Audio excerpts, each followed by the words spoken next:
过去了，你这是要他的命吗？父亲，求您饶了五弟这次吧！都给我退开！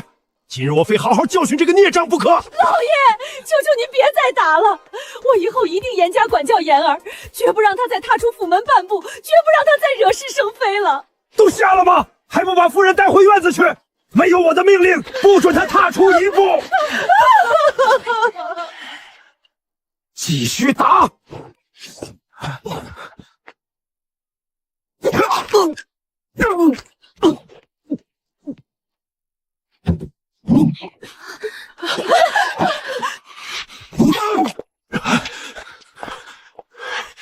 你不要命了？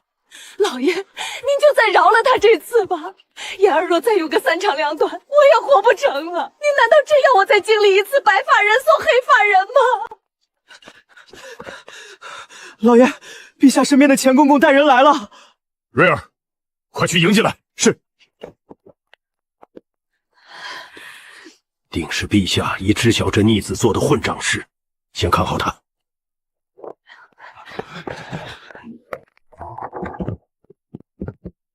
给侯爷夫人请安了。钱公公大驾光临，有失远迎，快请正厅上座。侯爷客气了。冬梅姑娘也在，可是娘娘另有旨意，让公公见笑了。想必那逆子在玉香楼惹出的事早已传遍，老夫也无言隐瞒。方才冬梅奉皇后娘娘懿旨前来，便是为了此事。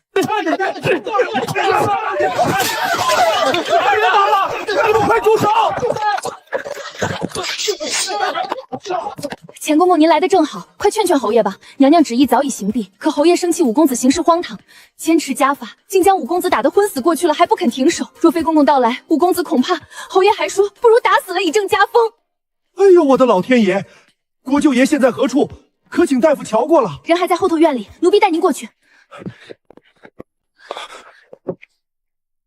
天爷喽！怎地下如此重手？国舅爷，国舅爷，您醒醒！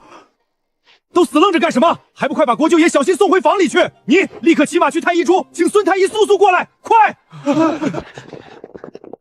皮开肉绽，看着骇人，所幸未伤及筋骨，只是夜间恐会发热，风险甚大。老夫留守一小，以便随时诊治。来人，把隔壁厢房收拾出来，供太医歇息。侯爷，不是咱家多嘴，您这，家教严明本是应当，可国舅爷毕竟是娘娘看着长大的亲弟弟，这万一真要有个好歹，可如何是好？劳陛下和娘娘忧心，是老夫教子无方，让这逆子做出如此辱没门风之事，实在是愧对圣恩。一时气急，下手没了分寸。侯爷的苦心，咱家回宫后定会向陛下陈情。只是眼下国舅爷的伤最是要紧，陛下那边还等着咱家回去复命呢。孙太医是外伤圣手，有他守着，侯爷与夫人也可宽心些。有劳公公美言，今日府上杂乱，怠慢公公了。侯爷言重了，咱家分内之事。如此，咱家便先行回宫复命，侯爷留步，留步。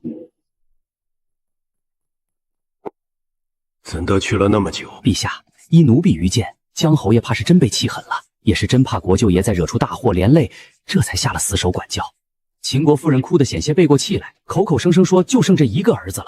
此事你做得不错，朕这个老丈人这些年也是谨慎过口了。罢了，传个口谕给太医署，让他们务必把人给朕看好了。你等下再亲自去后宫传个信，让皇后安心。这一回就让那小子好好长长记性。遵旨。传工部侍郎王继明进宫一趟。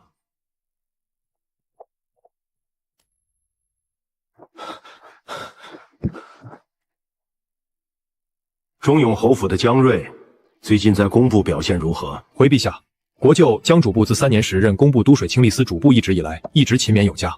日前核查去重曹船修宪账目，卷帪航繁，他竟能3日不眠不休，将其中错漏之处一一核查标注明白，为朝廷挽回了大笔亏空。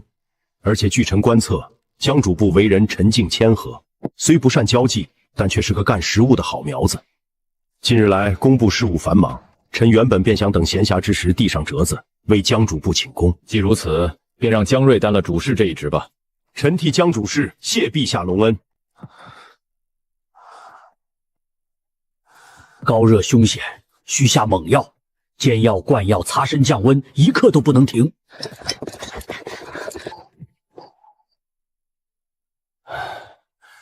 热退了，脉象也稳了。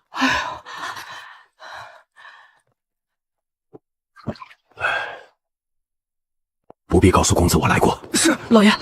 不是做梦，我回来了。17岁，玉香楼，长泽，就是这一年。前世，我本该是聪慧乖巧的侯府嫡子，即便长兄明珠在前，但我依然是父母的骄傲。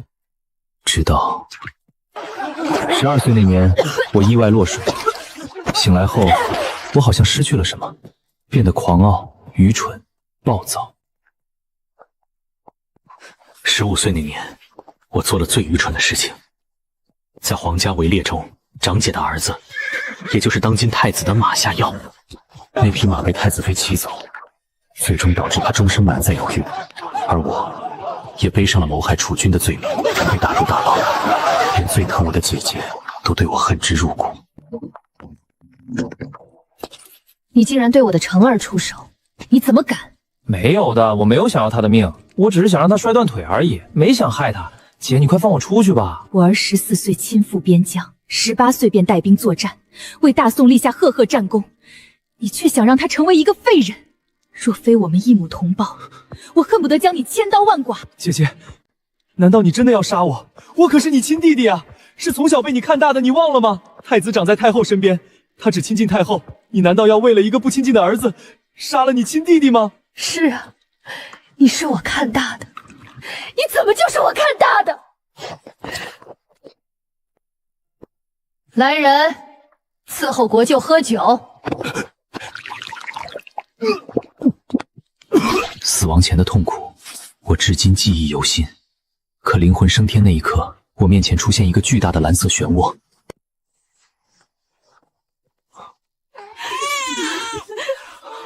我没死，我来到了一个名为华夏的地方，成了这个名叫狗娃的孩子灵魂深处的虚影。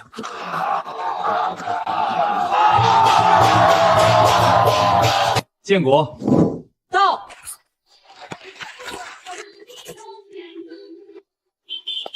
我如同一个幽灵，亲眼见证这个古老国度的发展，看尽90年风云变幻。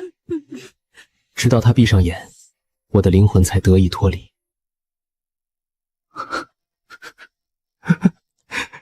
回来了，真的回来了！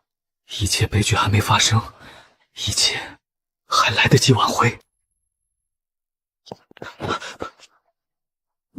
公子，您还不能出去？伤都快好了，为何还不能出去？在自家府里走走也不行？老爷吩咐了，您伤愈之前严禁踏出这院子半步，说是禁足，让您好好反省。您要不信，可以到门口看看，还有护院守着呢。这是怕我好了伤疤忘了疼，出去又惹是生非。平安，你让看门的护卫去主院通传一声，说我今晚想去父亲母亲那里一同用晚膳。公子，太阳打西边出来了，您都多久没跟老爷夫人同桌用饭了？照做就是。啊！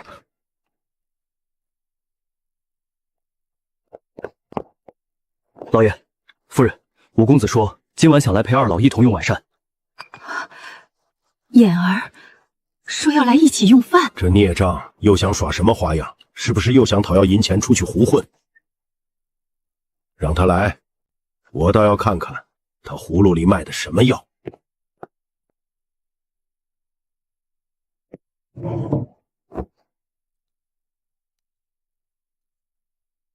父亲、母亲，请用。父亲、母亲，儿子不孝，这几年行为荒唐，屡屡闯祸，让二老担忧，更让家门蒙羞。儿子知错了，以往种种，是儿子糊涂。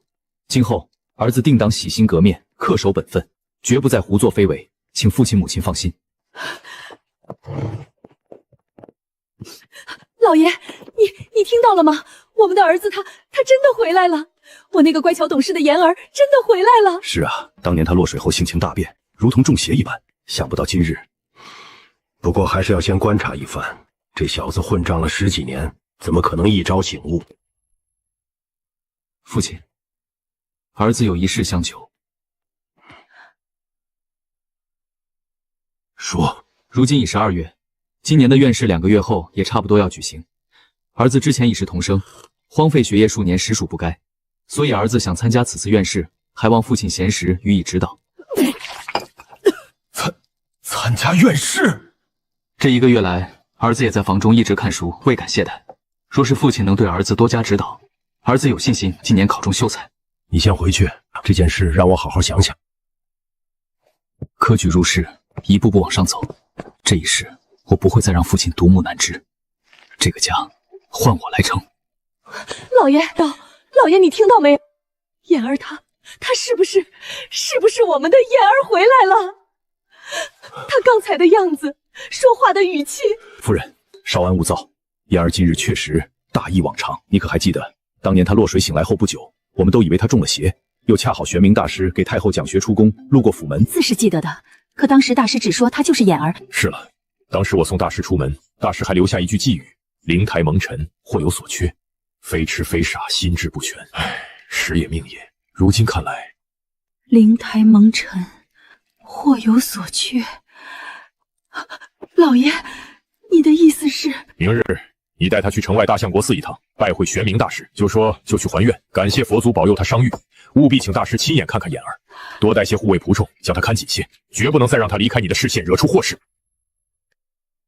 妍儿，随娘去城外大相国寺上香还愿，多谢佛祖保佑你伤愈。但凭母亲安排。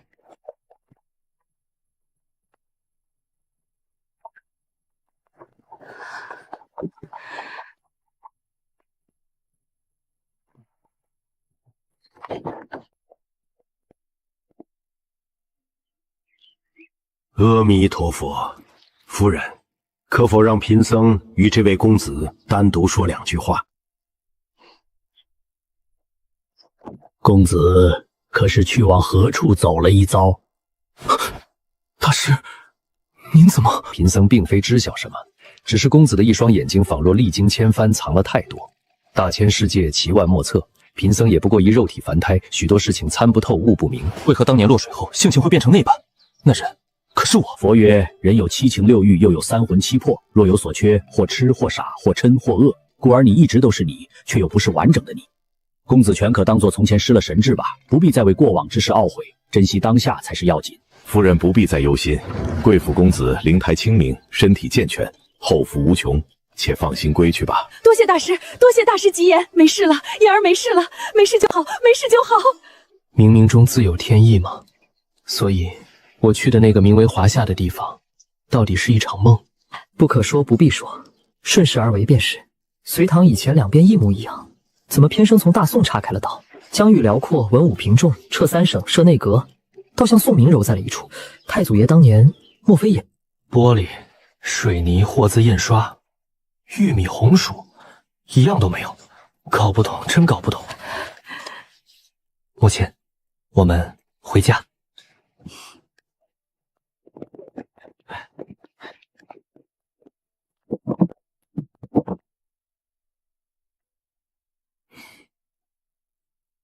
五公子如今怎么跟换了个人似的？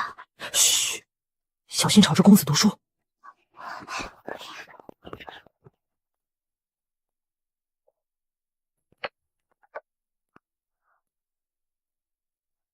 孟子有云：“民为贵，社稷次之，君为轻。”你作何解？回父亲，此言是说以百姓为根本，社稷次之，君主为轻。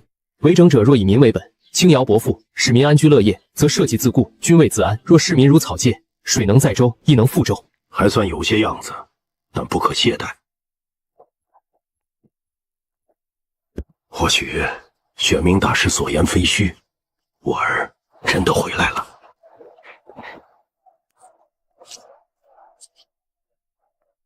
兄弟，打听个事儿，咱们五公子最近怎么都没消息了？快别提了，我们家公子如今闭门读书呢，老爷下了死命令，谁也不见，尤其是……赶紧走，赶紧走，别给我惹麻烦。三爷，打听清楚了，江衍那小子真的被江侯爷关家里读书了，说是要考什么院士？读书？就他那个蠢货，江上心做样子给宫里看罢了，不过是躲风头的伎俩。等过了这阵儿，有他出来的时候，盯着点儿，等他憋不住跑出来，给他安排点好节目，务必把他再拉回来。少了他这份助力，我们很多事可不方便。是，三爷放心。快看，那不是钟永侯家的五公子吗？他居然真来考试了。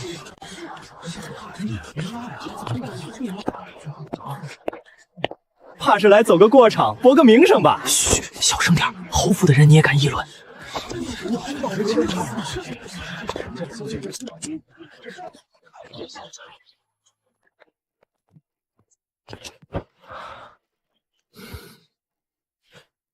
曹运利弊嘛，有了异世界的经历，这样的题目倒是简单了许多。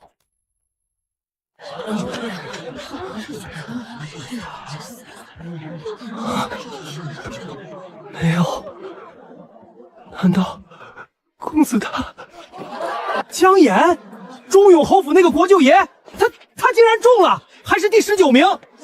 哪个江岩？不会是同名吧？籍贯家世都写着呢，就是江开国舅爷。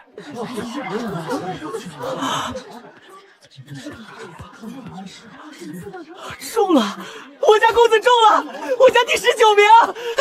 夫人，公子中了，院士第19名。佛祖保佑，佛祖保佑！我就知道，我的妍儿回来了，她真的回来了。恭喜尚书大人，令郎院士高中第19名。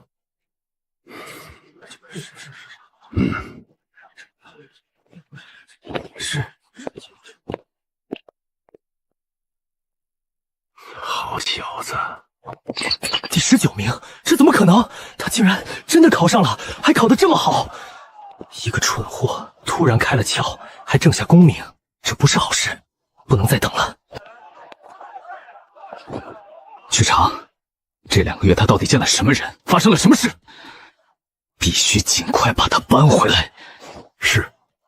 院士只是敲门砖，乡试、会试、殿试，接下来要走得更稳。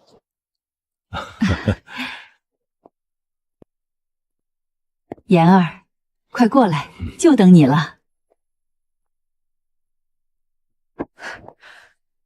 恭喜武叔高中。五弟，恭喜恭喜！五弟此番真是辛苦了，可喜可贺。这才是家该有的样子啊！都坐吧，自家人不必拘礼。陛下开科取士，分制补制，你们兄弟子侄拜错时须谨记忠勇2字，恪尽职守，光耀门楣，方不负皇恩，不负祖宗。是，谨遵父亲、祖父教诲。武叔，你好厉害呀！我娘说武叔中了秀才，以后还会中举、中状元，是文曲星下凡。可是爹爹以前也说过，大哥将来要中状元的。那你俩到底谁是文曲星啊？师叔乖，武叔不是什么文曲星，只是比以前多用功了些。你想不想以后爷爷就念秀才，考状元？想，我要像武叔一样厉害，也要像大哥一样厉害。五弟，你如今可是咱们家的榜样了，后面一定要好好读书，专心考试，给你侄子他们看看。二哥过誉了，听闻二哥在工部做事认真，多次被上峰夸奖，这才是真正为咱们江家争光。前不久二哥升任主事，弟弟还未当面恭喜，那便借此敬二哥一杯。我就是做好分内事，比不上五弟你天资聪颖。母亲，五弟经此一遭，真是越发沉稳出息了，实在是家门之幸。这才是家该有的样子，这一切都值得我用尽全力去守。老爷，您看妍儿和世初说话都那么有耐心，对待兄长也恭敬有老，我是彻底放心了。哪怕他不及儿时聪慧，就这样安稳一生也是好的。确实长进巨大，不过身为皇后娘娘的亲弟弟，2位皇子的舅舅，安稳一生怕是不可能了。院试只是第一步，后面的考试才是真正的考验，让他不可骄傲自满。我自然晓得，自从父亲过世，这些年为了侯府，为了娘娘，老爷一人苦苦支撑。不过看到妍儿如今这般，瑞儿也在陛下面前露了脸，孩子们又和睦，老爷今后也可轻松一些了。妍儿若能一直这般，忠勇侯府往日的风采或可再现。瑞儿的升职，倒更像是陛下有意提拔，江家如今人丁单薄，往后还得看这些孩子们了。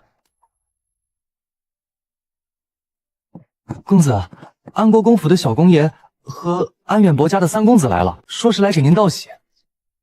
萧夜、李明，请他们到花厅用茶，我稍后便到。是。看来李家也是对那位置动了心思了。好你个江五郎，不声不响就考了个秀才回来，还是第19名，可以啊！是不是挨顿打就把任督二脉打通了？快跟兄弟说说，有啥秘诀没？小国舅爷，哦不，现在该称江秀才公了，恭喜恭喜！真是士别3日当刮目相看，让我等汗颜呐。萧兄、李兄，谬赞了，不过是侥幸而已。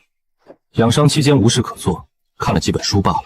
什么书这么神奇？赶紧拿来我瞧瞧，赶明儿也让我中个秀才，给我家老爷子瞧瞧。坐吧。五郎如今伤也好了，功名也有了，正是双喜临门。憋了这些时日，想必闷坏了吧？玉香楼新来了一批西域舞姬，哥哥我做东，为你庆贺一番，如何？对，必须庆祝！听说那儿的葡萄酒也是一绝。多谢李兄美意，只是小弟伤势初愈，还需静养。加之院士只是侥幸，学问一道仍需潜心钻研，实在不宜再去那些地方饮酒作乐。二位兄台的好意，江燕心领了。对，江武本来就不爱去那地方，前不久还被狠狠揍了一顿，怕是也不敢了。五郎这是一心只读圣贤书了，就要跟咱们兄弟划清界限了？怎会？只是觉得之前年少荒唐，如今幡然醒悟，觉得有时间还是多看书，少玩乐罢了。哦，五郎是觉得之前咱们兄弟一起玩笑作乐都是荒唐？嘿，江武哪有这个意思了？小爷我怎么听着你在找事儿？李兄怎会如此多想？以往跟兄弟一起寻欢作乐，自是十分惬意的。只是如今我偶然考中秀才，尝到了其中甜头，自是想再拼搏一番。难道李兄不想看到我再上一步吗？五郎说的哪里话，为兄自是真心为你高兴。只是想到五郎身份尊贵，又何必学那贫寒人家为了考取功名受尽磨难？不知道的还以为五郎在侯府不受重视，非要靠自己才能博一个前程呢。为兄也是心有不忍，才出言相劝。李兄当真怕我辛苦，才有感而发？自然。难怪啊，难怪。难怪什么？小弟早有听闻京中传言，安远伯妾室成群，子孙众多。令尊虽身为伯府世子，却并不受重视，这才发奋苦读，最终金榜题名。本以为是谣言，没想到今日听到李兄这番言辞，才知道背后竟真的隐匿了这桩辛酸往事。真的是李明，原来你爹以前不受你祖父待见才去科举的呀！原来你祖父宠妾灭妻是真的呀！胡说！五公子、大皇子、宁安公主、五皇子3位殿下驾临府邸，是来探望您，并向您道贺。老爷和夫人让您赶紧过去见驾。二位兄台，实在抱歉，殿下驾临，不敢怠慢，今日只能失陪了。无妨，面见殿下是要紧，我等改日再去。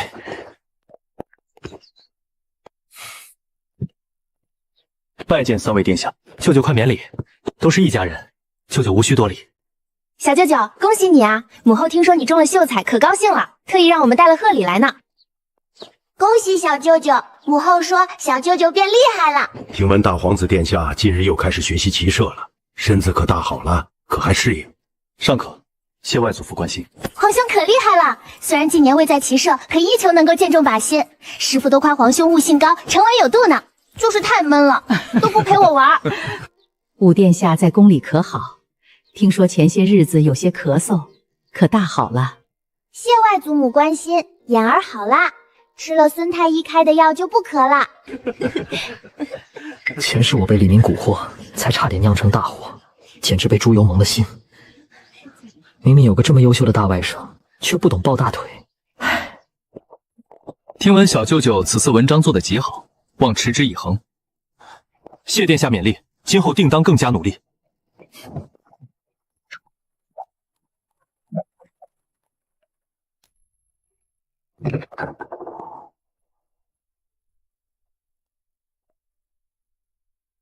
父亲、母亲，坐吧。最近功课温室如何？尚可，只是还需要父亲帮儿子打听打听，今年乡试主考官是谁。这个你放心，为父心中有数。其实今天叫你来是有另外一件事。杭州苏家来信了。妍儿可还记得，这桩婚事是你祖父15年前南下公干时定下的。苏家有从龙之功，蒙太祖封了县男，是皇商。你祖父与苏家老爷子一见如故，恰逢苏家嫡孙女满月，便互换了姓母。这些年，两家虽相隔千里，年节礼数从未断过。谁要娶那个商贾女？凭她也配进我侯府的门？你一介商贾之女，根本不配进我家的门。识趣的，让你娘家人每月拿5000两银子给小爷上供，不然别怪小爷休了你。信中说，婉意那孩子下月初便及笄了，及笄之后，这婚约便该正式走6礼了。下聘、问名、纳吉诸多事宜，须得早早筹备。杭州路远，我政务缠身，你母亲身子也不宜长途跋涉。不过你二叔一家如今在苏州，离杭州不远。年前我便已去信与你二叔商议，由他与你二婶前往苏家下聘定亲，也不算失了礼数。只是苏家老爷子怕还不知晓你已转了性子，故而来信时也委婉提及，问你是否能在及笄礼时亲自到场。从此地到杭州往返至少需1个多月，一边是婚姻大事，一边是科举前程。此事我与你母亲想听听你的意思。父亲、母亲，及笄礼是姑娘家大事，更何况还要下聘。杭州之行，儿子本应前去。哦，你想清楚了？乡事在即，时间紧迫。其三，既是终身大事，儿子也想亲眼见一见这位苏姑娘。无论结果如何，总需当面了却一桩心事，以免日后徒生怨怼，耽误彼此。好，你能如此想，为父甚是欣慰。既然如此，便依你所言，你先行出发前往苏州，再由你二叔二婶陪同前往杭州姑娘的及笄礼，并路上定要注意安全，功课亦不可懈怠。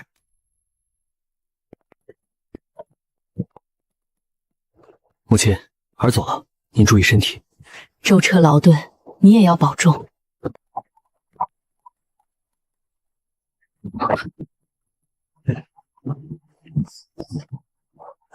上一世连京城都没怎么出过，这一路都要好好看看。公子，您喝口水，歇会儿吧。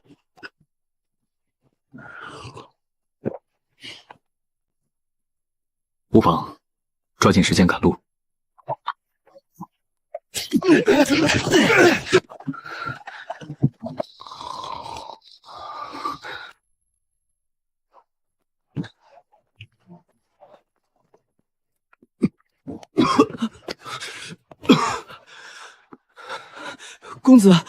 公子您没事吧？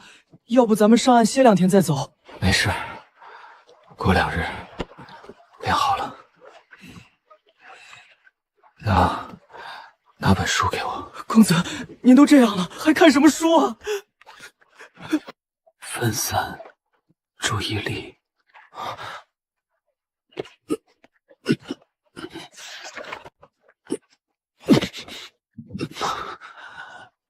罢了。苏州长门码头到嘞！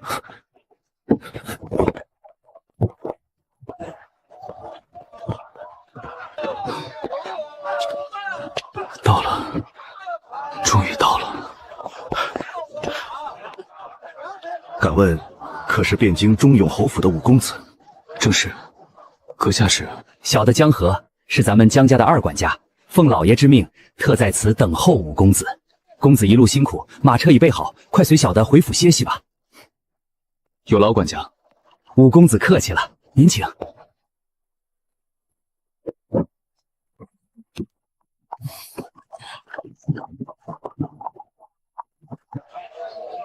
好一个人间天堂苏州府，果然名不虚传。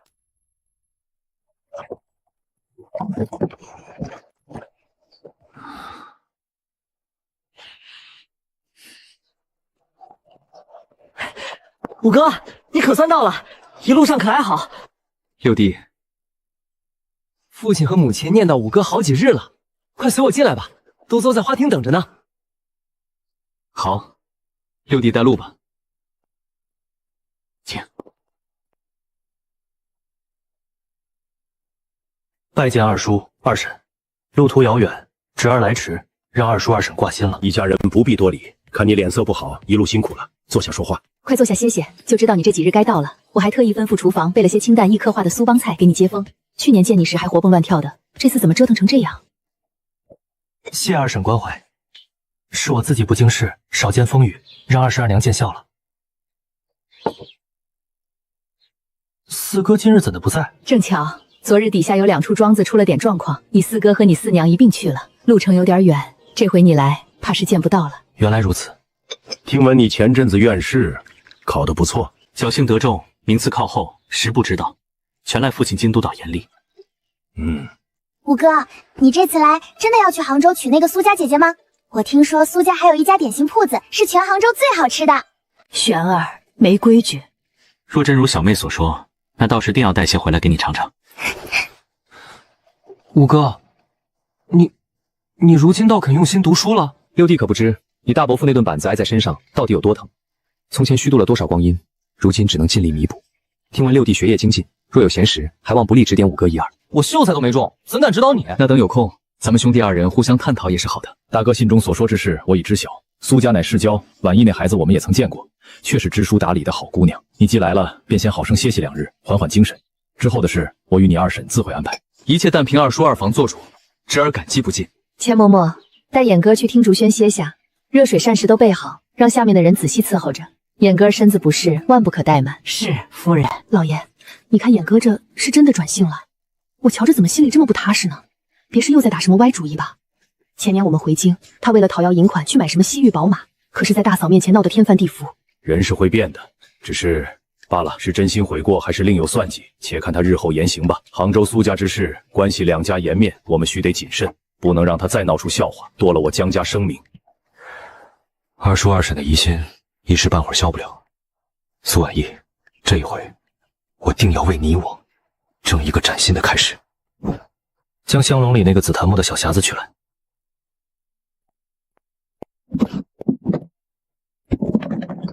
公子，这是二叔素好金石之血，此次投金全网仗他，投其所好罢了。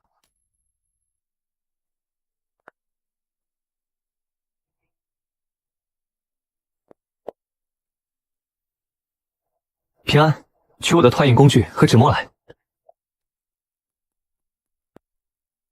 在做什么？我见院中这湖石根部的天然纹路颇有古情，一时兴起，便拖了下来把玩。侄儿愚见，此纹非刀工斧凿，乃天成之物，暗合金石路中所凿某些上古岩画遗韵，拙朴有趣，故忍不住手痒。你对此胡乱翻看过相关书籍？贤只觉得古人留下的痕迹虽沉默无声，却自有一段风骨历史，令人心向往之。只是不得其门而入，让二姨见笑了。去年回京问及此道，这小子还嗤笑是老古董。大哥信中所言，看来并非全是虚言。你能静心于此道，亦是雅事。只是须知科举凡是正途，莫要太过沉迷，耽误了经义文章。二叔教诲的事，侄儿明白。你远道而来，路途疲惫，今日便在府中好生休息。晚间你二婶备了家宴，为你接风洗尘，莫要迟了。苏州城景致与汴京大不相同，你若想出去走走看看，亦可，让你六弟陪你同去，只是需记得早些回来。等明日一早便起身前往杭州。谢二叔，侄儿确实未曾领略过江南风光，我让人去问问六弟得不得空。去吧。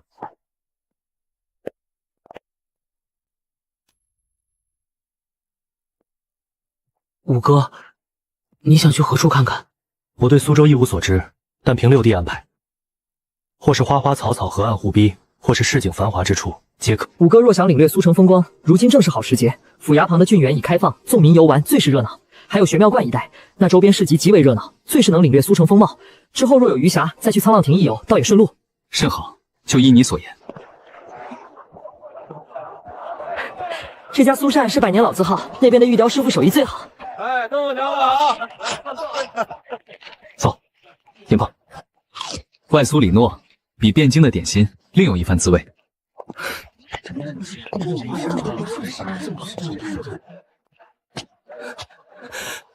求求您，让大夫再看看，我娘她昨天还能喝点水，要钱我一定会还的。你一个穷鬼拿什么还？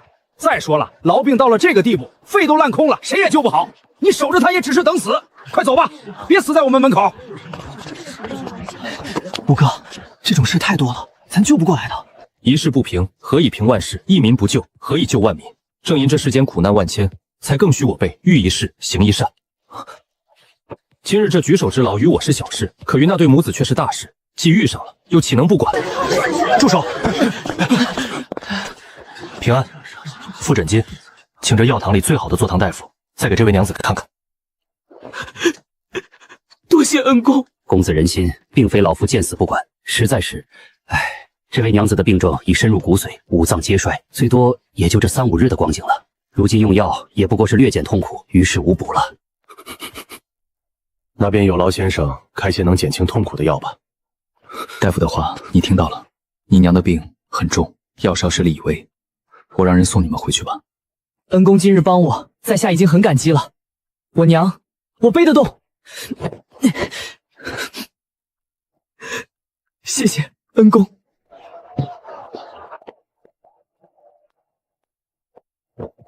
平安，跟上去看看他们住在哪里，再留些银子给他，不多，但要够他料理后事，再支撑一段时日。别让人欺负了他。是，公子。此人虽然穷苦，却是个知孝坚韧之人。玄妙观前的油墩丸子，外酥里糯，苏州风物之美，名不虚传。关于杭州苏家之事，我与你二叔商议过了。苏家姑娘的集锦礼在5月13，距今只剩6日。你二叔身为知府，公务缠身，不可告假太多前往。因此，我跟你二叔商量着，明日一早我带你先行前往杭州拜访苏家。一来是提前道贺集锦之喜，二来也是让你先与苏家诸位长镇以及苏姑娘见个面。待到5月14，咱们便一同带上媒婆和聘礼，正式上门提亲。如此安排，你看可好？二婶安排的极是，侄儿没有异议，一切但凭二叔二婶做主。好，那你今日回去好好歇息。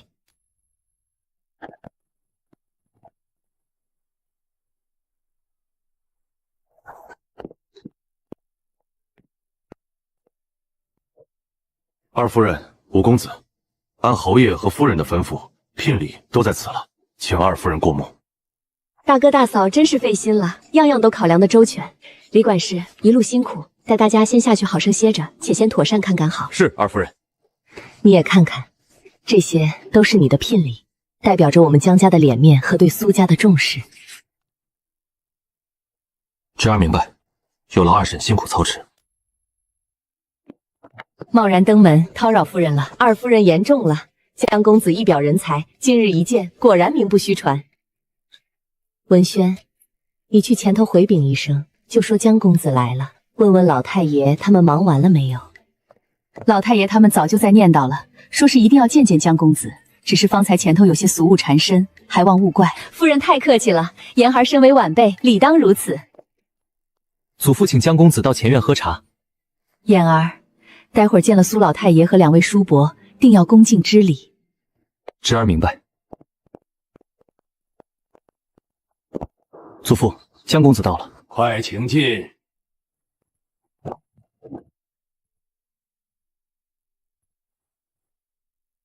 晚辈江玉拜见苏老太爷。不必多礼，快坐。管家给江公子上茶。想，眉眼间倒有几分你祖父当年的影子。可惜他走得早，未能亲眼见到你长大成人。晚辈一长汉，未能多承欢祖父膝下，多听取教诲。常听家父提及，祖父生前最念与老太爷您西湖泛舟，畅谈天下的往事。是啊，一晃都这么多年了。你祖父虽是文官，却是性情中人，豪爽仗义。看到你如今这般，很好，很好。晚辈愚钝，不过是侥幸得中，名次亦不靠前，实不此道。学问之道深广，晚辈出快门令，日后还需潜心向学，方不负长辈期望。好，不骄不躁，是块好材料。文轩呢？让他来，带严哥去园子里走走，总陪着我这老头子说话也无趣。婉意，你怎么在这儿？正好，这位便是汴京来的江岩江公子。江兄，这是舍妹婉意。在下江毅，苏姑娘有礼了。小女子见过江公子，公子有礼。突然想起还有件事需要处理，既如此，婉意便帮我招待一二，我去便回。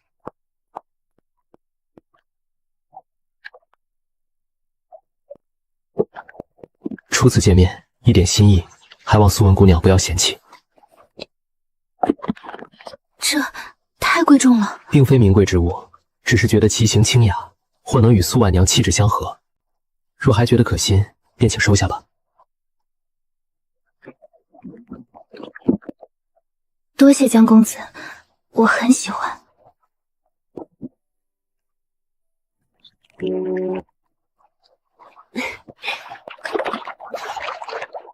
听闻江公子近日通过了院试，侥幸而已。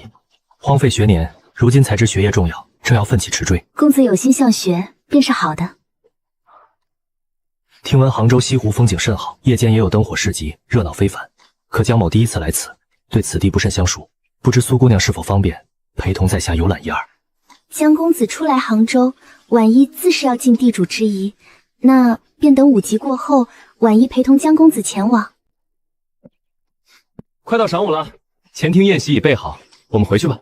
既是约好了游湖，这便去吧。江公子，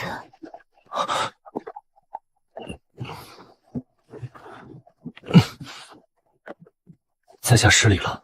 你我既已婚约，总是公子姑娘的相称，未免生分。若苏姑娘不介意，不妨直呼我名江毅即可。那江毅哥哥也可唤我婉意。好，婉意。鲁声激澜，水声潺潺。水光潋滟晴方好，山色空蒙雨亦奇。欲把西湖比西子，淡妆浓抹总相宜。好诗，江毅哥哥此诗可谓道尽西湖神韵。欲把西湖比丝子，淡妆浓抹总相宜。此句精妙绝伦，婉意前所未闻。没想到江毅哥哥竟有如此才情。此间还没有苏轼，这诗倒成了我的了。婉意过奖了，不过是触景生情，信口胡诌罢了，当不得如此盛赞。杭州城的望湖楼菜肴精致，景色一佳，不如我们去那里用些晚饭。正好那条街夜间甚是热闹。但凭婉意安排。苏姑娘，这位公子实在对不住，今日楼上的雅间早已预订满了，楼下大厅倒还有几个散座，只是……哟，这不是苏家妹妹吗？真是巧啊！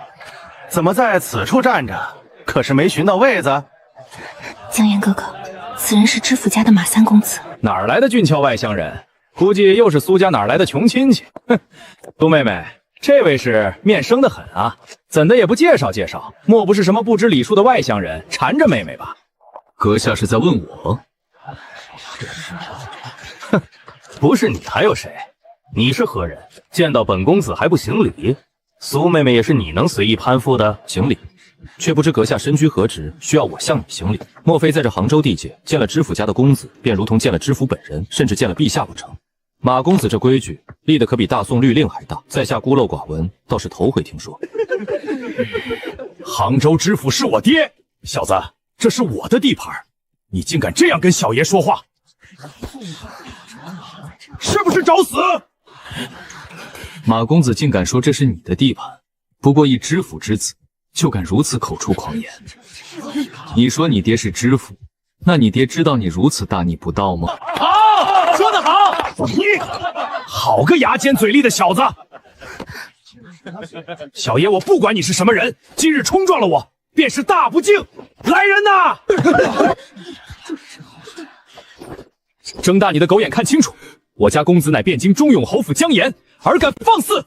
阁下出口如我未婚妻，又欲对我这朝廷亲封侯爵之后动粗，不知这大不敬冲撞之罪，到底该落在谁的头上？马知府的家教当真是好啊！身为杭州城父母官，竟纵着家人在当地肆意横行，欺辱百姓。此事江某倒想修书一封，好好向御史台的几位师伯请教请教，是否合规矩。早说呀，早说你姓江啊！原来是国舅爷，误会，天大的误会！苏姑娘，在下失言，唐突了，您大人大量。这就完了？国舅爷跟人赔礼道歉，就这么浮于表面？看来等回京后，我可得进宫问问陛下，这杭州何时被分出去改姓马了？一顶接一顶的扣帽子，今天不出血是过不去了。瞎了你的狗眼！没看见贵客郎门吗？赶紧的，把我那件听雨熏腾出来，给国舅爷和苏姑娘。另外，今天国舅爷所有花销全都记在我账上。国舅爷，您大人不计小人过，今日这顿便当是在下给您和苏姑娘赔罪了，这点小意思，给国舅爷和苏姑娘压惊，务必笑纳，务必笑纳。罢了，望马公子日后谨言慎行，莫要再为马知府招惹是非。是，谨记国舅爷教诲。那不打扰二位雅兴了。没吓着你吧？这种纨绔子弟不必理会。看来待会儿逛夜市不用我们自掏腰包了。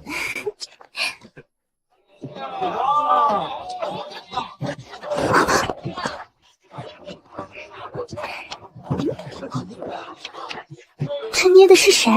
姑娘好眼力，这是今儿个新捏的夜游尘，专守夜游长街的。像谁？没谁，就是觉得好看。这个包起来啊！哎，你不用。哎，拿着，让他守着你，省得一会儿被人流冲散了，我找不到。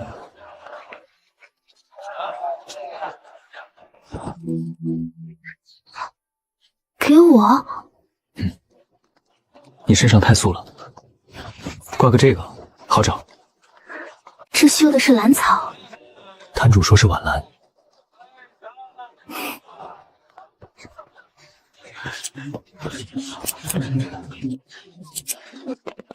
子，您看这个鲤鱼剪得跟要跳出来似的。慢点儿，包得动吗？包得动。苏姑娘喜欢哪个？我再去拿。这个就好，平儿眼光真好。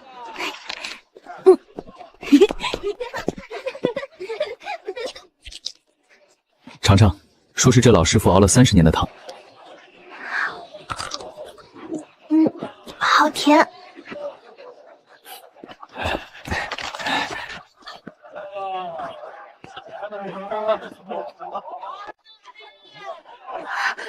真好看。想要？不要了，已经太多了。苏姐姐，真是好巧啊！气度不凡，举止亲密，父亲说的侯府贵客就是她了。她一个商贾之女，凭什么？小女子眼拙，原来便是忠永侯府的江公子吧？公子有礼了。没想到江公子如此气宇不凡，苏姐姐真是好福气。不过呀，江公子初来杭州可能不知，我们苏姐姐在杭州可是有名的才貌双全，江公子日后可要多上心些才好。张家姑娘说的极是，婉意才华相貌出众，自是总有一些不知天高地厚、蝇营狗苟之辈试图靠近。江某深知这一点，今后自是会万分珍惜呵护。至于些无关紧要的闲杂人等或风流艳事，就如同这夜市上的嘈杂人声，初始听着热闹，多了便惹人翻烦。不过姑娘你似乎对此格外上心，莫非平日无事便专好打听这些，倒是挺别致的消遣。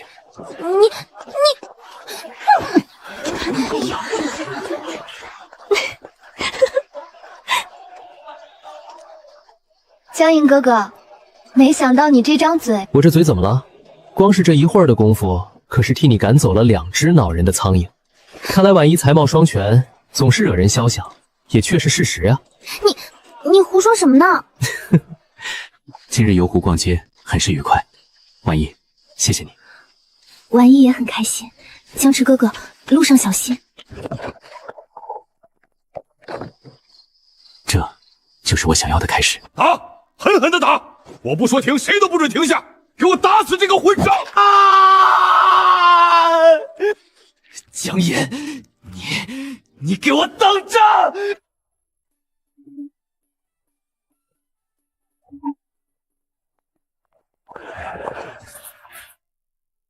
珠联璧合，天作之合。好，江侯爷太客气了。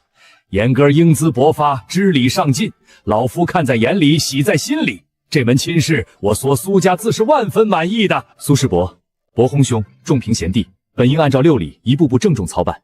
只是乡事在即，言儿须得尽快返京闭门苦读。小侄身为地方官，公务缠身，此番告假也已是极限，实在难以频繁往返于苏杭之间。贤侄所言极是，科举乃是大事，关乎严杆前程，万万耽误不得。尚雄身为知府，责任重大，亦不可久离辖地。因此，我们江家有个不情之请。后续的环节若无需必须当面之事，可否由两家管事通过官媒往来？待到亲迎之时，咱们两家再做打算。此意甚好，既周全又务实，一切当以严格前程为重。将婚期初步定在明年4月。若天佑江燕金榜题名，便是双喜临门。即便稍有波折，乡试或会试不中，隔1年成亲也是常理。我苏家身为皇商，京中亦有许多产业人情往来需要打点。如今两家婚事在即，便将京中产业交给仲平去打理吧。明年过了正月便出发，婉意也会同去，届时便在京中待嫁即可。咱们两家就不必来回折腾了。那自是再好不过，请世伯放心，届时将必定风光大办，不会委屈了婉意。恩公，恩公，我可找到您了！怎么回事？这是哪儿来的孩子？老爷，这少年早上就来了，吵着要见五公子。我们说老爷和公子出门有要事，他就不肯走，一直躲在门口等。是你？你怎么在这里？二叔、二小，这是我前几日在苏州街上遇到的。当时见他娘亲重病，便帮他请了个大夫。只是我也不知为何他竟跑到杭州来。二叔、二小，不妨先回房休息，这等小事侄儿处理便可。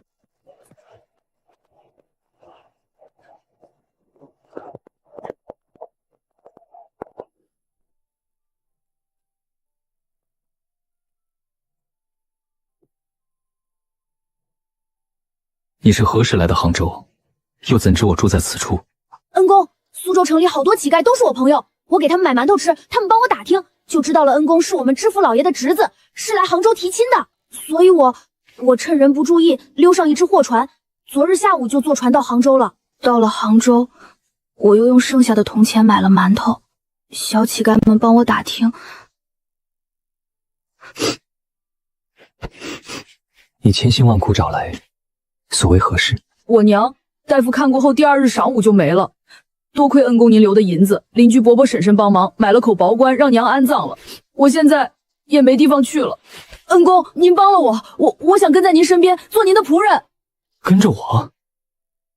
我能干活，端茶送水，跑腿送信，什么都能做，只要给我一口饭吃就行。我力气很大的，我可以保护恩主。我能搬动那个。莫别说大话。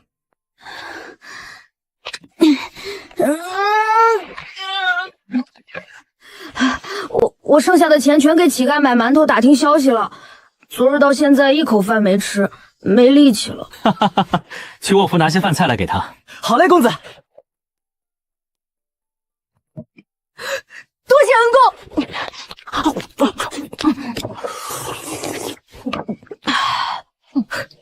还没饱？不能再吃了，饿久了吃太多容易撑坏。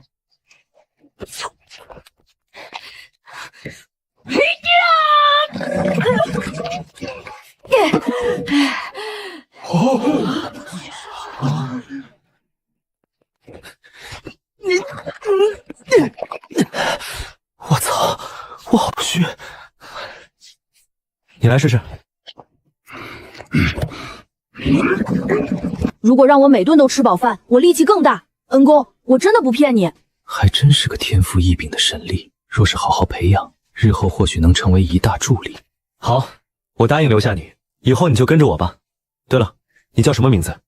我叫石头，谢恩公收留。你先跟着平安，洗漱干净，换身衣裳，待回到汴京，我再为你寻个武艺师傅，好好学些本事。谢谢恩公，谢谢恩公。江印哥哥，此行归去，路途遥远，望擅自珍重。这2个荷包，一个是提神药材，另一个是平安符。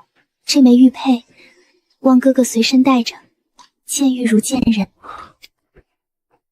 婉意，我定会随身携带，珍之重之。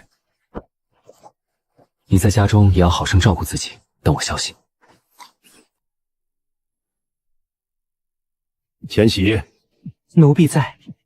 你说如今江大不如前，就剩这一个嫡子了，竟不与其他重臣联姻，这到底是守诺还是另有打算？奴婢愚钝，江侯的心思，奴婢怎么猜得透呢？无趣。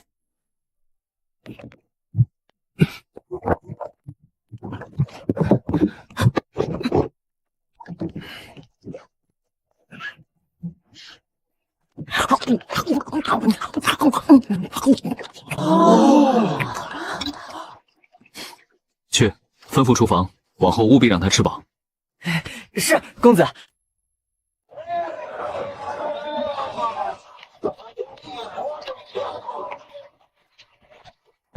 跟你说了多少遍了，把钱包收好，你偏不听，非要拿着那钱袋子在手里掂量，自己还贪杯。这下好了吧，全没了，回京的盘缠都没了，我还怎么赶得上妹妹的生辰宴？一把年纪了，你能不能不要总是丢三落四的呀？我不过就多喝了2杯。再说钱丢都丢了，再骂我有什么用？你不如想想接下来怎么办？怎么办？你是我师傅，让我一个小姑娘想办法。嘿，你还知道我是你师傅？哪有徒弟把师傅骂得跟孙子似的，没大没小？谁让你总是不靠谱？前些日子在扬州，你盯着一个貌美的夫人看了半天，眼珠子都快掉出来了。哎呦，我的小祖宗！我就在你眼跟前被人贩子抱上了马车，要不是我机灵，你休要再胡说了，哪有的事？快住口！住口！靖远伯府，魏云兰，我大外甥未来的正媳，上一世被我害得不能生育的太子妃。请问可是靖远伯府的魏姑娘？阁下是？在下中永侯府江毅，年中宫宴时曾有幸见过魏姑娘一面，故而有些印象。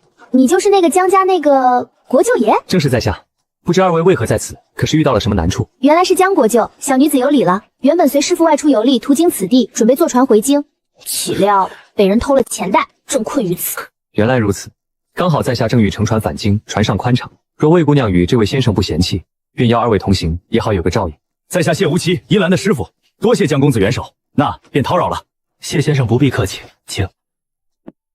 江公子似乎有些不适，些许晕船之症，让谢先见笑了。刚好在下便是大夫，这儿有粒自配的定神丹，于缓解舟车劳顿、眩晕呕吐颇有效果。江公子若不嫌弃，可试上一试。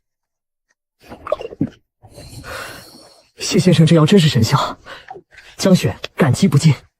小事一桩，不必挂齿，就当是抵了船费了。总算做了件靠谱事。孽徒，有您二位加入，这一路大概不会太无聊了。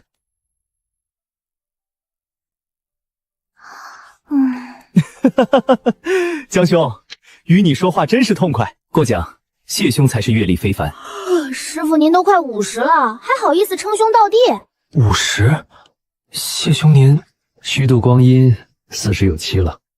练功出了点岔子，模样便停在了那时候。这头发嘛，也算是代价之一吧。有埋伏，带着别动。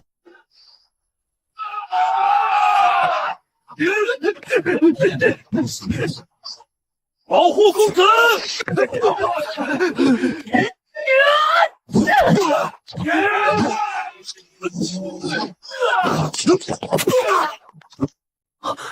这身手全才啊！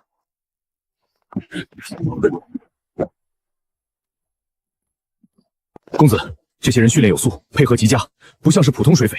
那撞船之物也非意外，是人为设置的障碍。影刃，江湖最臭名昭著的拿钱办事的杀手组织，价格高昂，但从不失手。这次倒是破例了。小子，你惹的麻烦不小啊！顾杀手在运河上劫杀我，背后这人所图不小。没想到这荒僻运河上，竟能遇到这等璞玉。江兄，商量个事儿，回京后把这小子送与我1年如何？我有一套家传的秘法，正需这等根骨齐家的胚子来试炼。若成了，1年后还你一个铜皮铁骨，力大无穷，且受伤后愈合速度极快的顶尖贴身护卫，如何？江某不信天底下竟有这般好事，如此造化，需要他付出什么代价？代价嘛，自然是有的。那药浴泡下去，跟浑身骨头被蚂蚁啃咬似的，每天2个时辰，连着几个月。再者，他这年岁起晚了，身子底子要被硬抽出来用，往后大概活不到40吧。不过寻常病痛刀伤几乎难进其。不可，此非人道之事，又伤人受源，万万不可。你可想好了，他本来就是一个下人，有这等潜质，何不利用起来？不过过程痛苦些罢了。再说了，如今他才10岁，说不得过些年一场大病，连20都活不到呢。前辈，我留下他，虽有自己的打算，但首先得让他是个人一样活着。将来若真的有朝一日英年早逝，也是他的命，但并不能因此便在此刻将他变成一件只知护卫的短命工具。此事前辈休要再提。叫什么前辈？江兄外道了不是？罢了，此事就当老夫没提过。公子，那个前辈说的是不是真的很疼？别想这么多。江兄，京城这地方看着热闹，实则无趣的紧。若是闷了，或是遇上了什么郎中都摇头的疑难杂症，看在这一路吃你的用你的份上，可来城西百草堂寻我。至于这小子，根骨确实万中无一，可惜了，你好自为之。江公子，一路多谢照拂，回府后还请万事小心。改日我与母亲在协里登门拜访。区区小事，不足挂齿。若说谢，该是在下叩谢先生的救命之恩。我的儿，你可算平安回来了。信里说的那般凶险，可吓死为娘了。快让我看看伤着哪里没有。回来就好。二叔的信前几日便到了，苏家之事办得极好，更是夸你进退有度，举止有加，我们大家都放心了。只是万万没想到，光天化日之下，河道之上，竟有如此猖獗的匪类。让父亲、母亲、兄长、嫂嫂挂心了，我没事。瑞儿、妍儿，随我到书房来。妍儿，你途中遇刺的详细经过，我大概已经了解。影刃，哼，好大手笔，这分明是想要置你于死地不可。父亲，武帝才刚有所转变，是何人如此狠毒，竟派江湖杀手行刺？虽说妍儿此前行事荒唐，但终究不过是与其他纨绔之间鸡零狗碎的事情，哪里值得派人专门行刺？或是他无意中撞破了什么，被人欲除之而后快？你近日可曾发现任何异常，或与什么特别的人接触过？儿子此番南下，除了苏家，便是与二叔一家和谢先生师徒有所接触，并未察觉异常。那便无非利益攸关，而是怕你真正醒悟，咱们江家势头再盛，碍了某些人的路。几位皇子各有外家，此事必须彻查，但绝不能声张。瑞儿，你身在工部，消息灵通，注意暗中留意京城近日可有异常动向，尤其是与影刃或某些势力有关的传闻。是，父亲。妍儿，你近日尽量减少外出，潜心读书，对外只说是遭遇普通水匪，受了惊吓，需静养。府中护卫我会重新调配，加强你院落的守卫。是，父亲。还有一事，石头天生神力，心性纯良，儿子想为他请一位可靠的武师傅，好生教导，将来或可成为一份助力。只是此事须隐秘，师傅人选务必可靠。此事我来安排。侯爷，二公子秋姨娘的娘家兄嫂在门口跪着不肯离去，说二公子断了他家财路，要死要活的求见侯爷主持公道。父亲，武帝，这些个不成器的东西！父亲明鉴，那冯氏夫妇前些日找我，说是想要承揽修缮外墙的活，我见他们言辞恳切，便交给他们了。谁知他们找的工匠劣拙，偷工减料，我查验后便安排人重新修缮，不许与他结账。他们竟敢闹到门上来！哼，不知死活的东西！妍儿，此事你怎么看？父亲，二哥本是念在秋姨娘情分，事后又秉公处理，并无错处。但冯家此举，倒像是背后有人指使一般。哦，何出此言？冯家市井小民，平时里跟咱们家没什么接触，哪会知晓二哥负责什么公务？儿子猜测，定是有人告知那人让他们偷工减料，只怕也不是为了赚那点砖钱。说下去。其实涉及到这种工程花费之事，本就可谋之处甚多。若二哥睁一只眼闭一只眼，有心之人想要对此事加以利用，想必第二日陛下面前就有折子参奏了。但没想到二哥如此刚正不阿，没有交出二哥的错处，这才又鼓动冯氏夫妇上门闹事。若不然，我可不信他们有这个胆子敢在侯府门前肆意闹事，纯粹被人当做了法子。那依你之见，该如何处置？既然对方想用舆论说事，那不如便先把这层遮羞布撕下来，当众理论清楚。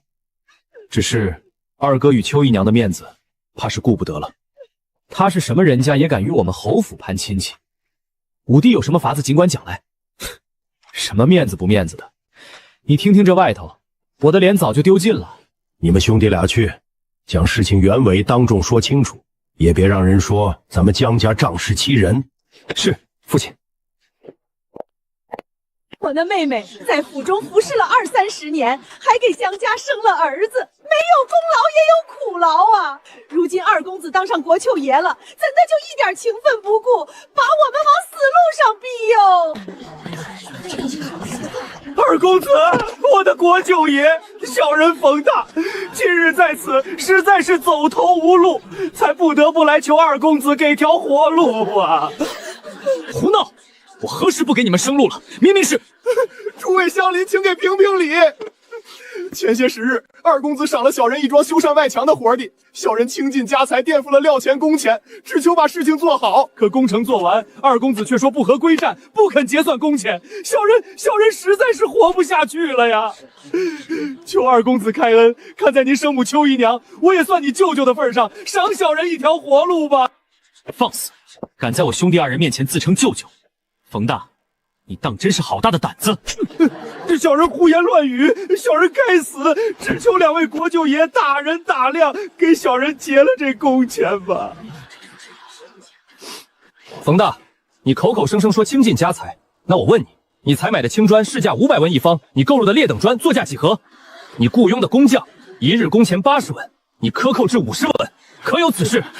你说秋姨娘是二哥的生母，那我问你，秋姨娘是怎么进侯府的？那是你当年为了10两银子娶媳妇，把她卖进来的。卖身契上写的是死契，永绝亲缘。如今你倒来充舅舅。若秋姨娘是正儿八经从我江家侧门纳进府的，我二哥唤你一声舅舅便也罢。可既已卖断亲缘，便是主仆之分，如今又想来吸血攀关系，你们到底有何脸面？我没有。我二哥不究你过往，念及一丝旧情，将一处修缮工程交给你们，可你们不思感恩，反而偷工减料，尔等被依法驳回，不思己过，反而聚众闹事，是谁给你们的胆子？你胡说！我是否胡说？京兆府的案卷，当年的人证，还有你亲自画押的卖身记书均在，一查便知。尔等今日在此，以跪求之名，行邪不之实，国法纲纪何在？来人，将此二人拿下，扭送京兆府衙门。将工部驳回其工程的文书理由抄录一份，连同他们今日诽谤朝廷命官、扰乱秩序的罪状一并呈交府尹，请其依律严办。饶命啊！五公子饶命！我们不敢了，再也不敢了。二公子，瑞看在你娘的面子上，饶了我们这次吧。侯府公子明辨是非，行事正派，手段、信性、格局，有他在，侯府后继有人。只是千万别再出什么意外。有点意思。侯爷，姨娘因兄长嫂嫂今日之无状，深感惶恐愧疚，夜不能寐，特备了几样小菜清酒，想向侯爷当面请罪。老爷，妾身真是无颜见您了。起来吧，此事与你无关，不必如此。怎会无关？他们终究是妾身的娘家人，妾身心里实在难安，只求老爷看在妾身伺候您多年，又生了瑞哥的份上，莫要因此厌弃了妾身。好了，此事已了，不必再提。你既不知情，便无需自责。老爷，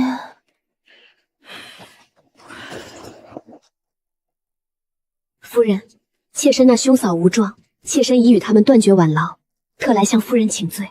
起来吧，冯家那起子小人做下的事与你何干？只一条，往后看紧了你院里的人，莫再让人拿着侯府的名头出去生事。瑞哥脸面要紧。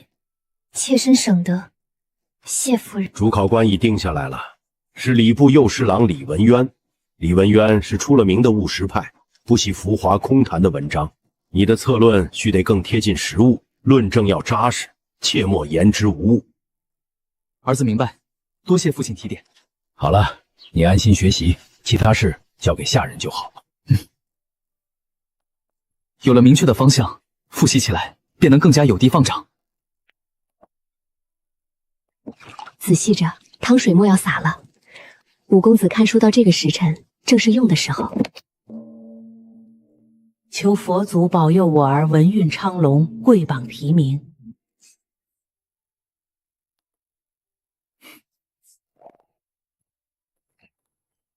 乡试是安身立命的第一场硬仗，我必须赢。公子，杭州来信了，是苏家来的，拿来。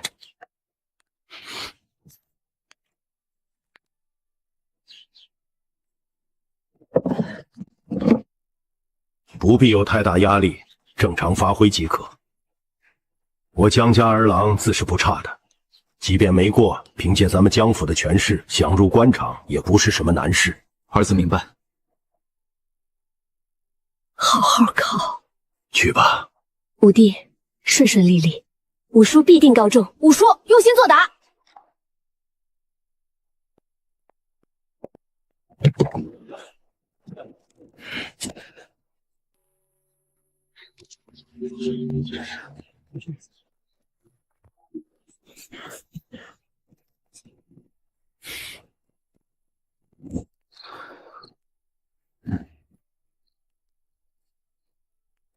论当今边防之故与民生之安，二者孰重孰重，何以兼得？学生窃以为，边防与民生，如车之耳轮，鸟之双翼，偏废其一，则国势倾颓；兼得之，则天下永安。太累了，东坡先生，再次对不住。明月几时有？把酒问青天。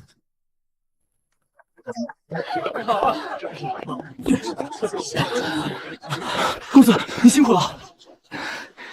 无妨，回去吧。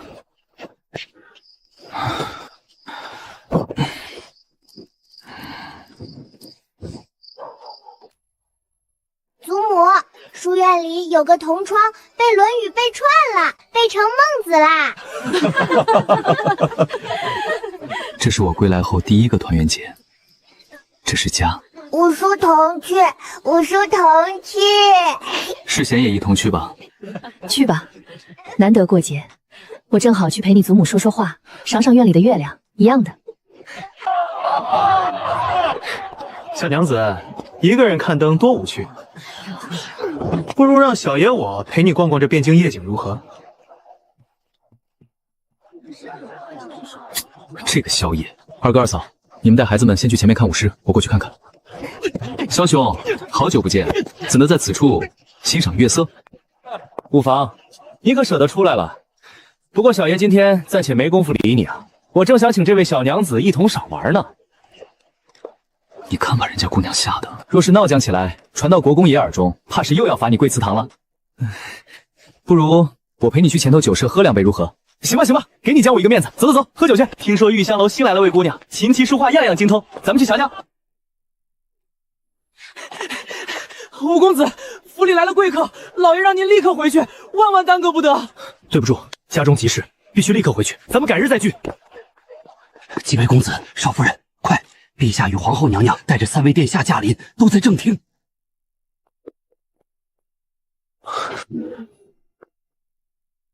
你们回来了，快来拜见陛下和娘娘。臣江瑞参见陛下、皇后娘娘。学生江燕参见陛下、皇后娘娘，参见大皇子殿下、宁安公主殿下、五皇子殿下。草民江世贤参见陛下、皇后娘娘。不必多礼。今日宫中家宴结束，宁安这丫头非要闹出来看花灯，朕便与皇后带着他们出来走走。经过侯府，便进来看看。此行不会有人透露出去，一家人不必拘礼。阿言像是清瘦了些，听父亲母亲说，你这段时间颇有长进，可是考试辛苦了。劳娘娘挂心，我一切安好。从前是我混账顽劣，还请陛下娘娘恕罪。知错能改，善莫大焉。朕听闻你南下定亲，如何？回陛下，一切顺利。苏家姑娘贤淑之礼，称得上大家闺秀。好，乡试考得如何？策论写了些什么？回陛下，学生策论以边防与民生相继为题，主张北境固防拓贸，东南靖海安民，西南恩威并施，以民生之安固边防之本。年纪轻轻能有此见见，实属不易。看来不仅确实用了功，这次南下想必也是感受良多。江南好不好玩？花灯有没有宫里的好看？回五皇子，江南山水甲天下，西湖月夜尤胜。至于花灯，宫里精巧，民间热闹，各有各的好。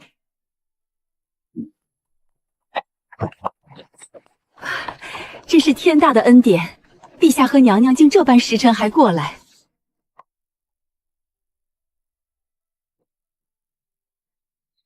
但愿人长久，千里共婵娟。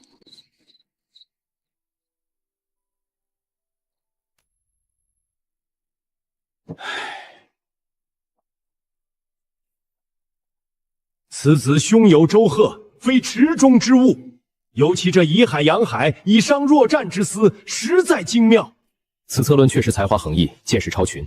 然其策虽高，部分举措却略显不切实际。如扩大边贸以击迷辽猛，其效虽佳，然非一日之功。其论重于当为，稍不如何切实可为之深思，可谓志大而略疏。此卷策略或许无经世之论，却如老力断案，字字扎实，句句可行，于国于民必亦更切实际。此卷可为解缘。前卷才华见识超群，定为亚远。明月几时有？把酒问青天。这开头便是不凡。人有悲欢离合，月有阴晴圆缺，此事古难全。词风轻旷，意怀浩气，超然乎尘垢之外。但愿人长久，千里共婵娟。妙啊！情理交融，意境超逸。此词一出，今后中秋词可谓绝唱矣。此子诗才，竟也如此绝世。亚元之位，倒是委屈了这经世诗才。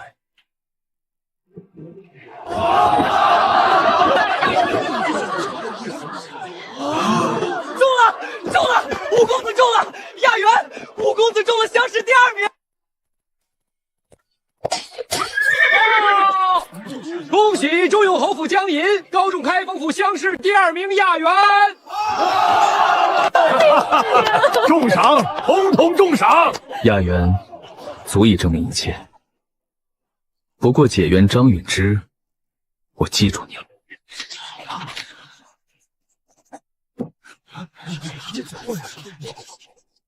彻查科举，还天下学子一个公道。陛下，臣有本奏：荆轲乡试亚元中永侯府江营，以往行止不端，人尽皆知。然此次竟高中第2名，京城物议纷腾，皆言其中有弊，为保科举清明，恳请陛下下旨严查此次乡试是否有泄题舞弊之行。陛下明鉴，臣与李侍郎同步为官，往来皆秉公无私，绝无勾结泄题之事。犬子试卷已然公示，才学如何，有目共睹。此乃无端猜疑，构陷朝廷命官，污蔑科举，其心可诛。陛下，臣蒙圣恩主考乡试，所有流程皆严格遵循规制，无一处可做手脚。江营之答卷，经诸位考官共同评议，方定为亚官，其策论诗赋皆属上乘，何来舞弊之说？此等污蔑，臣万死不能受。臣等愿以项上人头担保，此次考试公正公开，绝无泄题。江侯爷、李侍郎何必动怒？清者自清。然国舅爷转变之速，成绩之优，确去令人难以置信。世间之事，难免有瓜田李下之嫌。正是，若无疑点，为何国子监生员皆议论纷纷？此事若不查清，恐寒了天下士子之心啊！陛下，既然双方争执不下，而江岩试卷又已公示，臣有一议，何不宣江岩本人上殿，就其试卷内容，由陛下及诸位同僚当场考教？若其果真才学相符，自是谣言不攻自破。陛下以为如何？沈首府此言差矣。这本就是无妄之灾，想必江岩此时内心正惶恐不安，万一发挥失常，岂不有失公允，也正中那些散播谣言之人下怀。周御史，本官知道你对外甥爱护心切，可如今京城谣言四起，众说纷纭，若无法证明江岩的清白，对他个人以及中永侯府名声亦是有损。更何况咱们的国舅爷也并非没有面见过陛下，有何惧之？如今这番场景与以往怎能同日而语？别吵了，前夕速去趟江家。待江燕上殿，眼下先议其他事。学生江岩参见陛下。免礼。今有御史参奏，以你乡试成绩不实，有舞弊之嫌。朕与众卿欲就你试卷内容当场考教，你可愿意？回陛下，学生愿意。清者自清，浊者自浊。学生之才学，无愧于心，无愧于考场笔墨。好。然学生在接受考教之前，有一事不明，斗胆请教陛下。讲。陛下，若学生经此考教，未能答出诸位大人所问，或所答不如试卷所述，当如何处置？事发突然，偏颇一二也无妨。但若是与试卷所述相差甚远，自是证明此次科考确有蹊跷，必当严惩相关人等。还有你江家，朕绝不姑息。陛下圣明。那么，若学生侥幸答上了诸位大人所有提问，证明自身清白，又当如何？自是还你与相关官员清白，谣言自破。陛下，若果真如此，那是否意味着今后任何学子但凡考取功名，只需有人因嫉妒或因私怨，无需任何实证，仅凭难以置信、误议封堂便可上达天听，要求其当堂自证清白？若自证成功，则诬告者毫无代价，而被诬者平白遭受质疑与羞辱。长此以往，科举威严何在？朝廷法度何在？岂不是鼓励宵小之辈，皆可凭风文奏化，肆意公博良善？放肆！大殿之上，岂容你胡言乱语？陛下自有圣裁。国舅爷休得胡搅蛮缠，封文奏事本就是御史职责，本官参奏乃是出于公心。哦，原来御史的职责便是仅凭街头巷尾的流言蜚语，就在这庄严茅堂之上弹劾大臣，质疑科举。若天下官司皆按此例，还要这大宋律何用？还要三司何用？你强词夺理！姜言，那依你之见，又待如何？陛下，学生并非畏惧考教，而是求一个公道。若学生确实舞弊，甘受极刑；若学生经考教证明清白，则请陛下严惩诬告构陷、煽动舆论之徒，以正视听，以儆效尤。荒谬！如今联名学子众多，朝中质疑者亦非一人，难道都要严惩不成？大人误会了，所谓法不责众，学生只求能够严惩带头弹劾之人，以及在国祖建奏书上首位署名之人，如此方能震慑宵小，也给其他人警个醒。再遇兴风作浪时，须得好好掂量掂量代价。准你所奏，若你通过，朕不仅依你之言，还会另有恩赏。考教开始。国舅爷，你策论中言，以通商之力弱寇掠之心，然辽人蒙人素来贪婪无信，即便与我互市，亦常劫掠边民。以国舅之见，该如何杜绝此弊？学生以为此非杜绝，而为管控与反制。哦，如何管控？如何反制？其一，撤场须设在利于我军控扼之处，此乃利柄在我。其二，须立连坐之法。若某一部落于互市期间劫掠，则立即停止与该部落及其盟友部落所有互市，并严惩不贷，使其一部落之行牵连全部落之利，内部自生斥衡。其三，边军需保持精锐，随时可进行精准报复性打击，如此恩威并施，方能使贪利者渐生戒贪，权衡利弊，绝寇掠不如互市之安稳长久。此非一蹴而就，然持之以恒，其效自显。姜公子主张建精锐舟师以靖海疆，然打造战船训练水手日常巡弋，糜费甚巨。如今国库并非充盈，钱粮从何而来？莫非又要增加百姓赋税？这位大人所虑极是。学生以为可扩大市舶司，鼓励海商对出海贸易之商船收取关税，收入专项于水师建设，此所谓以海养海。其二，可于水师驻防之地拨于军户田地，或鼓励他们参与渔业，亦可减轻朝廷负担。江乙，你试卷之上那首明月几时有，词造清丽，意境高远，朕与众卿皆已品鉴。然诗词之道，贵在真情。朕今日便考考你这赋诗之能。此刻旭日初升，驱散长夜，便以永志为题，作诗词一首。限你一炷香的时间，朕要看看你这个开封府乡试亚员，胸中可有丘讷，笔下可有乾坤。无需一炷香，陛下，学生已有着作，此诗名叫《石灰吟》。哦，以石灰咏志，倒是新鲜。吟来。千锤万造出深山，烈火焚烧若不闲。粉骨碎身浑不怕，要留清白在人间。好一个粉骨碎身浑不怕！粉骨碎身浑不怕，要留清白在人间。好一句粉骨碎身浑不怕，要留清白在人间。此诗言语质朴，然气贯长龙，志节高洁，可招日月。将这首诗抄录装裱，挂到朕的勤宫殿。江毅，你有此才学，有此志节，朕心甚慰。望你日后亦能谨守此志，留清白于人间。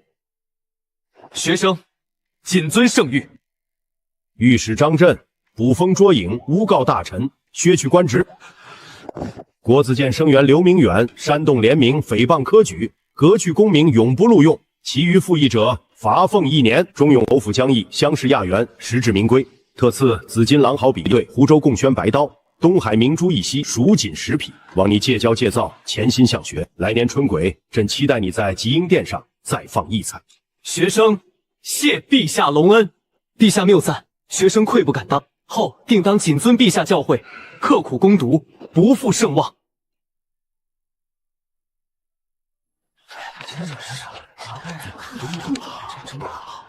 未入朝堂，先斩御史，忠永侯府这位五公子，绝非池中之物。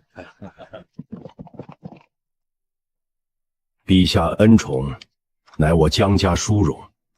然福兮祸之所伏，今日之荣耀，亦是明日之靶心。沈家一党此番折了颜面，绝不会善罢甘休。你们兄弟日后言行需愈发谨慎，不可受人以柄。父亲教诲的事，儿子明白。老爷，两位公子，国子监前记主来了。江兄，今日厚颜前来，一是为道贺，严格高中亚元，又得陛下如此厚赏，实乃年轻一辈之楷模。这二来嘛，却是要来请罪了。前兄何出此言？皆是我这段时间忙着编纂经书，将学院事务暂交给魏四爷，没想到那些学生受人蛊惑，竟敢联名上书，还有那个魏四爷帮着他们欺上瞒下，我竟是事后才知晓此事，实在是惭愧至极。前兄言重了，少年人热血冲动，易受人挑拨也是常情。陛下已然明察，此事便过去了。只是日后国子监学风，还需前兄多多费心引导才是。这是自然。经此一事，可见树大招风。严格如今声名错起，更需谨言慎行。日后若在学问上有何疑难，必可来国子监寻老夫探讨。多谢钱世伯关怀，日后学问上若有不解之处，定当登门求教。瑞儿，闲暇之时带妻儿回钱家看看。是，岳父。钱伯安此人最是明哲保己，他今日前来，表态多于请罪。二嫂素来贤惠低调，与钱家往来也并不密切。钱密继母今日态度，更多是出于官场考量。不过多个朋友总好不多个敌人。瑞儿，今日你岳父此举，你怎么看？我这岳父平时就不爱管事，若说联名上奏之时是魏司事帮那群学生递上的折子，我是信的。但若说他事前对此毫不知情，却不能全信。不过他今日前来，或许确实对武帝起了惜才之心。看来经此一事，许多原本观望之人开始重新掂量我江家的分量了。这是好事，也是坏事。父亲，难道就这么算了？那江银小儿，竟让我沈家损兵折将，依儿子看，明的不行，就来暗的。他不是有个未婚妻是杭州苏家的吗？一介商贾，蝼蚁一般，寻个由头捏死了，看他还能否如此嚣张。蠢货！捏死苏家，然后呢？哼，逼得江家退婚，让他毫无负担的去另寻一个真正的士大族联姻，届时拥有陛下青睐、自身才名，再加一个实力雄厚的岳家，你是嫌他翅膀不够硬，非要再送他一阵东风吗？对付敌人要打其要害，而非为其斩出累赘。江燕如今最大的护土是圣心，在他最得意的地方击败他，才能让他万劫不复。此刻动他是最愚蠢的选择。先生以为如何？大人英明。江姨此番得志，少年人难免有张扬之时，我等只需严密监视其一举一动，待其行差踏错，再伺机而动，一击必中。当前属要仍是稳固朝局，勿因小失大。江姨、苏家，这苏家富甲一方，又是一块现成的肥肉，若是利用得当，说不定还能一石二鸟。公子，国子监几位学生递来的帖子。陈知远要为上次的事道歉。公子，这会不会是鸿门宴？那些人之前那么骂您，管他是不是鸿门宴，他们如此坦荡递了拜帖，去一刀又如何？要是再碰上一两个不长眼的，正好再给本公子立立威了。若他们确实诚心赔罪，我此番前去也能赚个好名声。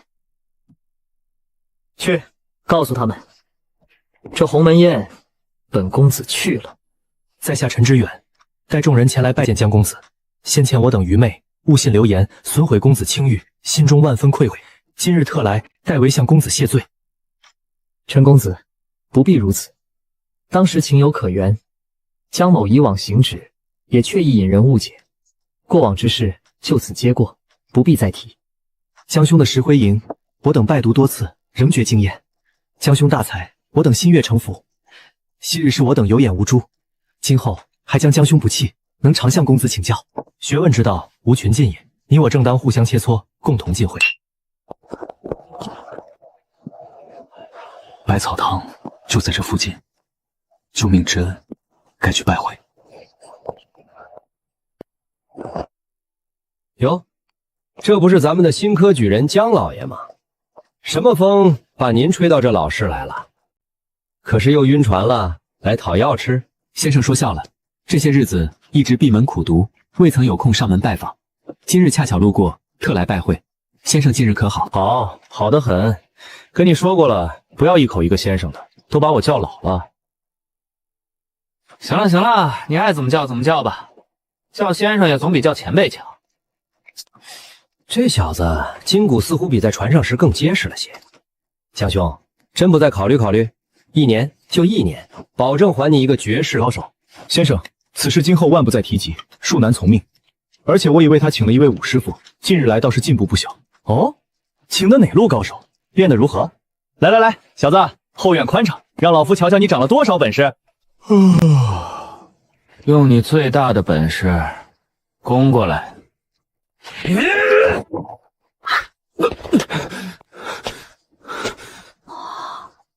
哈哈哈，好小子，果然没看走眼，根基打得还算扎实，力气也长了，这莽劲儿，嘿嘿，是块好料子。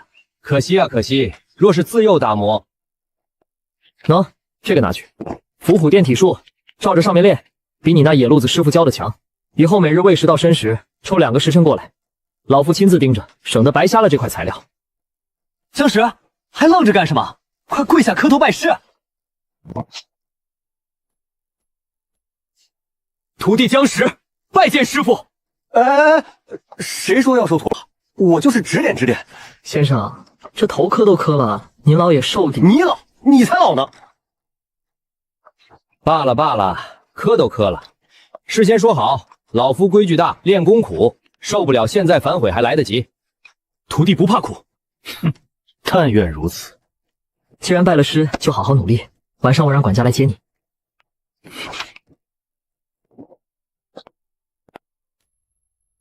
五弟，此番叫你来，是因为工部今日核查账目，发现几处疑点，牵扯到一批劣质木材的采买。我顺藤摸挖，发现最终经手人似乎与安远伯府名下的一处产业有联系，而且我发现这个人经常出入城西那家赌坊。李明，证据虽尚不完全确凿，但方向指向李明。而且我隐约觉得，近来似乎有人也在暗中查探此事，动作颇为隐秘，不像衙门里的人。父亲，对于安远伯府，您怎么看？安远伯府本已没落，只不过李德华，也就是李明的父亲，为官多年，也做到了户部侍郎的位置。再加上李婕妤这几年在宫中也颇为得宠，这才让李家又得了些许权势。但根基不深，在勋贵之中算不得什么。父亲，二哥，此事暂且不要声张。李明其人心术不正，李德峰说不准也与工部有所勾结。二哥可以继续暗中收集证据，切勿打草惊蛇。至于另一股探查势力，先不必深究，小心防范便是。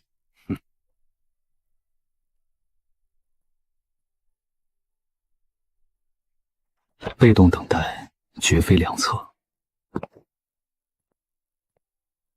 公子，我们去哪儿？去城南暗房走走，听听消息。我们不多事。不识抬举，欠债还钱，天经地义。求求你们，宽限几日，我定想办法凑齐本金利息。跟你这穷酸菜菜废话什么？大哥，看他闺女模样还算周正，拿了抵债。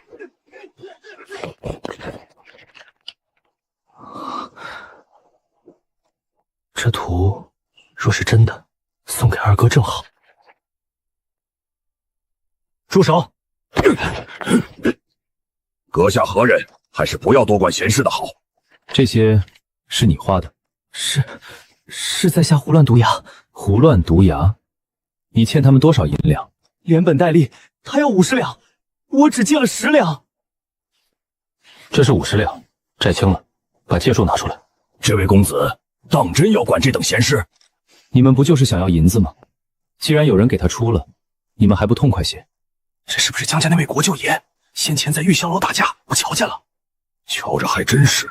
去年10月在城东跟萧家那位爷一起骂街的，好像就是他。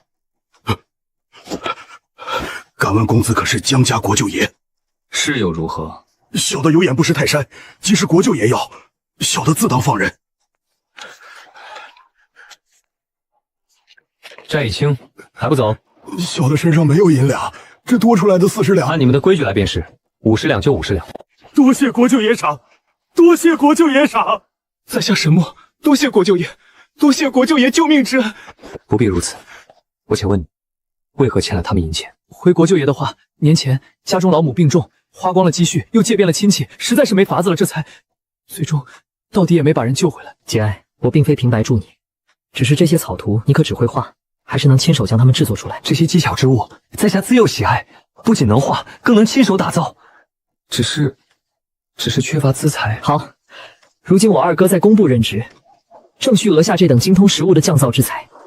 你若愿意，我可引荐你去见家兄，也好有个安身立命之所，专心钻研你的机巧之物，如何？愿意，在下愿意。若能得此机会，必竭尽所能，以报国舅爷知遇之恩。明日4时，你到中永侯府侧门，我会安排人接你。石头，给他点碎银子。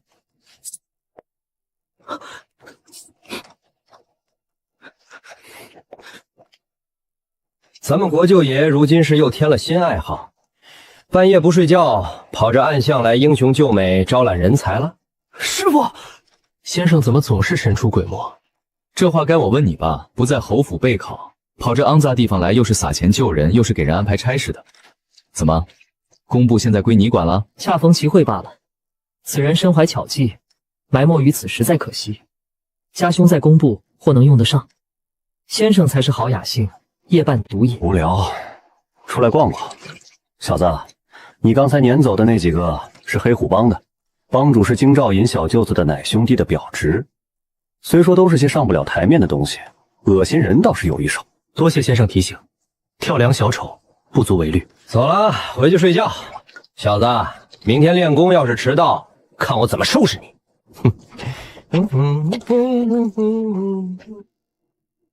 走吧，回府。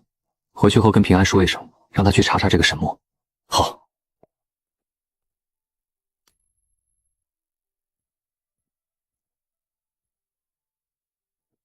草民始末，见过两位国舅爷。沈先生不必多礼，武弟对你赞誉有加，请坐。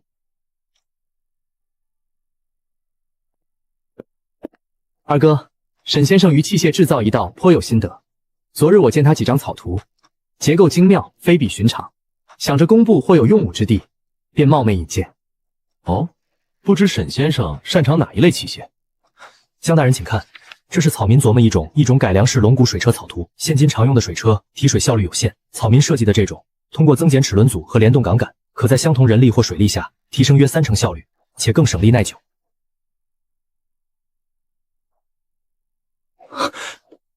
还有这个，这是草民设想的一种新式织机缩箱，若能成，换缩时间可缩短大半，或许能提升织布速度。沈先生大才，这些设计颇具巧思，于国于民大有裨益。只是不知先生可曾亲手制作过模型验证？回大人，草民家境贫寒，只能制作些小件模型。好，有理论，有实践，果然是实干之才。沈先生，若你愿意，我可为你提供一处庄子作为工坊，以及任何所需材料，专门负责将这些设计完善，并制作出实用的样漆，如何？愿意，草民愿意。多谢江大人，多谢江大人。来人，去收拾一间空房出来。沈先生，您有任何需要，都可以跟下人提。多谢大人。五弟，你这次可真是帮了二哥一个大忙。此人若真能成事，于公于私都是大功一件。也是机缘巧合，二哥能用得上就好。只是此事眼下还需低调，待样机做出成效，再禀明上官不迟。我明白，放心，沈墨我会安排妥当。五弟，你如今思虑越发周详，远胜二哥我。父亲若知，必然欢喜。老爷，那个沈墨被二公子收下了。事情办得不错，并非小的办的。此话怎讲？老爷，那晚五公子出府，恰巧遇到被黑虎帮威胁的始末，五公子看中了他的才能，出手帮他还了钱。今日便将人带去见了二公子，现下二公子已经将人安置在庄子里了。这小子学业这么重，还难为他时刻想着他二哥。既然是他安排的，让人多照顾一下始末的家人，切莫寒了这种能人的心。是，老爷。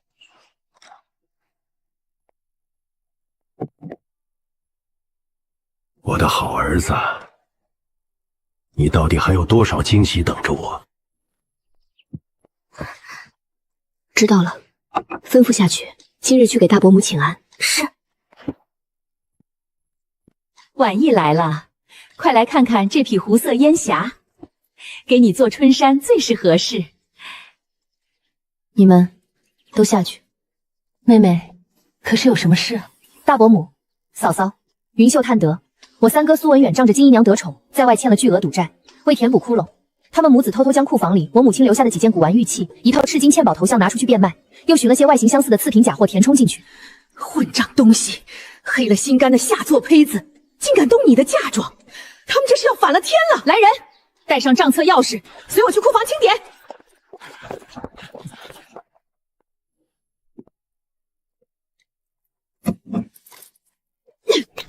去通知老爷，他们今日必须要让那个畜生给个交代出来。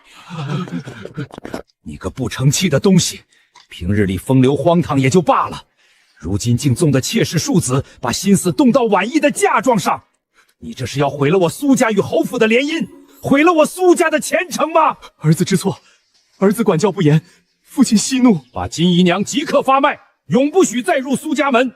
庶子苏文远重打30大板，禁足1年，扣除所有份例，由严师看管读书。若再有不轨，直接逐出家门。父亲，经此一事，可见二弟后院无人主持中服，终非长久之计。我听闻郑家姑娘刚刚和离，是否可让二弟续情？一来有人可打理二房内务，二来晚意进京，也有位名正言顺的长辈照应。罢了，我这把老骨头就再为他舍一次脸面。母亲的嫁妆保住了，未来的继母是外祖家姨母，可我即将踏入的侯府的波澜，只怕比苏家更险。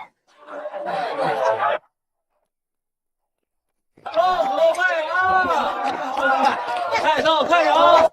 老爷，喝口参汤暖暖身子。下人们我都叮嘱过了，行事小心，莫要添乱。言儿今日那孩子这几日不知怎的，天天缠着陈涛习武，每日都累得满头是汗。身体强健是好事，但是切莫耽误了功课，落了明年的春文。老爷放心，言儿早就今时不同往日。吴公子，您如今底子薄，欲在春闱前有所成，需配合药浴，疏通筋骨，去除疲乏。属下知晓几个方子，或可一用。陈师傅有心了，药浴之事，我或许可请教一位朋友。你的拳脚功夫也让我受益良多，或许血污膏能有更好的法子。四姑娘回府了。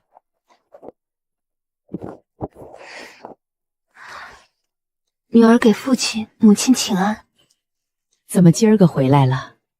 可是姑爷又惹你生气了？母亲放心，没什么大事，就是年关将近，府里事务繁杂，心里有些闷，想回来看看父亲母亲，住2日散散心。四姐，难道是那张寒佑？老爷，运儿舟车劳顿，我先带她去休息。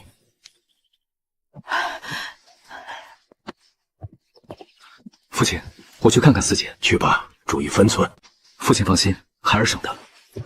母亲，张涵为了一个刚纳的扬州寿妹，竟想把那柄赤玉如意赏给他，那是您精心为我挑的，我不肯，他便当着那妾娘的面斥责我善妒不贤，还推搡了我。好孩子，委屈你了。那起子混账东西，如今竟敢打起了嫁妆的主意，这张家到底要不要脸了？你就在家里安心住下，想住多久住多久。四姐，莫要伤心了，既回来了，就好生歇息。万事有父亲母亲，还有我们兄弟在。月儿，明日你跟娘进宫，咱江家的女儿不能白受欺负。外祖母、姨母，你们来啦！拜见皇后娘娘，拜见宁安公主。母亲、四妹，这里没有外人，不必多礼，坐吧。阿月，这才月余不见，怎的清减了这许多？可是身子有什么不适？长姐，我没事，只是近日有些胃口不好，长姐不用担心我。你妹妹是前儿个回家的，那张涵为了一个新纳的妾室，要锁她嫁妆里的赤玉如意，还当众斥她善妒不贤，动手推搡。好一个荣国公府，好一个张涵！本宫的妹妹自幼金尊玉贵养在侯府，岂容她如此作践？张涵他是吃了雄心豹子胆，还是当我江家无人了？你是太后亲自指婚嫁入张家的正式嫡妻，代表着我们江家的脸面，更连着宫里的体统。阿月莫怕，他张家若连这点规矩都不懂，我便好好教教他们何为尊卑。来人，去荣国公府传旨，让张家的几个少夫亲明日一早进宫，还有去告诉小厨房午膳精心准备些四妹爱吃的菜式，再派人去勤政殿回禀陛下，就说本宫留母亲和妹妹在宫中用膳。是。此话当真？是皇后娘娘亲口告知的，做不得假。荣国公真是越老越糊涂，连儿子都管教不好。若不是看在太后面子上，他家爵位都留不下了。不看看自家什么光景，还胆敢不把江家放眼里？这国公爷年轻的时候也不聪明。你去上食局，将那叠新进的赤玉如意卷和那道金玉满堂羹赐到凤仪宫，就说是朕赏给秦国夫人和四姑娘尝鲜的。再去宁华宫传旨，张昭仪罚俸半年，禁足2个月。至于犯了什么错，让他自行领悟。若是领悟不了，便传信回荣国公府。奴才遵旨。好个江氏，回娘家搬弄是非还不够，竟跑到皇上面前去上眼药。不过是个庶出的，摆什么贵女架子？竟连本宫这里都不来请安问好，眼里还有没有尊卑长幼了？哼，总归是太后指婚，金口玉言，难道还能和离不成？看他能得意几时？终究是要回我们张家做媳妇的。圣旨到，张昭仪接旨。哀家当年瞧着张涵那孩子模样周正，家世也相当，谁想内里如此不堪。这桩婚事是哀家看走了眼。允成，你母后今日留你外祖母和姨母用饭，你怎不多陪一会儿？你母后心里是时时惦记着你的。孙儿知道，只是看着外祖母、姨母神色不太好，想是有提几话要说，孙儿在那里恐有不便。这孩子依旧对当年的事情有所芥蒂罢了。夫人，四姑娘、四姑爷来了，说是来接四姑娘回府。月儿，你且在屋里歇着，不必理会。妍儿，你去前厅会会他，看看他到底是个什么说法。是。五弟，哟，原来是张四公子，稀客。不知张四公子降临寒舍，有何指教啊？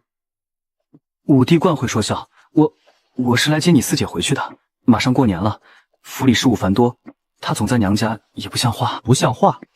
有拿正妻嫁妆送小妾这种事不像话吗？嫁妆是我姐姐个人私产，而非你张家之物。贵府这种事都能做得出来，我四贼受了委屈回娘家小住几日，散散心，有何不像话？那事儿是我不对，是我糊涂，被那女人撺掇，我已经把她打发出府了。真的，五弟，你信我，我以后定好好待你四姐。你记住，我四姐嫁入你家是太后赐婚，我江家无意攀附。若是觉着我四姐庶出，配不上你这国公府的嫡子，大可去太后面前请旨和离。我江家绝对第一时间接我四姐回府。五弟说的哪里话？不过夫妻间的争执，五弟年纪小还未娶亲，自是不懂，哪就闹到和离的地步了。张四公子今日前来，所谓何事？岳母大人真是折煞小婿了。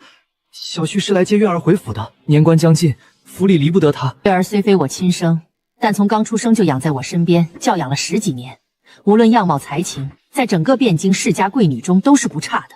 可总有些眼皮子浅的人，因她庶出便生出薄待心思来。张四公子，我江家的女儿即便是庶出，你以为在别的公侯府中就做不得正妻？若不是当年太后赐婚，你们张家我们连门边都不会碰，岂有你随意欺辱？岳母大人言重了，小婿绝没有那份心思。小婿往日里些许小事，他性子柔顺，不愿多言，我也只当夫妻间难免磕烫。可这次动嫁妆，汝正是。张四公子，你已经触犯大宋刑律了，你知不知道？小婿知错，岳母大人开恩，日后定当痛改前非，好好对待月儿。既如此，我便唤月儿出来。他若愿意跟你回去，我无话可说；他若还想再住几日，你便自己回去，好生反省。母亲，女儿便随他回去吧。月儿，你想清楚了，若不愿，无人能逼你。女儿想清楚了，年关事忙，总待在娘家也不好。只要她日后能谨记今日之言便好。记得，一定记得。月儿，我下次再也不敢了。你放心，这次就跟我回去吧。狗改不了吃屎，今日的妥协换不来长久的安宁。月儿还是跟他回去了。是啊，这孩子懂事，不想让我们难做。委屈苑儿了，荣国公府真是越发不成体统。老爷，妾身就怕那张涵江山易改，本性难改，日后月儿再有委屈，可如何是好？太后赐婚，又是荣国公府的表亲，这和离怕是难如登天啊！夫人难道忘了为夫年少时曾救过先帝一次？若真有那么一天，为了月儿的终身幸福，我也只能去问问陛下，先帝那个诺言还做不作数了。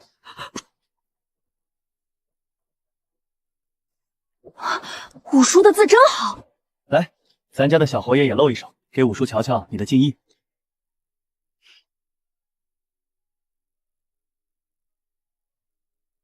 好，骨架端正，有进意，比我当年强。老爷、夫人，餐饭备好了，走吧，吃饭。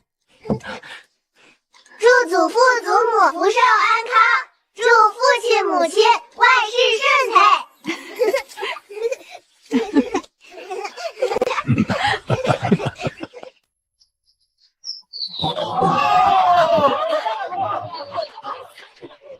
愿家国永安，愿此生不负。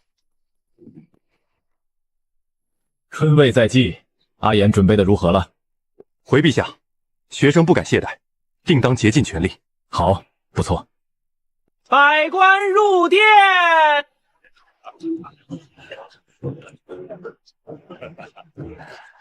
陛下的夸奖，无疑让我再次来到了风口浪尖。看来今日得低调些，免得行差踏错。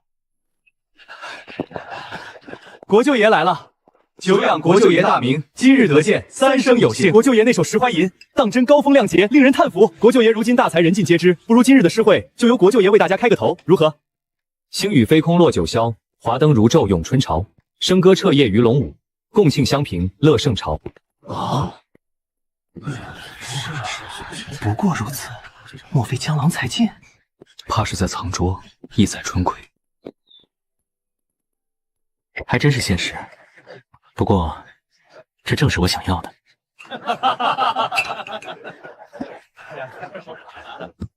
为父再给你讲讲这会试的出题规则。由于会试参与人数众多，故而太祖皇帝当年便已明确，每年会试一律由礼部尚书担任。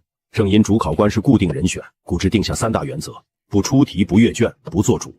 所以这次考试，为父虽是主考官，但实际更像是一个大管家，无法帮你押题，也无法揣测考官喜好，全看你自身本事。所愿胡明御前勾题，这般规则倒跟那个世界的高考有2分相似。这位太祖皇帝，莫非真的和我有相同的经历？成了，大人您看，效率提升30%有余，更省力耐用。干得不错，我这就拿去给武帝看看。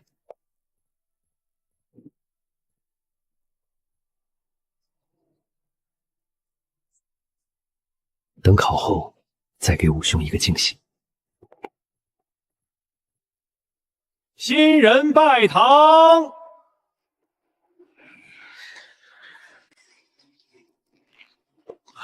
是。老爷，侯府的贺礼到了。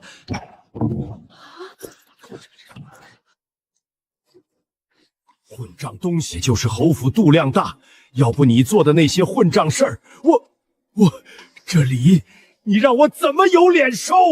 父亲息怒，侯府礼数周全，咱们若拒了，才是失了分寸。不如先请管事们喝杯热茶，有什么事进屋慢慢说。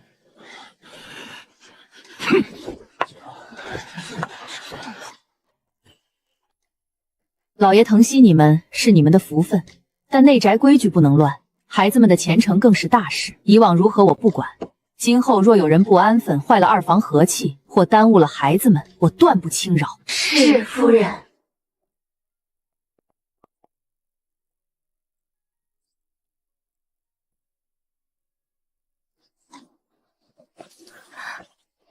母亲，来陪我坐会儿。我与你母亲虽非一母所生，但自幼一起长大，情分深厚。你母亲走得太早，你母亲不在了，我既进了这个门，便会尽力看顾你。有我在，京城侯府门第高，规矩大，但你放心，万事有苏家替你撑着，有我在，总不叫你受了委屈。谢母亲。傻孩子，往后也是一家人了。婉意那孩子的嫁妆，再添2件进去吧。我说给婉意添嫁妆。添，夫人说了算。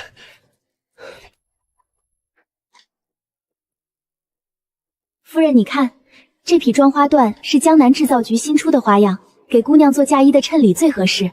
还有那边那匣子东珠一并入嫁妆单，这是我从娘家带来的，添进去。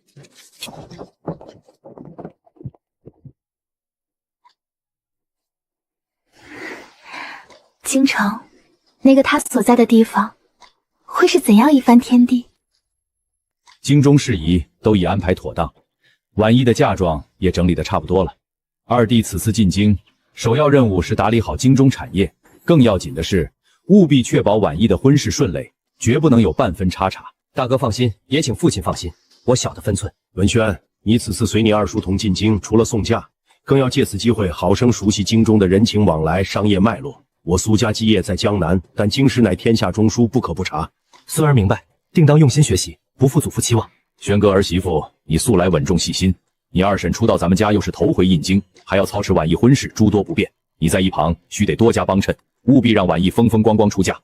祖父放心，孙媳定当尽心协助二婶，照顾好婉意妹妹。文斌，跟着去京城，安分守己，学着做些实事，莫要惹是生非。是，祖父。大哥，要是万一婉意在那边受了委屈呢？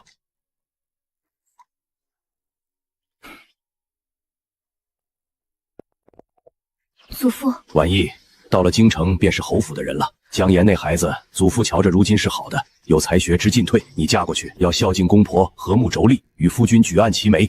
苏家永远是你的娘家。孙女谨记祖父教诲。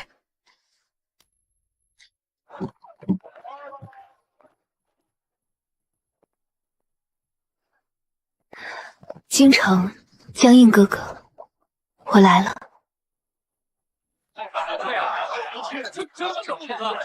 真是多久了？夫人，老爷让小的回来说一声，礼部奉旨，今日其所愿。老爷与诸位考官已入住贡院，专心明题，直至会试结束方能出来。传下去，府中一应事务皆以五公子备考为先，不得有任何喧哗打扰。怪不得话本里总写闺阁女子偏爱英武侠士。21世纪的那些女孩子也喜欢在手机上看肌肉男，连我自个儿瞧着也觉得比从前那副文弱模样顺眼不少。公子，师傅他出京了，走了。谢先生去了何处？怎不提前说一声，我也好去送送。师傅没说去哪儿，只说有要事必须离开汴京一段时日。他是昨夜走的，连师节也没带。还有，这是师傅留给您的，说考试时或许能用上。小子，考场如战场，好自为之，药别乱吃，看准症状。等你金榜题名，请老夫喝酒。这份人情我记下了。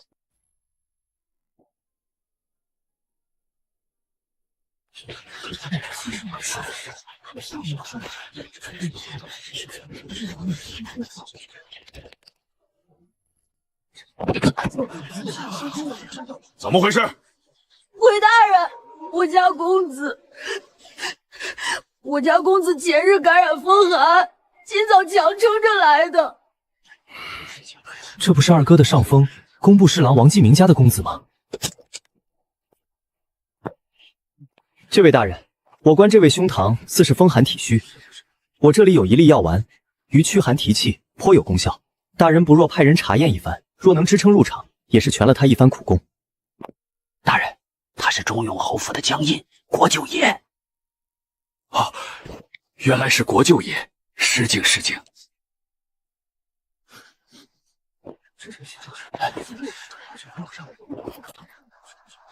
这的确是好药，且不是凡品，其中有些药材老夫也分不清楚。这是中永侯府国舅爷给的药，大夫刚刚的话你也听到了，你可要服下试试。但提前说好，若是出了事，或者进了考场再出事，诸位都是人证，我再次起誓，此药是我王国安自愿尝试，如果出了事，与旁人无关，家里也绝不追究。多谢国舅爷援手之恩，在下王固昂若能侥幸入场，必不忘此德。王兄客气，举手之劳，望你顺利。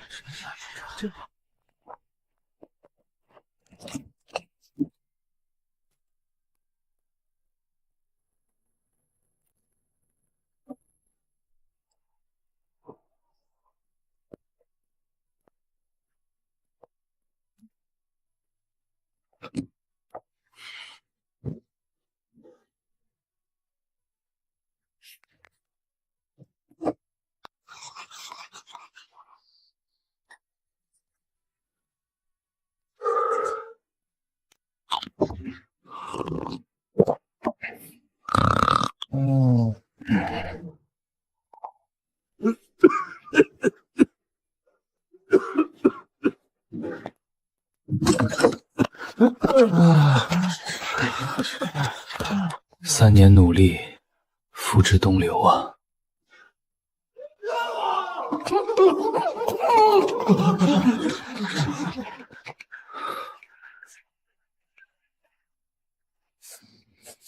罗生收卷。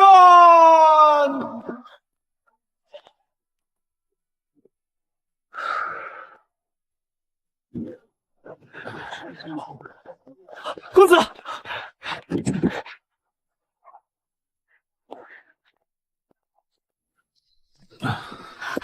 快带公子去休息。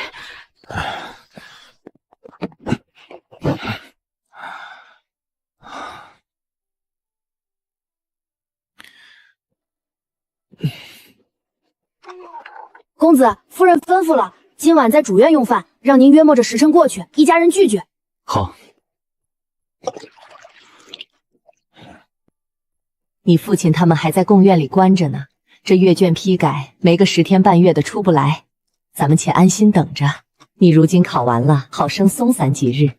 有件事要告诉你，苏家前2日已到京城了，你未来岳父岳母还过府来拜会过，那时你正在考场里。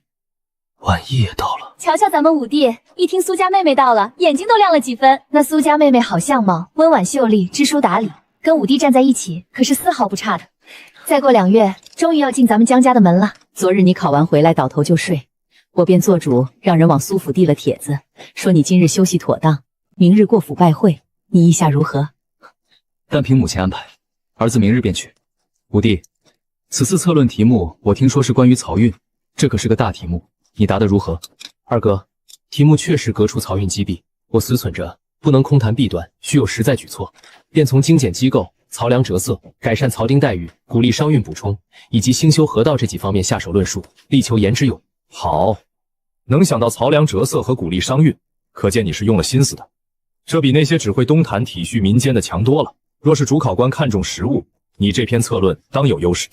对了，你引荐的那位沈墨真是个奇人，等放榜后，我再细细跟你说。明日就要见面了。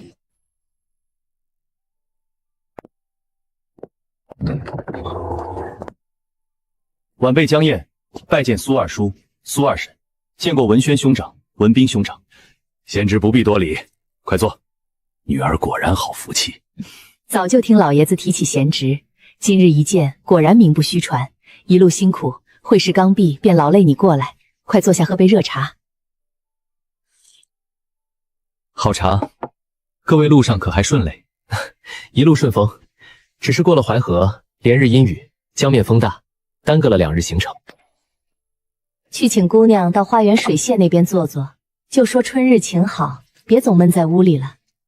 年轻人总陪着我们这些老骨膏也无趣，贤侄也去园子里走走吧。好。婉意，江映哥哥，听说你前日刚出考场，定然十分辛苦，可还安好？我无妨，倒是你，脸色怎得如此苍白？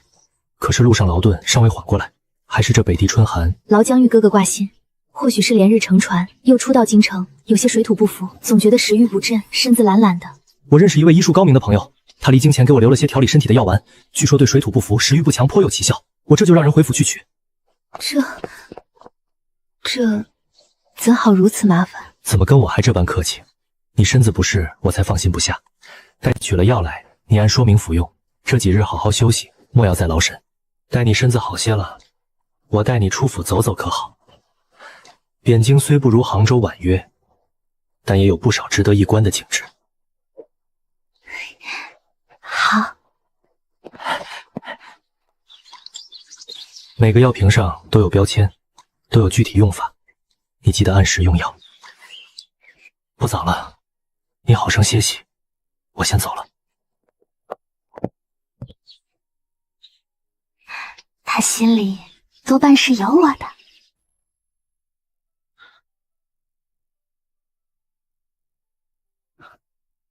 世贤，站在那儿做什么？武叔安好，武叔科举从文，怎的开始学打拳了？读书科举也需要一个好身体。前些日子武叔参加会试，整整9天都待在那狭小的号房中。你是没见有多少举子期间重病昏迷，而且听闻有个人身体高热，却凭着毅力强撑到了最后一天，结果回家当夜便过世了。所以世贤，读书固然重要，但无论何时，身体才是最重要的。今后在勤学苦读的同时，也要增强自己的体格，不可太过娇养。你要切记。侄儿记下了。对了，今日你来找武叔，所为何事？今日学堂修木，侄儿读孟子，于民为贵，社稷次之，均为轻一章。虽能背诵，却总觉得其中深意未能透彻理解。先生讲解时，一觉隔了一层，心中困惑，特来请教武叔。去能一斋。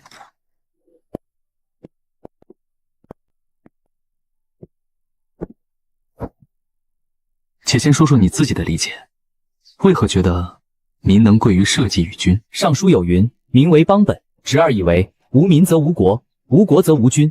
故而民为根本，最为重要。社稷是土谷之神，代表国家祭祀，次之。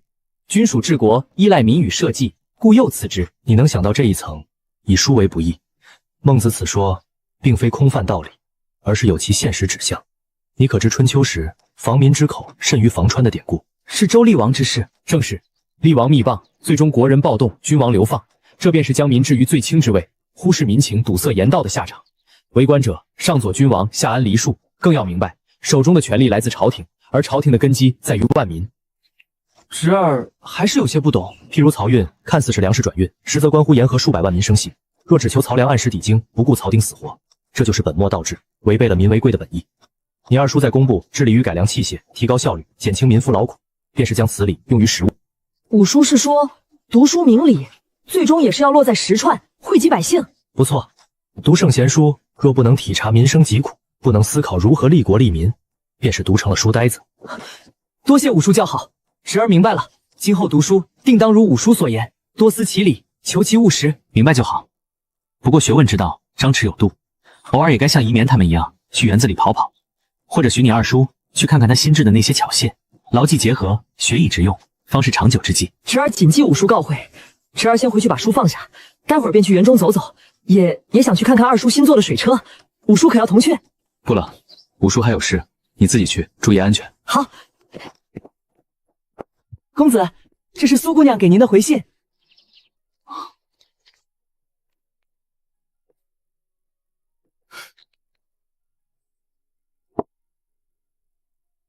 赶紧派人送去。五公子，工部左侍郎家王二公子前来拜谢。王二公子前来拜谢，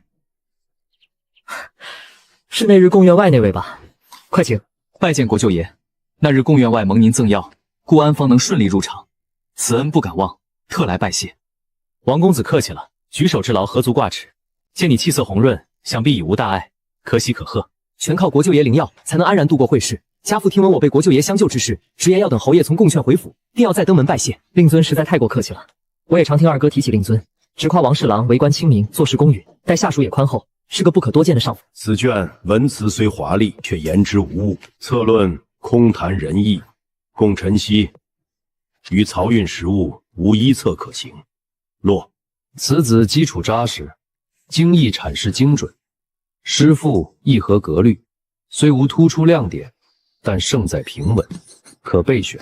诸位请看此卷，此卷论漕运之弊，不仅切马耕绩，且条条切实，颇有见地，文风朴实，论证严密，非深谙实务者不能为，当为上等。这篇更加，诸位快看，下官觉得此篇文章颇有慧媛之才。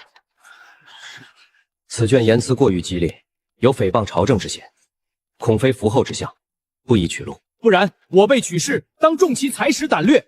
此子能见人所未见，言人所不敢言。虽言辞激帖，然其心可怜，其才可用。若因言废人，岂是朝廷取士之本意？诸位，既然争执不下，依例表决吧。不知哪一份会是言儿的试卷？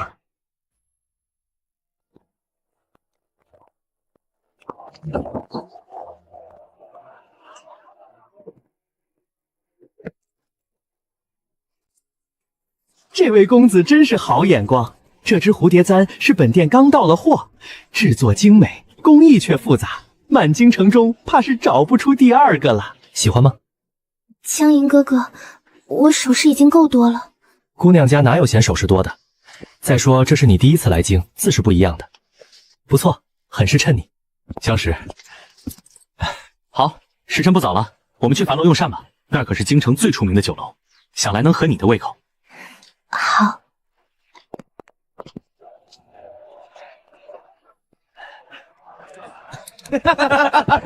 哟，这不是咱们国舅爷吗？怎么不在玉香楼吟风弄月，倒陪起姑娘吃饭了？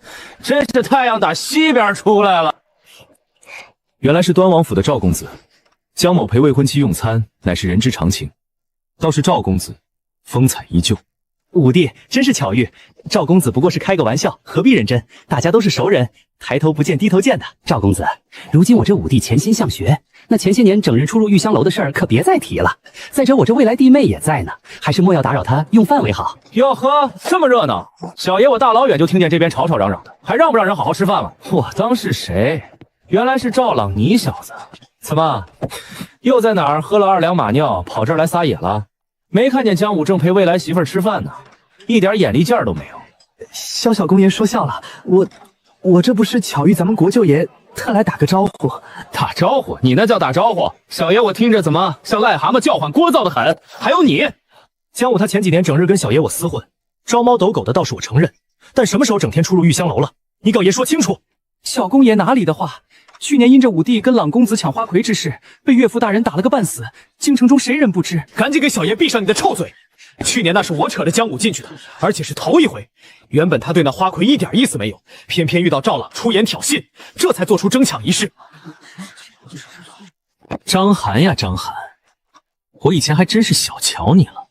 大庭广众之下就敢如此败坏小舅子的名声，当真是不把皇后娘娘和忠永侯府放在眼里。你还有你江武，好歹也是个国舅爷，看谁不爽扇他几个耳刮子又能咋的？整天窝窝囊囊的，就连你这姐夫也跟仇人似的，当着你未来媳妇儿的面就敢满嘴胡言。要不是遇到小爷，你这小童子级的清白怕是都丢喽。行了行了，该干嘛干嘛去，别杵在这碍眼。可以啊，江武，这位就是杭州来的苏家姑娘吧？果然是花容月貌，你小子真是艳福不浅啊！方才多谢你解围了。谢什么？早就看那赵朗不顺眼了，整日里拽的跟什么似的。要不是我爹不许我来打扰你清静，小爷我早就找你喝酒去了。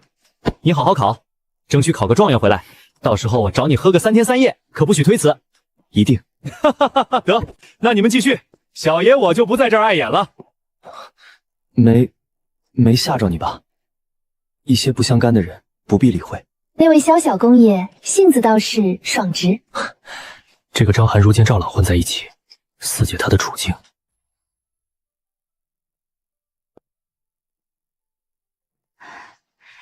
老爷辛苦了。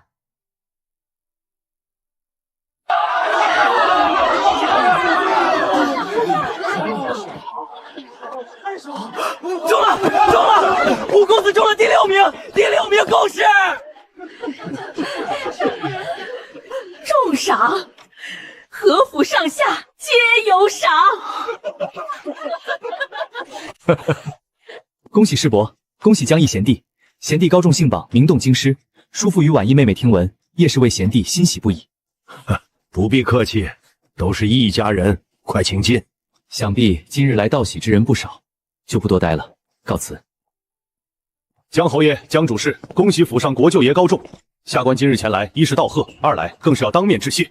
多谢当日国舅爷考场外仗义赠药，犬子才能支撑完这9日。此番亦侥幸榜上有名，此恩情我王家铭记于心。江兄，大恩不言谢，日后但有所需，顾昂绝不推辞。王侍郎，顾昂兄言重了，举手之劳何足挂齿。还未恭喜顾昂兄同登信榜，你我殿试再一同努力。此等小事，王侍郎不必放在心上。他们是同科举子，如今通过会试，今后定是要同朝为官，互相帮扶也是应该。咱们年纪大了，未来这朝堂还得看他们年轻人的。通知一下，今日午膳准备几道好菜，我要和王侍郎好好喝上几杯。不必不必，家中已备好家宴，等殿试过后，定然不醉不归。好，那就祝我们两家的孩子都能榜上有名。老爷，公子，四小姐回来了。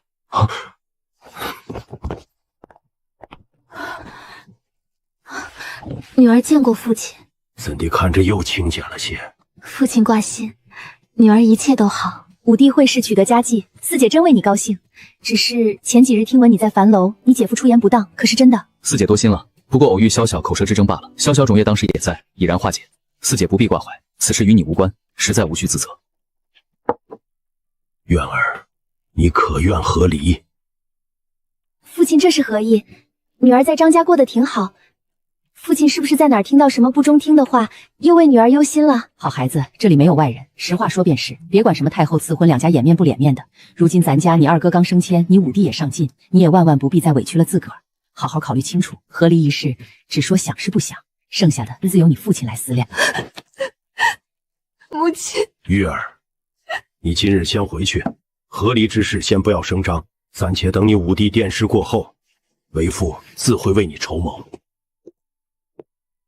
苏家已至京城多日，我此前一直所愿未能拜会，实在于理有亏。明日便备上礼物，亲往苏府拜访。听凭父亲安排。侯爷、夫人大驾光临，蓬荜生辉，快请进。仲平、弟妹，此前公务缠身，未能及时拜会，还望海涵。侯爷说的哪里话？会试刚过，我们也是知晓的。仲平之前还唤一声江大哥，怎的如今你我正式结为儿女亲家，却反而一口一个侯爷？可是真怪我们江家失了礼数不成？岂敢岂敢，是小弟的不是。江大哥、嫂夫人，茶已配好，快请厅内落座。你去小姐院里说一声，江家长辈已经到了，叫他前来拜见。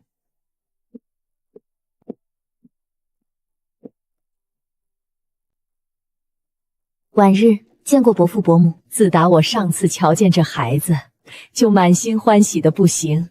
苏家把他教养得如此出色，蕙质兰陵，可真是便宜我们家那混小子了。姐姐哪里话，眼阁生的仪表堂堂，如今又会试高中，自是前途无量的。能得这样的家婿，才是我们苏家的福分。苏家立足江南，通秋四海，于国于民皆有益处。田儿日后若能在朝中有所建树，也需知晓这民生经济之本。不错，你我两家能联姻，是我苏家的福气。这种话还是莫要多说。商贾也为国家一部分，没有高低贵贱之分。既为一家人，就莫要说两家话。我先回府处理公务。老爷公务繁忙，便先回去吧。我还要和我这未来的儿媳好好唠唠呢。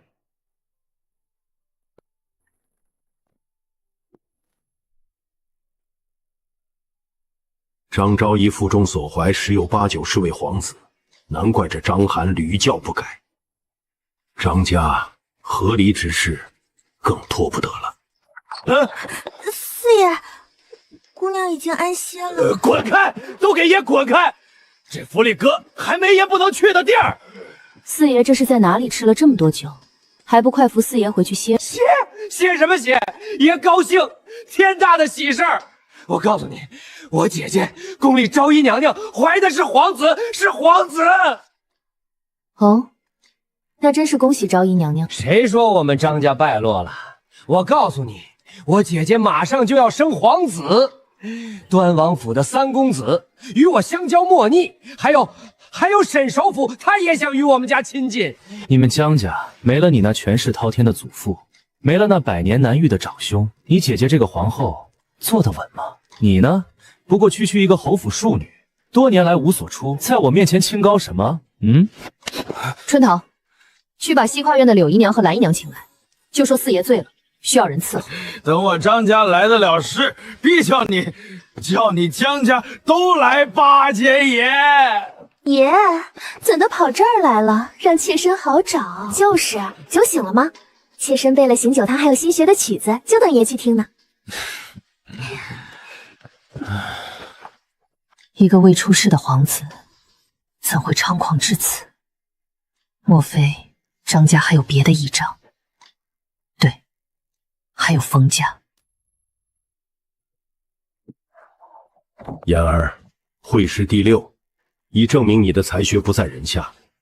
明日殿试由陛下亲测，意义非同一般。请父亲教诲。殿试之上，测问之外，心态气度尤为重要。切记戒骄戒躁，亦不必过分紧张。至于最终名次，文章固然重要，但有时亦需些许机缘与圣心独断，不必过于执着，但求无愧于心，无愧于君父，便是成功。儿子谨记父亲教诲，定当沉着应对，不负厚望。明日吉英殿上，是我迈向这大宋权力中心的第一步。陛下升殿。诸生，今日朕亲测于庭，望尔等直言无隐，尽数封仪，莫负10年寒窗苦，莫负朕求贤若渴之心。测问王道之本，何以施行？当今之物，何者为先？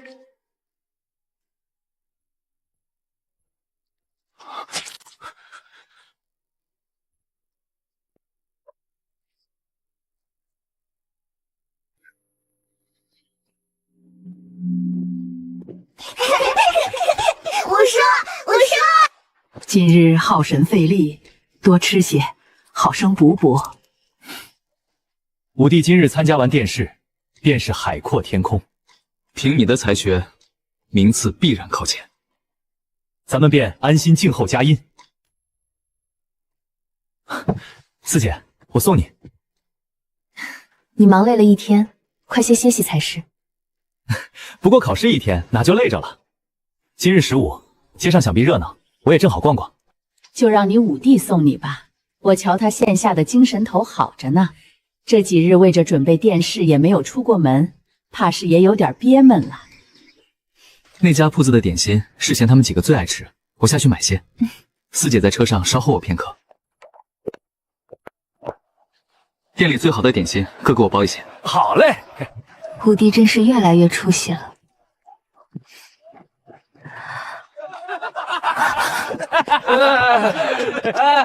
哟，这不是我家娘子吗？下来。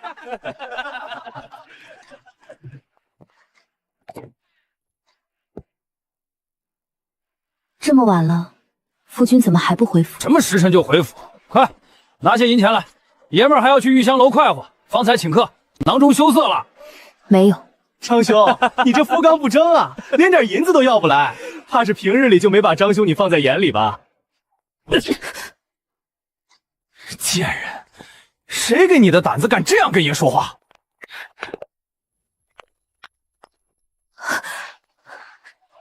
江石，把他那只手给我折断！无敌，不可！你今日刚参加殿试，切不可此时冲动。江岩，就算她是你姐姐，可嫁到张家成了我的人，我教训自己的女人天经地义。你有什么可神气的？不就仗着皇后给你撑腰？我告诉你，我姐姐现下也怀着皇子，如今后宫哪个妃嫔不得避让3分？我张家是国公府，太后是我表姑母，与端王府、沈首府皆有交情。你家不过是个侯府，考个科举就能内了？你就是中了状元，在我张家跟前又算得了什么？你给爷听好了，今日他回去照打不误，看你们江家能怎么样！2只手都给我废了，马上！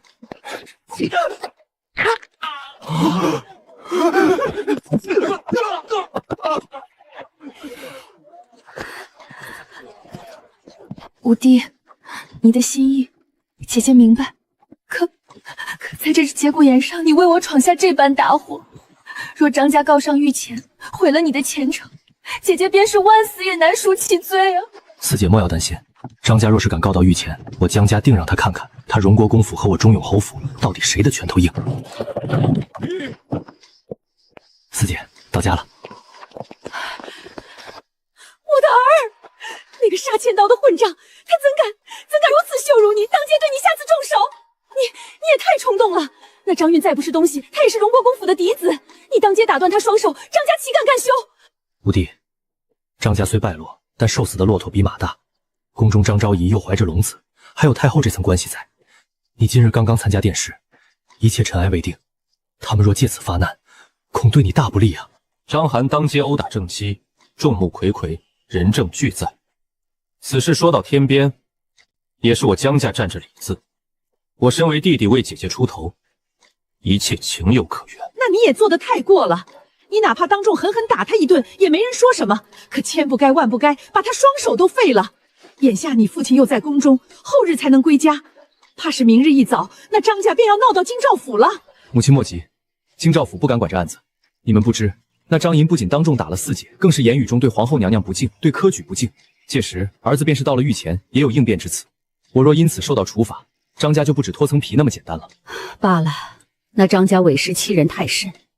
我江家这些年行事向来低调，好些子人便真当我们软弱可欺了。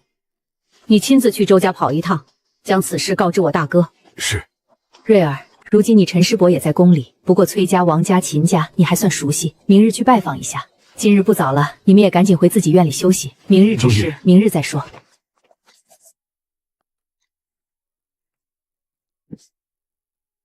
明日一早将这封信送到工部侍郎家王二公子手上。是。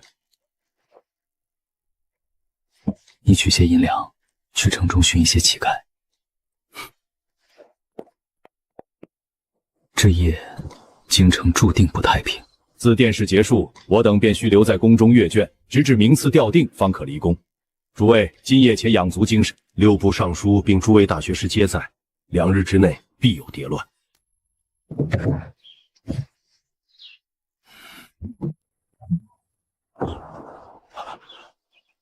在下乃京兆府重差，奉府尹之命，特来请贵府5公子江岩过衙回话。夫人，京兆府的人来了。来了，平安。你跑一趟，知道该怎么说。你不亲自去一趟，免得外头说我们江家目中无人。他不配。青天大老爷要为我们做主啊！那江毅仗着是侯府公子，皇后娘娘的亲弟弟，竟敢当街行凶，将我家公子打成这般模样，这还有王法吗？还有天理吗？我们张家虽不比当年，却也是太祖皇帝亲封的国公府。他江家如此仗势欺人，简直是没把国法放在眼里。大人，草民乃中永侯府5公子江燕身边的小厮平安，奉命前来。江银呢？他敢做不敢当吗？打了人就派个下人来顶堂。张公子此言差矣，我家公子乃新科贡士，身份清贵，不同于张公子一介白身，岂能随随便便上公堂？若有正式公文或陛下谕旨，我家公子自当遵从。再者，昨夜是你张公子当街殴打正妻，其后又口出狂言，公然侮辱中宫皇后娘娘。我家公子维护姐姐，乃是人伦常情，更是维护皇家颜面。试问，若任由旁人当街辱及皇后母及而无人制止，皇家威严何在？原来是这么回事儿，怪不得一大早大家都在传。大媳妇儿还骂皇后，该打！就是，这荣国公府的公子也太不是东西了，国舅爷怎么没打死他？你强词夺理，他将言下手如此狠毒，废我胳膊总是事实。事实就是张公子醉酒心悸，花光银两后当街向妻子勒索，索要不成便动手打人，口出狂言。我家公子不过是阻止其继续行凶，至于伤势如何，当时混乱，谁又能说得清？或许是张公子你自己站不稳摔的呢？你血口喷人！孙大人，张公子昨夜还对读书人参加科举之事出言不逊，说便是中了状元，在荣国公府面前也什么都不是。这荣国公府才是仗势欺人吧？难道这朝廷是他张家的吗？竟然连天下读书人都瞧不上！我呸！京城谁不知道张邯就是一个纨绔草包，他配跟读书人比吗？就是，离了荣国公府，他算什么东西？肃静！公堂之上岂容喧哗？此案情节复杂，牵涉甚广，更关乎勋贵清誉，恭维体面。本官职权有限，不敢擅专。江银虽情有可原，但毕竟涉及人身伤害，而张家所控之罪亦需查证。本官会将此案详情连同双方证词一并呈报圣厅，在陛下旨意下达之前，尔等各自回府，不得再生事端。回堂。少爷，少爷，辛苦了。那孙府尹是个聪明人，他知道该怎么做。四姐，你看，这第一步他们便奈何不了我们，接下来就看宫里的了。此篇文章华才者，可点为状元，以示文运昌隆；此篇精通实务者，可为榜眼，亦是栋梁之才。至于其余的，陛下，臣以为丙7号也当为一甲。其论当今之务，守在强兵，提出的精练边军、革新武备、以战促和3条政策，切重实兵，锐气十足，实乃强国之道。王尚书此言差矣，强国先须富国。丁2号卷论当今之务，莫先于理财，主张清廉田亩，改革盐税，鼓励商贸，数据详实，方是固本培元之良策。空谈兵事，突号钱粮。陛下，王尚书、赵尚书所论，皆务一时之时。然臣以为，更1号卷所陈，方是立国之本。立志乃万政之源，源不清则流必浊。此文高屋建瓴低，洞察根本，也有资格占得一甲。陈尚书所言，老成谋国，立志不清，良策亦难行于天下。此卷立意高远，法度严谨，确属上乘。此文锋芒过露，对吏治积弊批判尤为激烈。若名次太过靠前，恐引人非议。依臣之见，不若置为2甲前列，稍加磨砺，更为稳妥。这几篇文章本就是我等批阅后难以抉择孰优孰劣。江侯此时突然出言打压，莫非是看出此卷出自何人之手，有意避嫌，还是别有用意？国丈乃探花郎出身，才华斐然，自然能看出这篇文章写得如何。其虽对吏治积弊有所批判，但言辞颇为中肯，并提出了解决之法。相较于其他2篇，并无不足，何故做出此番评判？陛下明鉴，臣确有所疑。此文见解、破题角度乃至文风，与犬子江晏平日记作颇有神似之处。臣为避嫌，故恳请陛下与诸位同僚严加甄别，公正评定。那便去了胡名，一看便知，也免得诸神心中猜度。更1江衍，开封府人士。好一个避嫌，好一个为公允计。若众卿皆能如江卿这般持心公正，朕又何忧朝堂不清？此3字文章皆属经国之作，难分伯仲。探花之名，本有赞誉年少俊彦风华之意。既然文章不分高下，那这探花郎便选个相貌最是出众的，以全琼林之盛。诸卿以为如何？陛下圣明。江晏，诸卿想必都是见过的。其他2人，一人相貌平常，一人接近50旬。此3人中，属他年纪最轻，相貌也是最为端正俊朗。本科1甲第3名，探花，开封府人士，江晏。礼部医治准备传龙大典事宜，诸位爱卿辛苦了，各自回府吧。诸位可知，3日前那月黑风高之夜，发生了何等惊天动地的大事？快讲，快讲，不要卖关子！那张公子张邯，平日里人模狗样，穿绸着缎，出入高门大户，谁不敬他一声张公子？可谁曾想，那夜他竟做出那等令人发指的勾当。听说啊，他当街污蔑当今科举和皇后，被侯府五公子当场拿住，一顿好打，打得他哭爹喊娘，连滚带爬。活该！早看出那小子不是好东西。我表姐的邻居就在侯府当差，说是打的那叫一个惨，门牙都掉了2颗。嘘，小声些。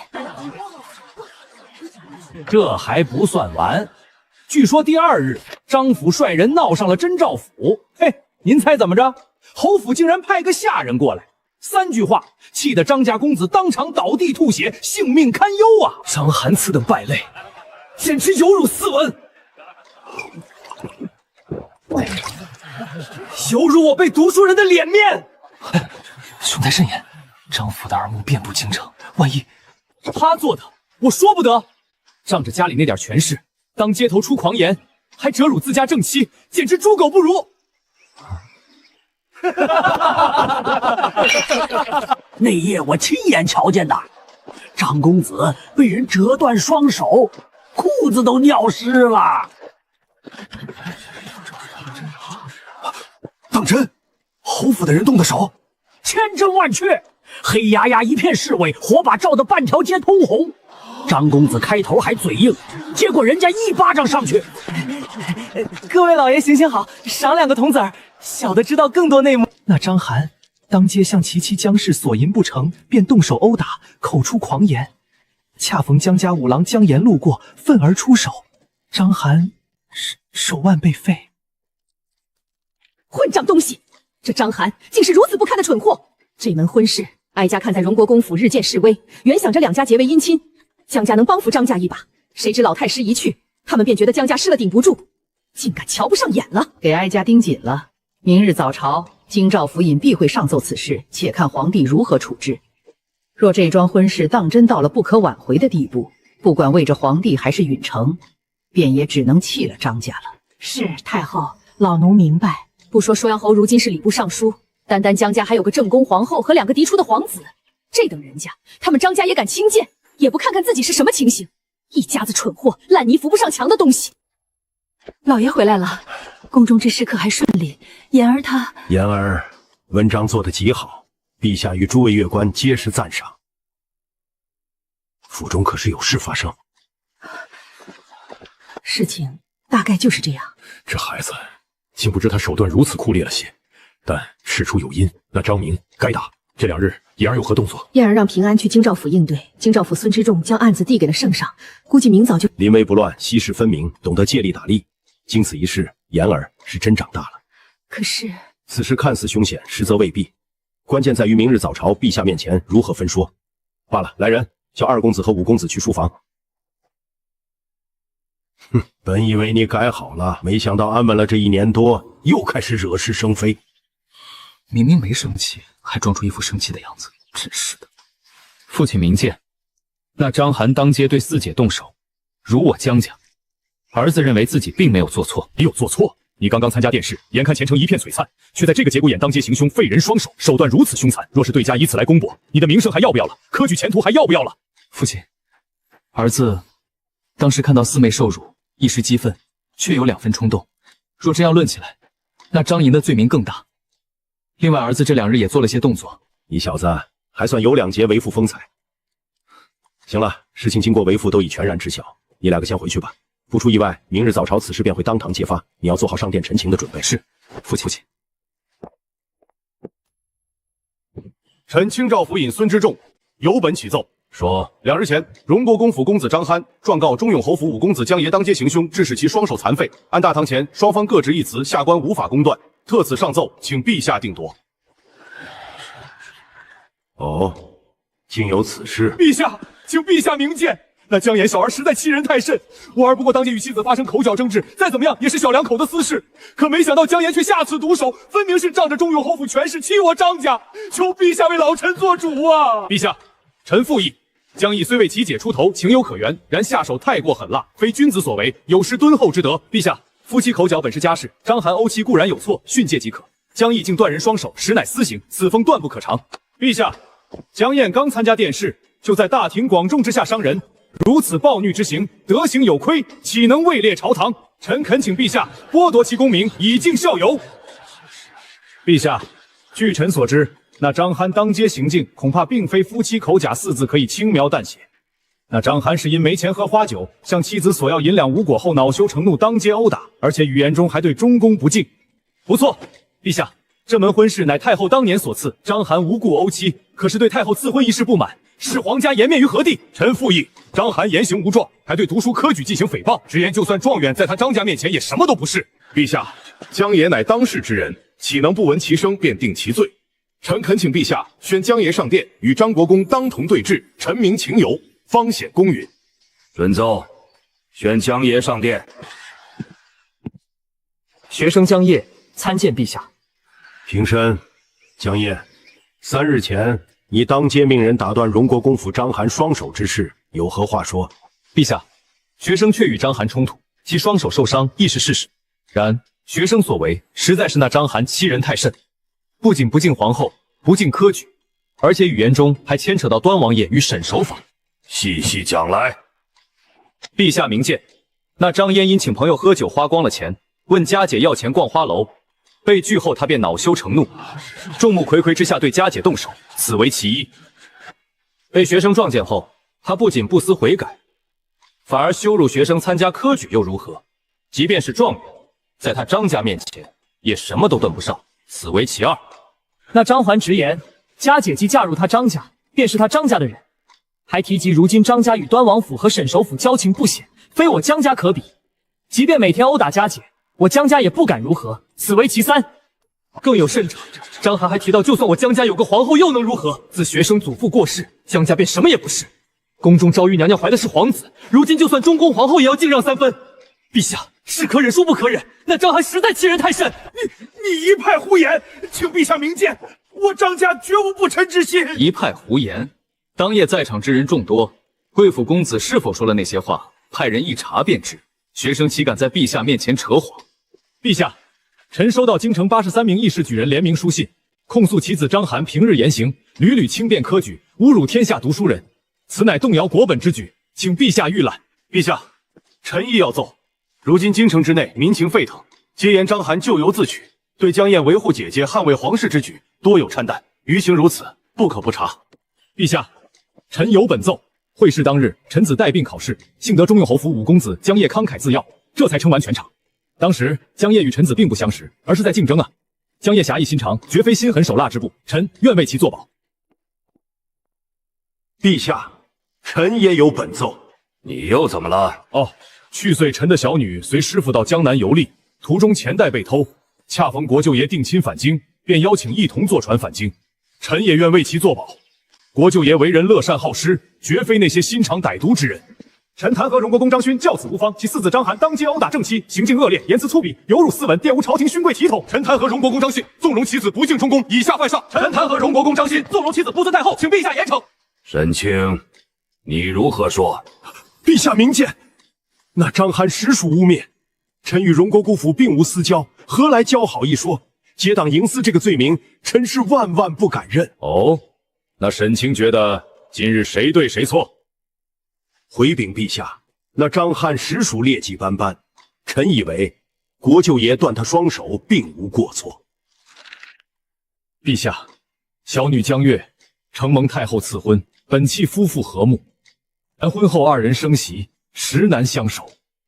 伏望陛下垂怜臣女境遇，恳请圣恩准予和离。陛下，此婚乃太后娘娘亲赐，若因夫妻矛盾便下旨和离，岂非伤了太后娘娘的慈心，损了天家颜面？依臣之见，那张邯也受到了惩罚，不如将此事就此接过，依然结两家秦晋之好，岂不皆大欢喜？臣附议。陛下乃95之尊，亦是人子，钟永侯此举是要见陛下于不孝啊！臣岂敢因家事使陛下背负不孝之名？先帝在位时，曾感臣微末之功，赐臣一诺，言臣此生若有所求，只要不违国法伦常，皆可应允。不知陛下是否还记得先帝此诺？朕自然记得。当初先皇微服私访时被刺，是国丈挺身而出，此事先皇临终前依旧念念不忘。如今先帝已逝，臣斗胆敢问陛下，此诺今日是否还作数？君无戏言，先帝之诺，朕身为人子，仅当遵行，自然作数。谢陛下。那臣今日便叩请陛下，替先帝应允臣之所求，恩准臣女江月与章邯和离。先帝一诺，那可是能挽救家族于危难，或换取泼天富贵的护身符，竟要将其用在一个庶女的婚事上。如今江尚虚连先帝的承诺都搬出来了，皇帝还能怎么办？这张家真是把哀家的脸都丢尽了！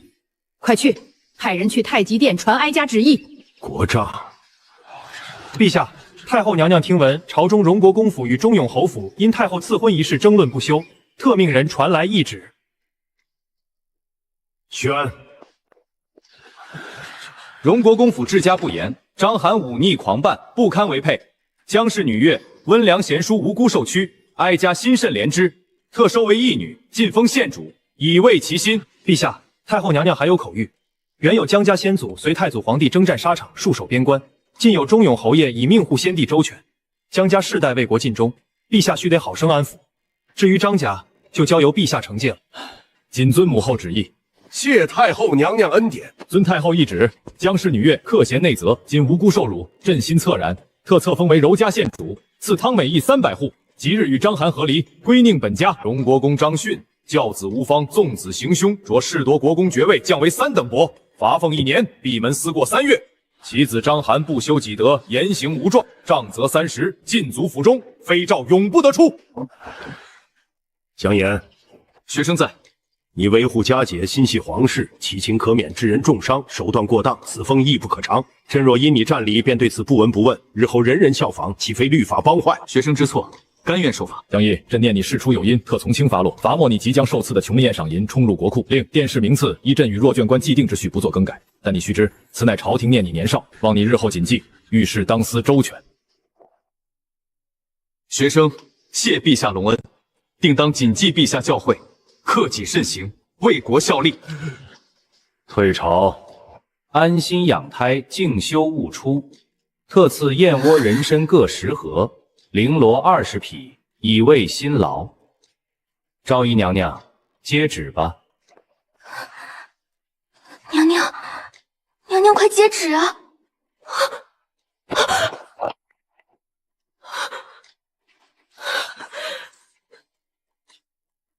静修勿出，好一个静修勿出！本宫怀胎4月，皇后娘娘连请安都免了，这是怕本宫这肚子，还是怕本宫这张嘴？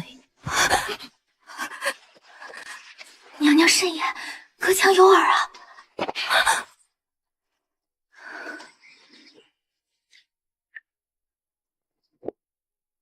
柔家县主，领旨谢恩吧。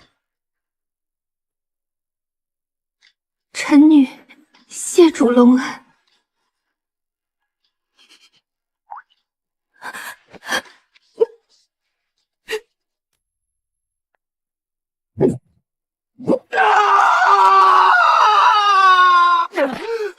爹，儿子知错了，爹，我受不了了，饶了我吧，爹！列宗列宗，我张家百年基业，竟毁坏此等逆子之手，我张勋是张家的罪人啊！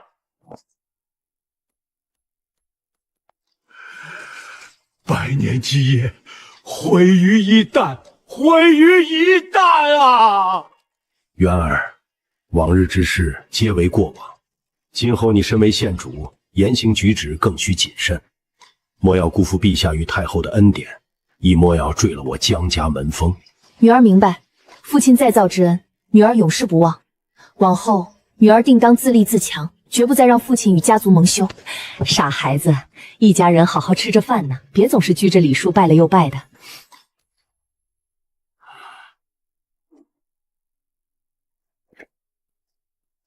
父亲，我们不能就这么算了。江家如此折辱我们，此仇不报，我张家如何在京城立足？闭嘴！还嫌你四弟惹的祸不够大吗？我又如何不想报复？眼下只能等你妹妹顺利诞下龙翼，只要皇子落地，我们张家就还有希望。到那时，今日之辱必当100倍奉还。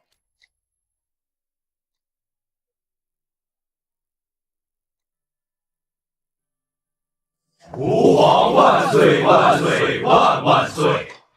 景隆9年3月20日，测试天下共使，一甲3名，赐进士得第。一甲第1名，状元苏州府郑茂远。一甲第2名，榜眼卢城府冯子敬。一甲第3名，探花开封府江岩。臣在。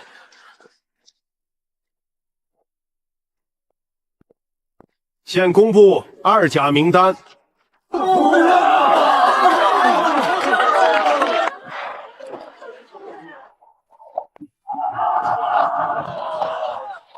快看，那就是咱们国舅爷江探花。好年轻俊美的公子哥，真是状元易得，探花难求，才貌双全，更有风骨。忠勇侯爷就是探花，当年游街时那叫一个风神俊朗，英姿出众。一门3探花，我的老天爷，这何等的荣耀！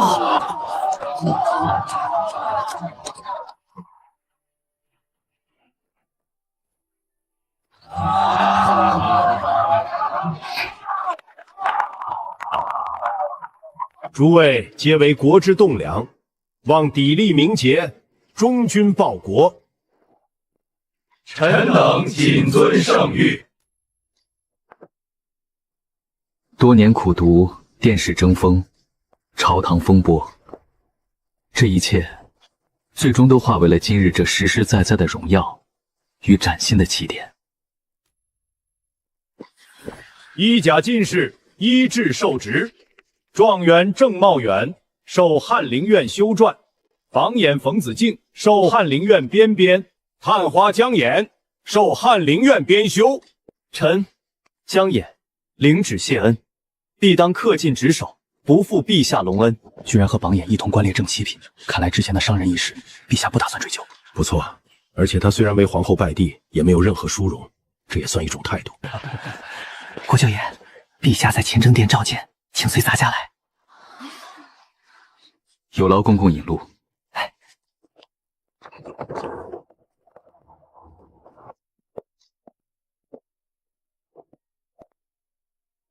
臣翰林院编修江业参见陛下。起来吧，这里没有外人，不必拘礼。谢陛下。当官之后倒是稳重些了，比之前在金殿上与人对峙稳重了不少。臣当日年轻气盛，行事过激，幸得陛下包容。年轻气盛未必是坏事，若无机锋锐气，反倒不美。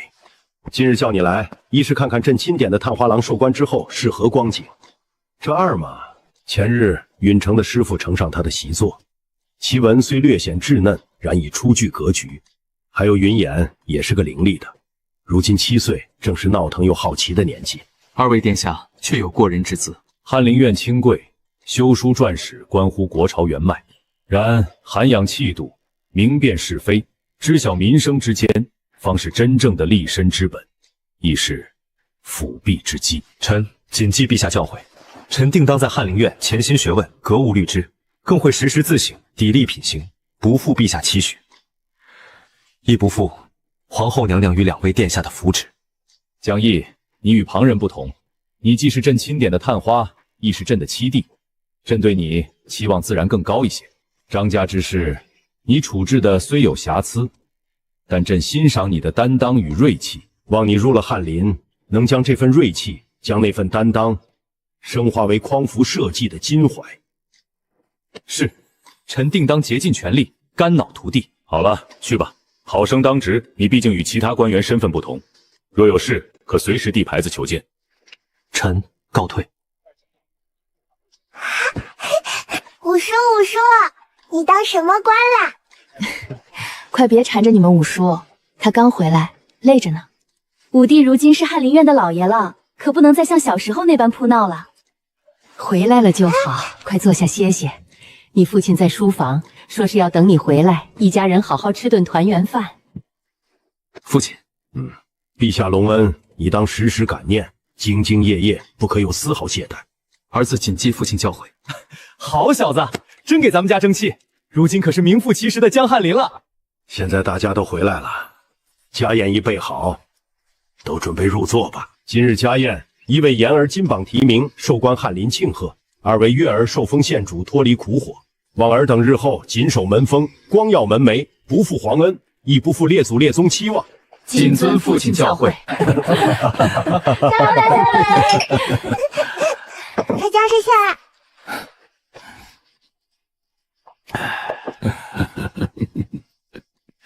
言儿，你这探花郎的名头可多亏了我和你母亲。当初阅卷之时，你那文章与另外2篇实在伯仲之江，争执不下，最终能定下一甲第3，全是因为陛下瞧着你这张脸生得最好看。想当年你大哥，老爷，我们只知道大哥当年也是探花，难道还有什么内情是我们不知道的？大嫂，快跟我们讲讲可好？倒也不是什么秘密，只是听说当年你们大哥的文章本是极有希望问鼎的，只是同期那2位，一位皮肤黝黑，另一位则年近不惑。先帝爷预览后，笑着对咱们祖父说：“江辰之孙文采斐然，更兼年少俊朗，这探花之名何该是他的？所以说，但凡你们大哥模样生的普通些，也该是状元的。”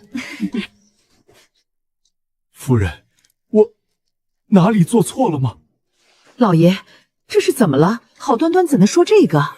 你说，是我以前哪儿做的不对？作为父亲，我可有失职？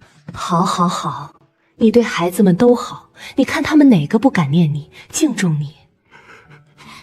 那为何我们的锦儿没了？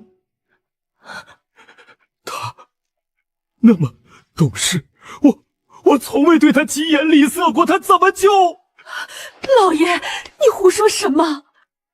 瑞儿、妍儿，你们父亲喝多了，快把他扶回房间休息。老二家的，陪你大嫂也回去吧，时间不早了。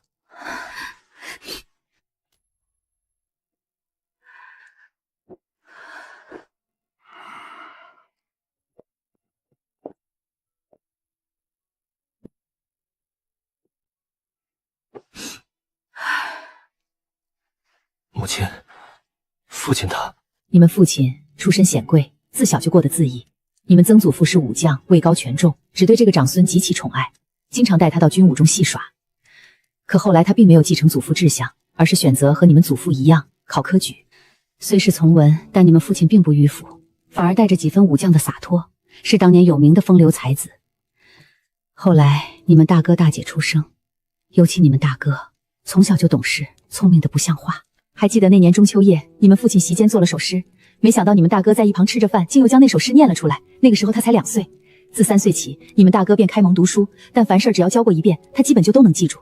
再后来的事儿，你们也都知道了。你们大哥没了，可没了他还有你们，我怎么都得撑着。但你们父亲、祖父跟我不同，他们在你们大哥身上倾注着何止是心血，还有毕生所有的期望。你们大哥走了，他们的心气就断了。就像你们祖父一时承受不住，也随之撒手人寰。今日许是在你身上，你父亲又看到了咱们江家下一代的兴起，心中高兴，这才没有克制住。母亲，往后我与二哥会一起把家撑起来。还有世贤，年纪虽小，却也稳重，学业又好，颇有大哥之风骨。我们一起试着帮父亲把他那股心气慢慢找回来。五弟说的不错，母亲放心，儿子虽然资质平庸，但为了家族荣耀与未来，也会尽心竭力，好好辅佐世贤和五弟。咱们江家上下同心，定护佑家人周全，家族昌盛。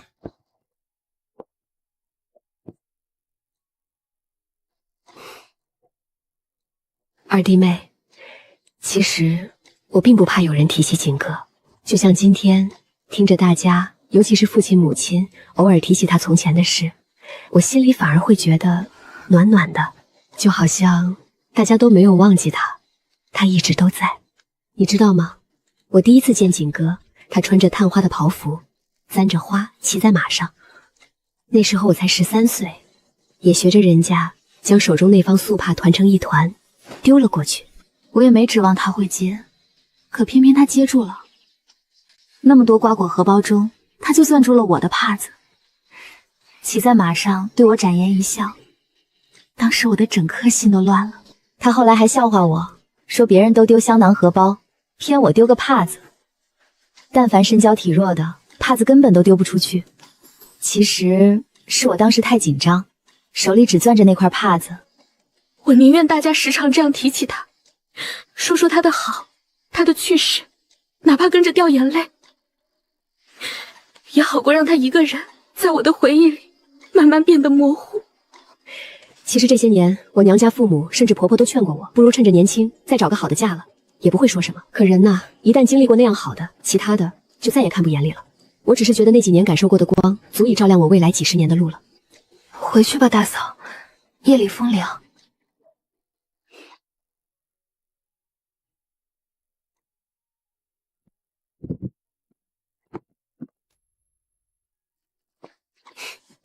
母亲，要我说，咱今儿个忙成这样，可都赖您。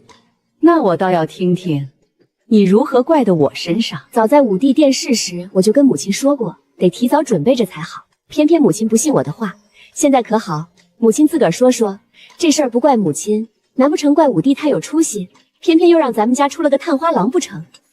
你瞧瞧这阴丫头，她一张嘴尽是挑别人的理。就是，要我说，就应该怪武帝。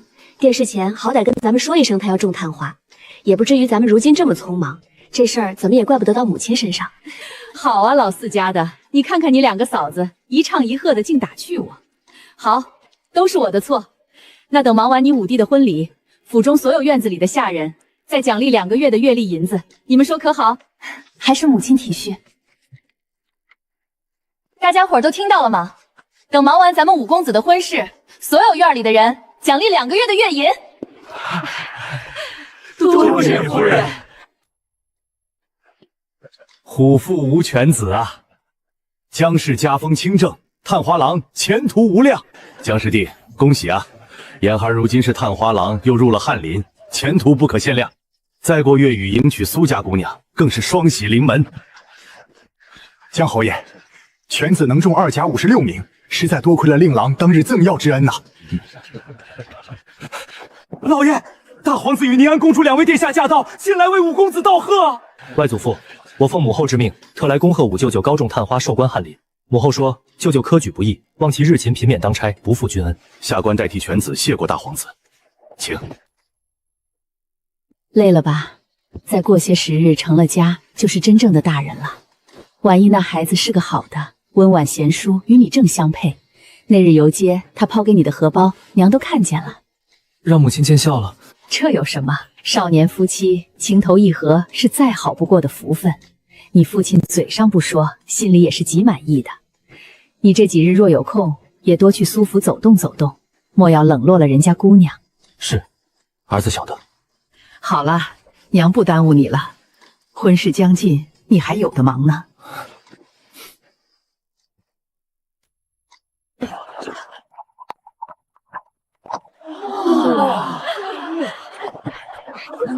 瞧瞧，谁说苏家满是铜臭之气了？你看看这些嫁妆，这跟那些清流人家的嫁女气派也差不哪儿去了。这话说的，人家到底是皇商，又有爵位在，哪能真跟那些商贾一样？苏家这是把压箱底的好东西都给了姑娘了，毕竟是侯府，可见对这门亲事有多满意。娶妻娶贤，苏家姑娘一看便是一家的。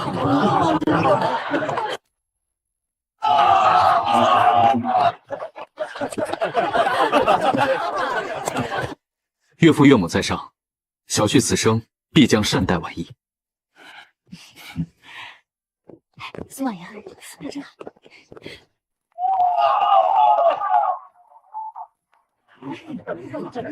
一拜天地，二拜高堂，夫妻对拜。圣旨到。翰林院编修江岩及夫人苏氏接旨。是，自闻中永侯礼部尚书江尚绪之子，翰林院编修江岩与富阳县男苏氏之女梁元天作，金地渊联，朕心甚悦。特赐赤金鸳鸯并璧连纹如意1对，贡品云锦10匹，御酒20坛，同心偕老，效于妃之乐，睹一世之祥。钦此，臣叩谢陛下天恩，万岁万岁万万岁！允臣恭喜五舅舅，恭喜舅母。父皇嘱我，定要将贺礼亲至。奴婢奉皇后娘娘懿旨，特来为五公子、五少夫人贺喜。娘娘在宫中闻此家训，欢喜不已。娘娘口谕，眼帝成家，无心甚伟，盼汝二人互敬互爱，琴瑟和鸣。娘娘特赐东海明珠一图，赤金嵌宝头面一套，锦被4床，百年好合玉璧一双，另赐血羊窝等滋补若干。愿五少夫人早日为江家开枝散叶。臣叩谢皇后娘娘恩典，千岁千岁千千岁。五公子、五少夫人，娘娘还特意吩咐，让您二位不着急进宫谢恩，得空时递牌子进宫说话就好呢。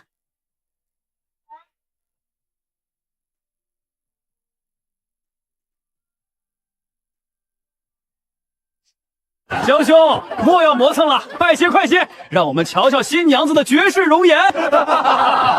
你们倒是比我还急。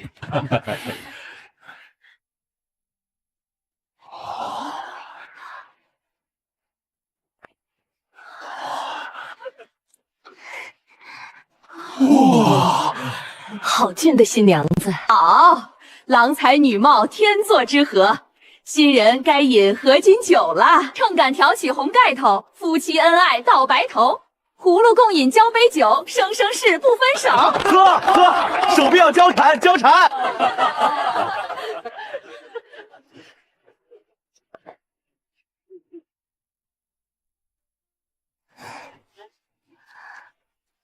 别怕。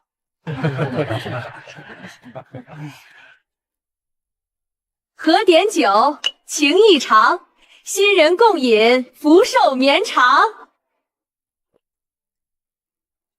礼成，礼成，新人百年好合，早生贵子。五公子，该出去敬酒了。稍坐，我很快回来。给夫人送来些吃食，莫要耽搁。这一杯你必须喝，祝你和嫂子早生贵子。江兄，文采我等不及，这酒量可不能认输啊！江武，这几杯你要是不喝，今晚这洞房你就别想进了。诸位，舍弟今日大喜，已饮了不少，这杯酒我这左耳哥的代劳了。不错，五弟还要留着精神应付后面的事儿呢。诸位若要尽兴，我江琛刚从长余县回来，正好陪各位喝个痛快。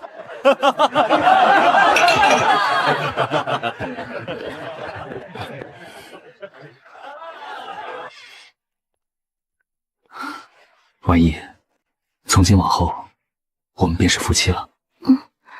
夫君。婉意，夫君，有一事要告知你。何事？我这2个月出来汴京，许是水土不服，月事有些不准。前日才发现来了，至今还未干净。无妨，身体要紧，我们来日方长。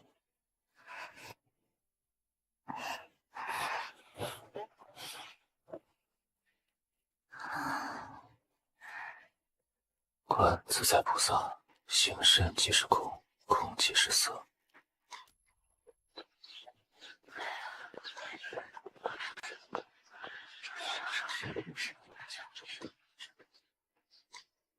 父亲、母亲，喝茶。往后和睦相处，早日开枝散叶。没用的东西。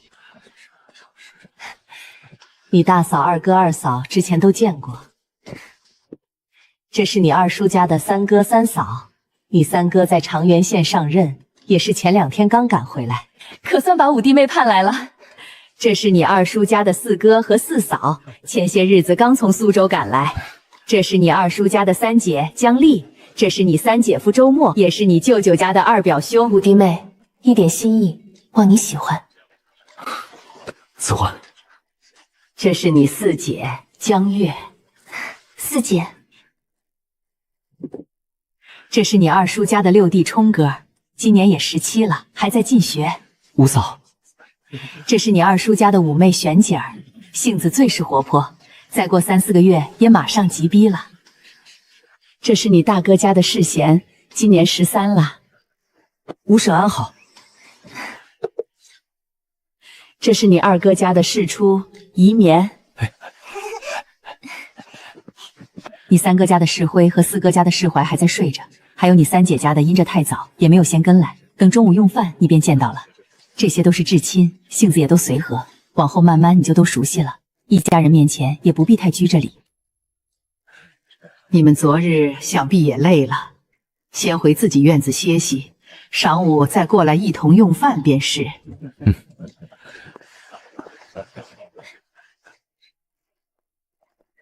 娘子这嫁妆，我这辈子即便老老实实当个小白脸也是足够的了。夫君说笑了，这些都是身外之物，倒是这院子布置的极好，我很喜欢。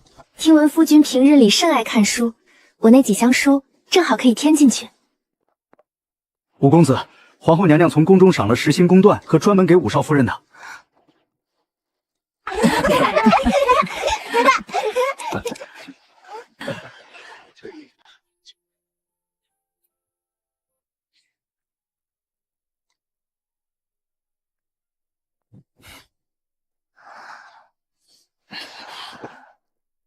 曲礼曰：“物不惊，艳若。”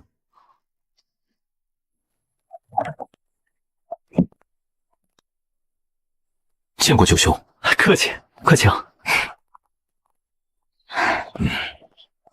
五郎，婉意往后便托付给你了，还望好生照顾。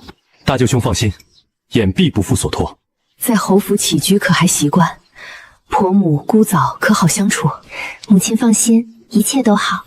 婆母慈爱，嫂嫂姐姐们都待我极好。五公子，老爷请您即刻去外书房一趟，有要事相商。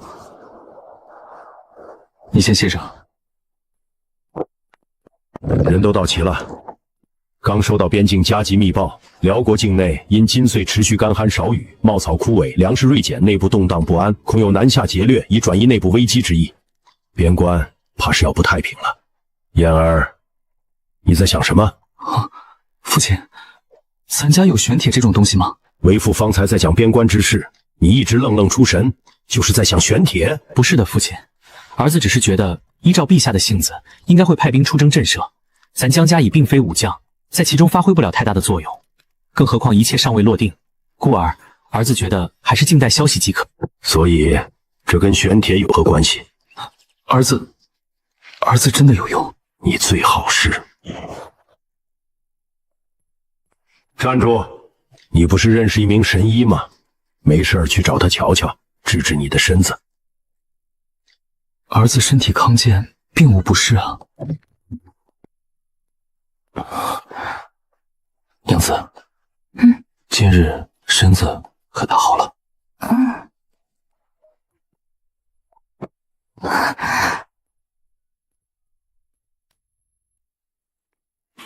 耶律邪诚，好大的胆子！5000铁骑，就敢陈兵我西北边境，焚我村寨，掳我边民，当我大宋无人吗？休要与朕说什么持重抚恤，蛮以魏威而不怀德，此乃千古至理。今日割一城，明日让10寨，我大宋还有何颜面立于世间？靖远伯魏昌，臣在。朕命你为河北道行军大总管，总揽西北战事，即刻调拨捧命军、天武军精锐3万，并河北诸路军马5万，3日后开拔，给朕星夜驰援边关。朕不要小胜，朕要一场大捷，要那耶律邪真记住，也让金国和西夏看看，犯我大宋者，虽远必诛。臣领旨，必不负陛下重托。退朝。陛下，大皇子殿下求见。让他进来。父皇，儿臣恳请随靖远伯北上，赴边疆军前效力。效力？你拿什么效力？是能开30强弓，还是能运筹帷幄？你才14岁，战场不是你的演武场，那是真刀真枪、尸山血海之地。父皇，儿臣自知武艺清浅，兵略未精，不敢妄言效力。然儿臣身为皇子，若只知身居9重，饱读诗书，却不知兵戈之重，将来何谈为国效忠，为父皇分忧？又如何守护这列祖列宗打下的大宋江山？儿臣愿为一行走小卒，亲历战阵，如此方知这汴京繁华究竟由何而来。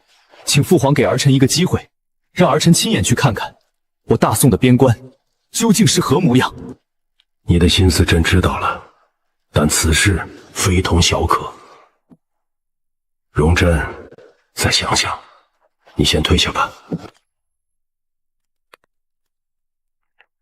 快去把允成给哀家叫来！允成，你这是要剜皇祖母的心呐！那西北是什么去处？苦寒之地，风沙都能磨破人的脸皮。辽人更是凶残成性，你才多大？万一有个闪失，你让皇祖母怎么活？让你父皇母后怎么办？你这是要让我们赵家，让大宋的天都塌了！皇祖母，孙儿知道您疼我，但孙儿并非去逞匹夫之勇。父皇常教导孙儿，皇子于国有守土之责，若连边关都不敢去，将来如何面对天下臣民？孙儿不想做一个只会在汴京辩政事，却不知奏章章之后血泪的皇子。不行，说什么都不行。道理是道理，性命是性命，在汴京一样可以学。让你父皇找老将军给你讲，去枢密院看沙盘，哪里不能学？非要亲去那龙潭虎穴，你若执意要去，便是不孝。皇祖母，孙儿正是为了大孝，为了不负列祖列宗，才不得不去。求皇祖母成全。皇帝，你来的正好，你看看你这好儿子，哀家的话他是半句也听不进去了，你立刻下旨不准他去。他是嫡长子，身份贵重，岂能以身犯险？母后，允成之心奇志可嘉，见识亦远超同龄。什么可嘉不可嘉？命才是第一位。14岁，皇帝你莫要糊涂啊！父皇、皇祖母，若不能亲赴边关，允成此生难安。请父皇、皇祖母成全。你便是不顾念我，也想想你母后。你可跟你母后提过这事？你深入险境，你要你母后怎么办？母后身边有武帝，孙儿在与不在。混账！朕平日里就是这样教导你的，你的孝道都学到狗肚子去了。你这话让你母后听到，你要让她作何感想？给朕滚回你宫中，这几日静思己过。父皇息怒，儿臣知错，但边关之事，儿臣心意已决，还请父皇恩准。皇祖母，孙儿告退。看来得让那小子好好劝劝。来人，宣江岩入殿。是。江莹，今日叫你来是有一事。允成，他坚持要随靖远伯去西北。果然和前世一样。陛下，这大皇子身份贵重，此等紧要关头，岂能远赴边关涉险？朕自然知晓，虽觉风险确实太大，太后那边也是极力反对。可这孩子如今像是铁了心一般，任谁说也不肯听。你是允成的舅舅，年纪又与他相近些，有些话或许比朕和太后更容易与他说。明日一早，你带着心腹进宫，借着谢恩的由头看看你姐姐，也顺道好好劝劝允成，让他打消这个念头。臣定当竭尽全力劝说殿下，只是成与不成，臣不敢保证。尽力而为便是。允成那性子，朕知晓，成与不成，朕不会怪你。前世大皇子就是这才在战场上伤了脸，以至于未来易主的时候发生过争端，还是防范着点吧。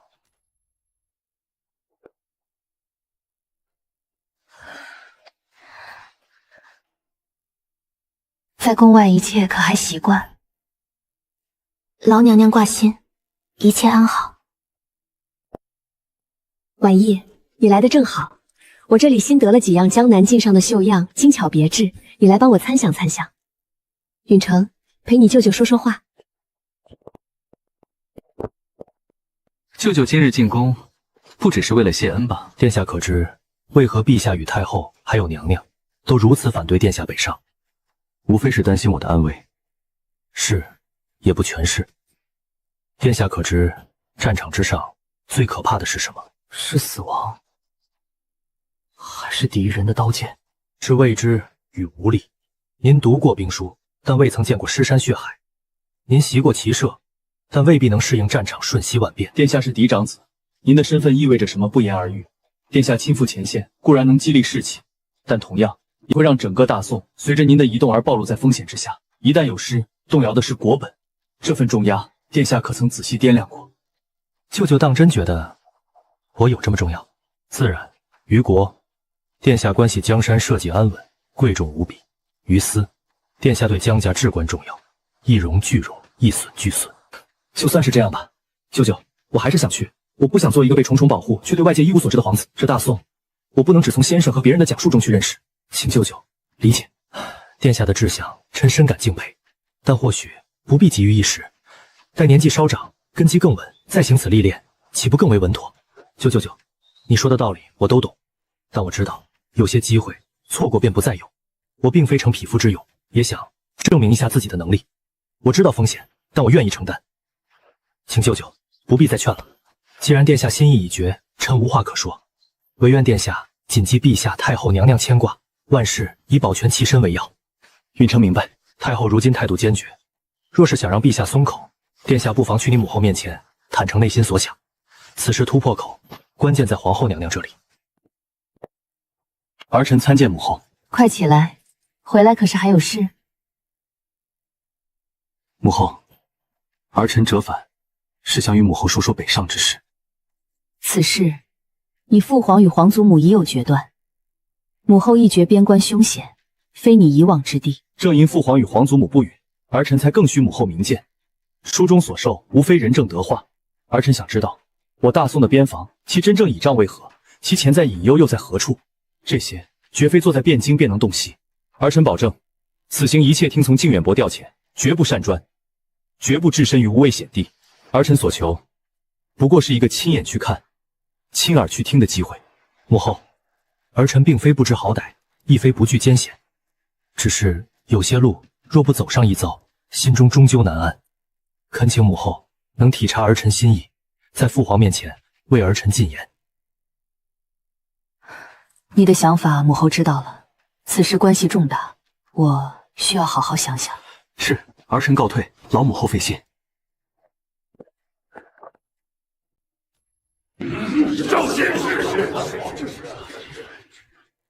大皇子随军可振士气，可安军心，让西北将士看看，天家血脉与他们同赴刀山火海，此乃千古佳话。荒谬！国本岂可轻涉险地？大皇子乃嫡长，万一有个闪失，朝堂动荡，社稷不安，臣请陛下三思。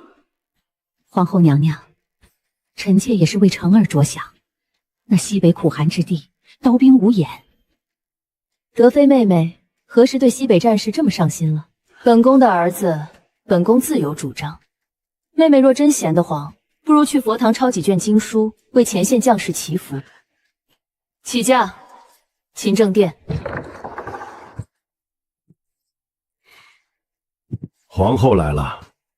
臣妾给陛下请安。为了一个随军之事，朝堂吵了半月，后宫也闹了半月。皇后今日独自前来，是想做说客，还是想逼宫？臣妾不敢，臣妾只是来与陛下说说一个母亲的心里回话。说，臣儿今年17了，陛下17岁时已在北疆守镇敌将，立下赫赫战功。臣妾的父亲15岁便随先帝出征，我大宋的江山是马背上打下来的，储君之位从来不是温室里能养出的花。可他是嫡长子，是国本。正因他是嫡长子，才必须去。陛下试想，若臣儿不去，朝堂上那些人会如何说？说他怯懦，说他无胆，说他不堪储君之位。文臣的笔比西北的刀更利。今日他避了这战，明日便有人敢指着他的脊梁骨，说他不配继承大统。你就不怕他回不来？怕。臣妾夜夜难眠，一闭眼便是西北的黄沙与朝光。可臣妾首先是陛下的皇后，是大宋的国母，若因一己私情将臣儿护在羽翼之下，养出一个经不起风雨的储君，那才是毁了他，也毁了社稷。你舍得？舍不得，但臣妾更舍不得。100年之后，史书上写着大宋储君赵允成未尝见血，且战必封。你知吧？圣旨到！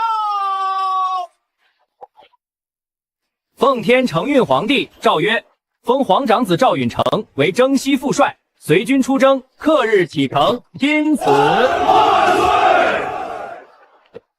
儿臣领旨谢恩。此去西北，山高路远，气候苦寒，定要添衣保暖，切莫感染风寒。军中不比宫里，饮食起居多有不便，要学会忍耐。万事皆以自身安危为重，绝不可逞强，一切听从靖远伯安排，可知？儿臣谨遵母后教诲。这些是御寒的衣物，常用的药材，还有一些你平日爱吃的点心，都带上。儿臣谨记母后教诲，劳母后费心。皇兄，再过些时日便是我们的生辰了，今年却不能一起过了。明年我便要及笄了。你答应我，无论如何定要在我及第礼前赶回来。你若不在，我那及第礼还有什么趣味？好，皇兄答应你，一定尽力赶回来。亲眼看着我们宁安行及笄礼，我们再一起过生辰。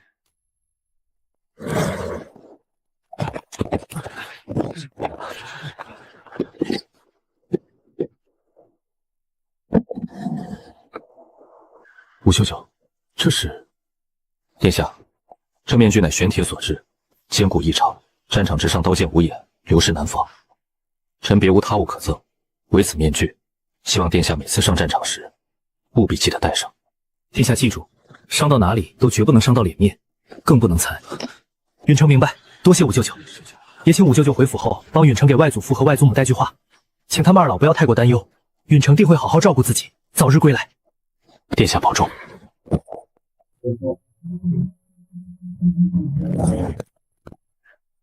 小区，公子，我没有。战场不是凭一身力气就能活下来的地方。你看大皇子，他身边有靖远伯和数不清的亲卫，即便这样，也是凶险万分。那是千军万马的绞杀场，个人勇武，微不足道，没人会像在府里一样时刻看顾着你。是，真是个千载难逢的好机会啊！疆场之上兵凶战危，若真出什么意外，也实属正常。告诉北边的人，若能做成，不，哪怕伤到他几分，本也是大功一箱。好得很！你们真是天底下最好的父母，竟真允了他去那等虎狼之地。皇帝，你是被猪油蒙了心吗？还有你皇后，哀家原本以为你当年费尽心思把允城送到哀家跟前，是为他记得深远，又因为他不在你身边长大，所以这些年不懂如何与城儿亲近。没想到你竟是真不把他放在心上。你别以为哀家不知道，当年你在东宫生下成儿和宁安后，那是副什么光景？神思恍惚，郁郁寡欢，哪家的太子妃是你这般样子？你以为哀家不知道？哀家是念你生育嫡子嫡女，差点搭进去一条命，才诸多包容，格外体恤于你。你身子不好，照顾不了2个孩子，哀家即便当时公务缠针，也来跟你商量，把宁安抱过去亲自照料。是你皇后，是你呀，跪在地上万般恳求，才把才那么小的允城送到哀家跟前。你打的什么算盘？哀家一清二楚。成儿是先帝的嫡长孙，养在哀家身边，身份只会更贵重，先皇也能时时见到，更有利于巩固他的地位，是不是？即便如此，哀家也只当你是父母之爱子，为之计深远。成儿虽养在哀家这儿，可心里念着的还是你这个亲娘，只等着你大好了，把成儿接回去。可你又怀了云颜，哀家这些年一直宽慰他，你呢，皇后？把他往那刀山火海里推，你让哀家如何再自圆其说？你让成儿心中作何感受？母后，此事是朕……你给哀家闭嘴！若非你耳根子软，听了他的话，岂会做出如此糊涂的决定？我告诉你，若是允城出了什么好歹，你们都给哀家出去！从今日起，晨昏定刑也免了。在允城回宫之前，哀家不想再看到你们。琼儿，陛下，臣妾身子有些不适，先行告退。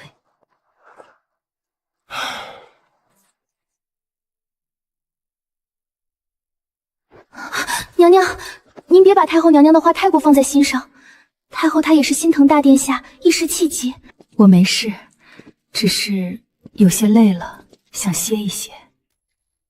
你看这满院海棠开得再好，也不及你3分颜色。殿下又拿臣妾取笑。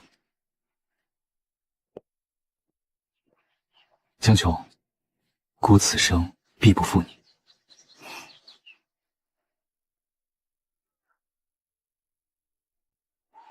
妾身给太子妃娘娘请安。起来吧。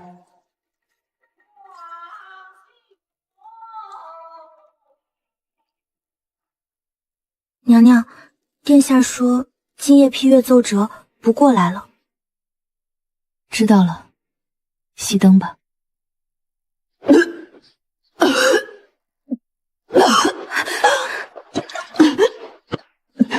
娘娘，太医来了。娘娘这是双胎，脉象不稳，加之思虑过重，才会孕吐如此剧烈。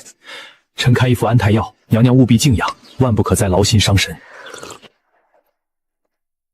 太子妃娘娘气色真好，双胎可是天大的福气呢。你们爹爹今夜又宿在谁那儿了呢？娘娘，您怎么了？无事，只是身子乏得很。恭喜陛下，是2位小殿下龙凤双胎。母妃对不起你。娘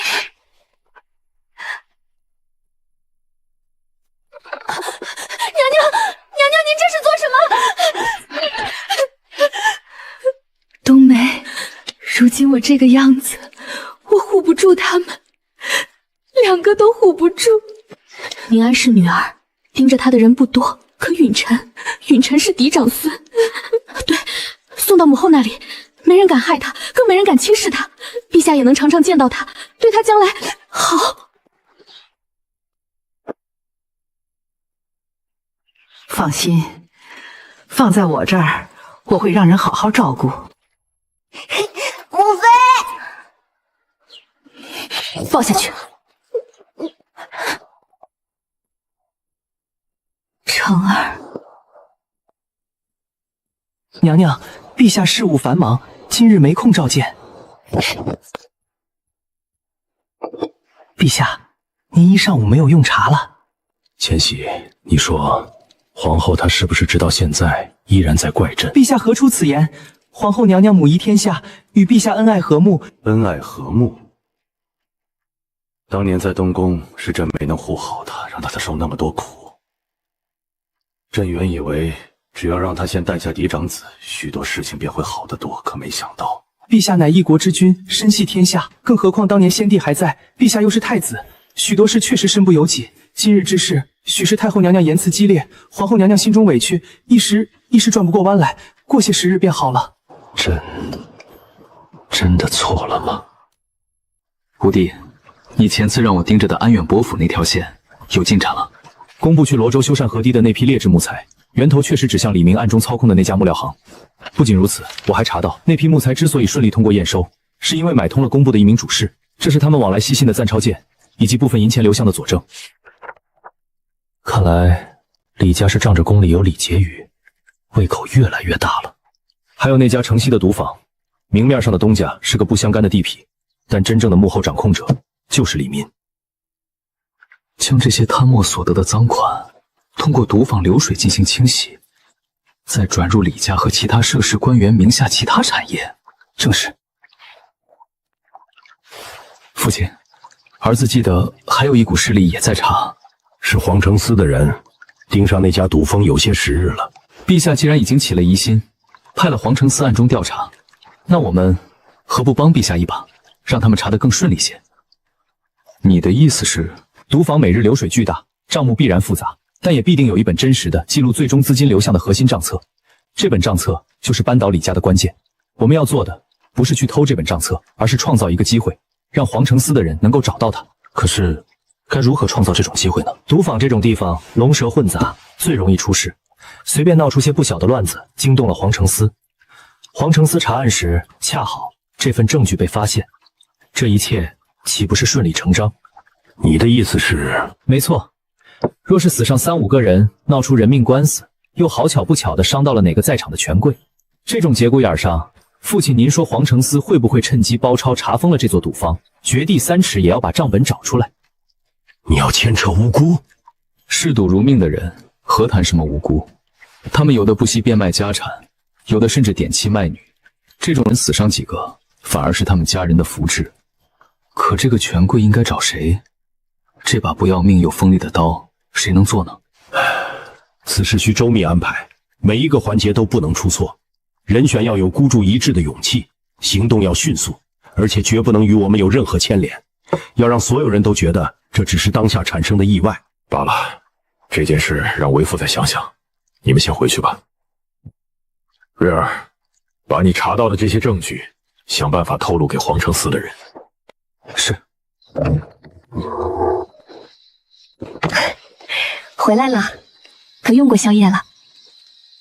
怎的出了这么多汗？快先沐浴更衣。无妨，只是与父亲与二哥多说了会儿话。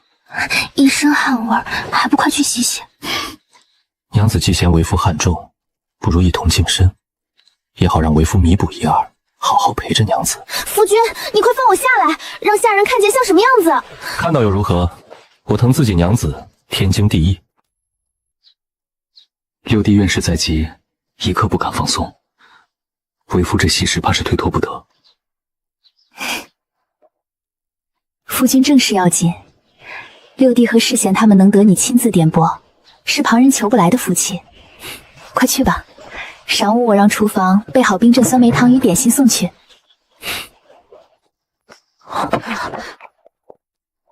五哥、五叔，都坐。昨日让你们思索，民为贵，社稷次之，君为轻，可有心得？五哥，我以为此乃孟子王道思想之核心，民心所向，即天命所归。君主若视民如草芥，则社稷必如累卵。譬如夏桀、商纣，非亡于外患，实亡于内溃，失去民心根基。吾说，侄儿以为此言并非贬低君权，而是为君权设限，明其职责。君为轻，意在告诫为君者，其个人之微服，当让为于天下苍生之福祉与宗庙社稷之安稳。是故明君勤政爱民，实则亦是巩固君位。五叔，先生教过《论语》有云：“百姓足，君孰与不足？”是不是也是这个道理？六弟能看到民心向背，关乎存亡；世贤能点出君主职责所在；世出能联想到《论语》，举一反三，皆有所得。然则知易行难。若遇边疆战事吃紧，国库告急，加赋则伤民，不加赋则边军匮乏，社稷危殆。此时民、社稷、军三者如何权衡？太后，说起来，那张昭仪腹中的龙胎，算着日子，再有2月也该生了。娘娘若是觉得大皇子不在，宫中寂寥，不如等他生产后抱到您跟前抚养，承欢尽下，岂不两全其美？这是你的意思，还是冯家的意思？太后，臣妇，冯家也是一片赤诚，为民凤体考量，为哀家考量。哀家这些年久居后宫，竟不知道冯家如今的权柄竟大到如此地步，皇嗣之事也敢出言僭越。太后娘娘，臣妇不敢，冯家不敢啊！不敢？张氏怀的是龙种，如何安置，自有皇帝与中宫决定，何时轮到旁人智慧？回去告诉冯闯，谨记臣子本分，皇帝自然不会亏待冯家。若是生了不该有的妄念，把手伸到不该伸的地方，这汴京城里盯着魏国公府想取而代之的，可不止一家2家。别以为是皇帝的舅舅，有了从龙之功，就可以忘了自己的斤两。臣妇遵命。混账东西！太后保重凤体，莫要为这等糊涂人气坏了身子。好啊，好一个魏国公府！哀家原先只当是张家那个争气的愚蠢至极，没想到这背后竟还有哀家这好弟弟、好侄子在给他们撑势。2大国公府联手，他们想干什么啊？硕儿继位，冯家确实出力不少，可登基后爵位、实权哪一样亏待了他们？真是富贵迷了眼，人心不足蛇吞象。当年他们就想送个家里的嫡女进宫，美其名曰陪伴哀家，外戚势大，干政弄权，从来都是取死之道。如今你看看，他们竟然又把主意打到了张昭仪的肚子上。娘娘，这事儿国公爷确实糊涂了。不说别的，大殿下是由太后您养大的，将来怎么也不会薄待了冯家去。哼，再怎么不会薄待，也越不过江家去，更不如张家那起子好控制。他们不就是有了这个心思吗？竟妄想利用哀家学曹操那一套，也不看看自己有没有曹操那一手遮天的本事。他们这一个个的，到底把哀家的允城放在哪里？这皇宫，这汴京，哀家是一刻也待不下去了。赶紧收拾东西，哀家要去行宫。父亲，太后与陛下、皇后娘娘这般恩持，非长久之计。如今又闹出欲往行宫之事，若真有哪个不要命的御史当同弹劾陛下与皇后不孝，到时候局面可就真不好看了。太后之心在于大皇子，他是觉得陛下与皇后不似他那般将殿下置于首位，加之冯家也与他不一条心，太后未免觉得自己线下背后无事，说不上话，寒了心。正是，心病还需心药医。陛下与娘娘是当事人，有些话反而不便说。说了也像是辩解。此刻需要有人去告诉太后娘娘，并非所有人都如冯家一般。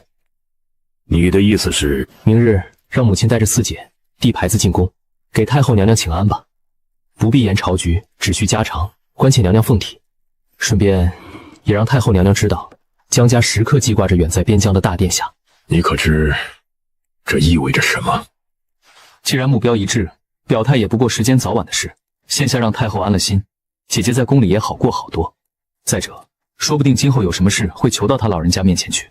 难道父亲还想支持武殿下之躯？仅是如此，怕还不够。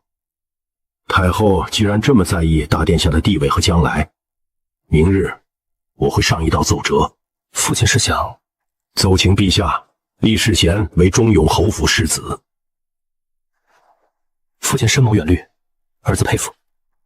你如今身登甲科，前程似锦，又是娘娘的亲弟弟，若是让你承袭了这爵位，也没有人会说什么。你就真从未有过一丝想法？所以父亲要给儿子袭爵吗？混小子，袭爵担的是家族重任，岂是儿戏？好好做你的翰林官，将来博个阁臣之位，方是正途。是，父亲教训的是。那儿子就先告退了，不打扰父亲构思奏折。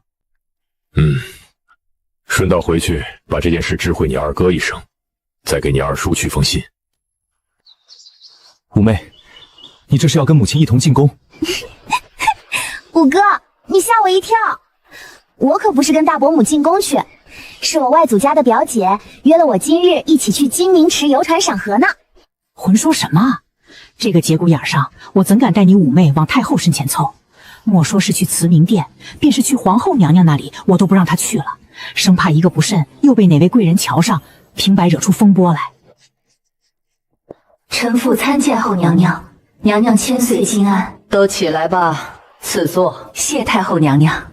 这大热的天，难为你们还惦记着我这老婆子跑这一趟。娘娘言重了，近日听闻娘娘凤体欠安，臣妇与月儿心中实在挂念得很。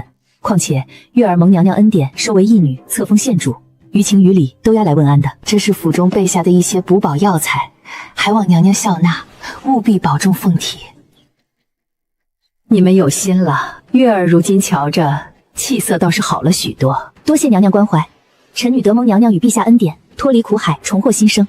如今在家中承欢父母膝下，得兄弟照拂，心中唯有感激。不必多礼，既然来了，就陪哀家说说话。今日来，江府一切可好？回太后娘娘，一切都好。言儿自打成亲后，天天和娘子腻歪。不过近几日冲儿忙着备考，他这个当哥哥的也不得不放下娘子，督促功课。是啊，就连世贤那孩子，近来读书越发进意了。他祖父两个叔叔也常夸沉稳有度，颇有他父亲当年的风范。哀家现在比不得你，儿孙绕膝，又个个都是孝顺的。我跟前就这一个养了10几年的允成，也一点话不听，自个儿跑到西北去了。娘娘，大殿下聪慧勇力，心怀家国，这份担当令人敬佩。臣女相信有太后娘娘和陛下的鸿福庇佑，有靖远伯这等良将护持，殿下定能安然无恙的历练归来。娘娘且放宽心。允成那孩子性子执拗，跟他父皇一个样，他哪里知道边关的险恶？边疆苦寒，战事凶险，大殿下千金之躯亲临前线，实在是……莫说是大殿下被娘娘亲自养在身边10几年，日夜精心照料，这祖孙情谊远非寻常。便是臣妇这心里也是七上八下的。秦国夫人是允成外祖母，不是外人，并非哀家在你面前说嘴。皇后这次实在太不像话，本来哀家都劝住了，偏偏她又去皇帝面前吹耳边风。你说说，这可是他亲儿子啊，就眼睁睁看他去那危险地方。娘娘赎罪，容臣妇说句大胆的话，太后娘娘可真冤枉皇后娘娘了。她是大殿下生母，亦是日夜忧心，寝食难安啊。臣妇前次入宫请安，见皇后娘娘清简了不少，想来也是惦念殿下所致。太后担心殿下，臣妇理解。就好比世贤，别说是西北战场，便是他整日在家苦读，臣妇都心疼的不行。臣妇也总是劝诫他，他将来可是继承我们忠勇侯府门楣的，不必跟他叔叔们这般，非要自己参加科举，混出个名堂来。哦，夫人这话，可是江侯要准备立世贤那孩子为世子？那是自然，世贤是江家的嫡长子长孙，这爵位何该是他的？江毅那孩子如今高中探花，无论品行学识都不差，他又是嫡次子，若是让他继承江家，自不会有人说什么闲话。皇帝和皇后怕是也乐见其成。太后也说了，江银是嫡次子，宠爱归宠爱，礼法归礼法。我家老爷身为礼部尚书，可最重礼法了。更何况手心手背都是肉，又有哪不疼呢？照夫人这意思，江家这事已然确定了。这种事怎么敢随意跟太后跟前扯谎？今儿晨起还听我家老爷说，请立的折子在昨个就递上去了，许是避一时国政繁忙，折子太多还没批到呢。江侯和夫人都是明白人，哀家累了，你们下去吧。来人，给秦国夫人把之前外邦进贡的点心带着。多谢太后娘娘，太后保重身体。希望今日的谈话能让太后解开心结吧。一定会的，娘，我们回去吧。乔乔，国丈这是要给朕出个难题，还是给自家定个规矩？陛下说笑了，江小公子是嫡长孙，承袭爵位名正言顺。国舅爷虽是嫡出，但蓄力在后，才华又如此出众，再加上陛下和皇后娘娘爱护，将来自有一番锦绣前程。想来江侯爷也是权衡过的。哼，嫡庶长幼固然重要，但国之栋梁，家之支柱，何时只看血脉排序了？难道朕当年就是单单因着这嫡出的名头，才坐上这龙椅的吗？陛下息怒，是臣妾失言了。陛下文韬武略，乃天纵之才，自然非寻常嫡庶之论可限。臣妾愚钝，只知循着旧例，远不及陛下高瞻远瞩。罢了，一个侯府世子而已，国丈爱立谁便立谁吧。陛下圣明。陛下似乎并不怎么看重嫡长之名，那宫中诸位皇子是。忠永侯江上巨嫡长孙世贤，门承通德，世守遗经，早服一方之训，恪遵师礼之传。尔父虽早逝，而能砥砺学问，速成之资，渐称宗庶。今授尔忠永侯世子，赐子熙代青罗七良官，以笃志于经术，勤修校友，是年级弱冠，别家着用。故辞赵氏，享仪之息。草民叩谢皇上，吾皇万岁万岁万万岁！好小子，往后叔叔们可全仰仗咱们小侯爷了。武叔官会打趣我。虫儿，眼看没多少时日了，笔墨饮食可还顺心？若有短缺，定要跟大伯母或者你几个嫂嫂他们说。劳大伯母挂心，一切都好。五哥近日督促的紧，侄儿不敢懈怠。那就好，那就好。这8月里家里可是有的忙了。球儿要考试，璇儿的集宾礼也得操办起来。紧跟着又是中秋节，也不知你们母亲可否在中秋节前从苏州赶来，与咱们一道团圆。如果我没记错，前世张昭仪就是中秋产子，被称为天命贵子。现在想来，什么狗屁天命，不就是用药物延缓产期罢了？可这一世张家失势，他还有没有能力故技重施呢？刚才百草堂的小伙计来传话，我师父回来了。备车，从后门走。啊，公子，这么晚了还要去吗？怎么？你要就寝？师傅说睡觉晚会长不高的，那就罢了，明日再去。小子，气息服了，下盘不稳，就这点斤两，也好意思说是我的徒弟？是师傅。谢先生，别来无恙。哟，咱们的探花郎来了，看来汴京的水土养人没把你折腾垮，反倒更添了几分官气。先生取笑了。怎的这个时间了还在练功？哼，这死小子，今日午后过来，依旧连我一招都没有接下，肯定这段时间趁着我不在有所懈怠了，必须加练。先生此行可还顺利？天大地大，何处不自在？倒是你小子，听说你如今不但金榜题名，还抱得美人归，小日子过得挺美。这大晚上的不在家陪着娇妻，跑我这儿来做甚？莫非是来找我求方子？先生还是这般为老不尊。晚辈此来是有正事请教。先生精通医理，见识广博，晚辈想请教，这世间是否存在某种药物，能够精准控制妇人的产期，使其延迟生产？延迟产期？你问这个作甚？江湖之中确实有些偏门方子，能暂时稳住胎气，延缓宫缩。若是10天半个月还好说，但时间再长便凶险之极，对母体对胎儿皆有损害。怎么，你招惹上这等麻烦了？并非晚辈。那若是用错了药，或是剂量掌握不当，是否又会致使本已临近足月的胎儿提前降生？这是自然，是药3分毒，更何况是这等虎狼之药，时机掌握出错，提前发动乃至早产再正常不过，甚至一个不好便是一尸两命的结局。怎么，有人想用这法子算计谁？多谢先生解惑，只是偶然听闻此类奇闻，心中好奇罢了。你们这些朝堂上的人，心思就是弯弯绕绕。罢了，你心中有数便好。若真遇到解决不了的麻烦，记得来寻我，别自己硬扛。毕竟你这小子还算对我口口。晚辈省得。过犹不及，可以了。正好，将士去把马车上的那坛酒搬下来。晚辈成亲当日，陛下赐了几坛好酒，特地给先生留下一坛。嘿，竟然有御酒！你小子刚才怎么不说？先生，你看，坛子太大，我抱不动。这么大一坛，既如此，晚辈便不打扰先生的雅兴了，告辞。今日这个贵子，恐怕是跪不起来了。陛下，今儿个午后，洛美人约着董从约去了贵妃娘娘那儿。知道了。你看什么？好好看你的书。书哪有美人好看？为夫想看点别的。吴公子，老爷请您去前院书房一趟。娘子且先沐浴，等为夫回来。快去吧，没个正形。世贤如今身份不同，家族里的一些事也该让他知晓，学着参详了。你之前提醒宫中注意张昭仪之事，已有消息传回。这2个月，他确实以安差为名，偷偷服用另外一个方子，很是隐秘。皇后娘娘暗地里派人查过了，说是可以延迟产期的药物。延迟产期？儿子只听说过催产药，怎么还有这？难不成他在等8月15？算算日子，他这一胎本应在7月末8月初，看来是想求个及时。言儿，你通知娘娘暗中注意，可有提前知晓什么？没有啊，儿子只是觉得魏国公府还在摇摆不定，所以想让皇后娘娘暗中多加防备而已。那你可有何想法？想法很简单，就是不能让这位中秋贵子顺顺利安的诞生罢了。你想谋害皇嗣？父亲，您这可冤枉儿子了。儿子最是良善不过，岂会做那等伤天害理之事？那武帝是什么意思？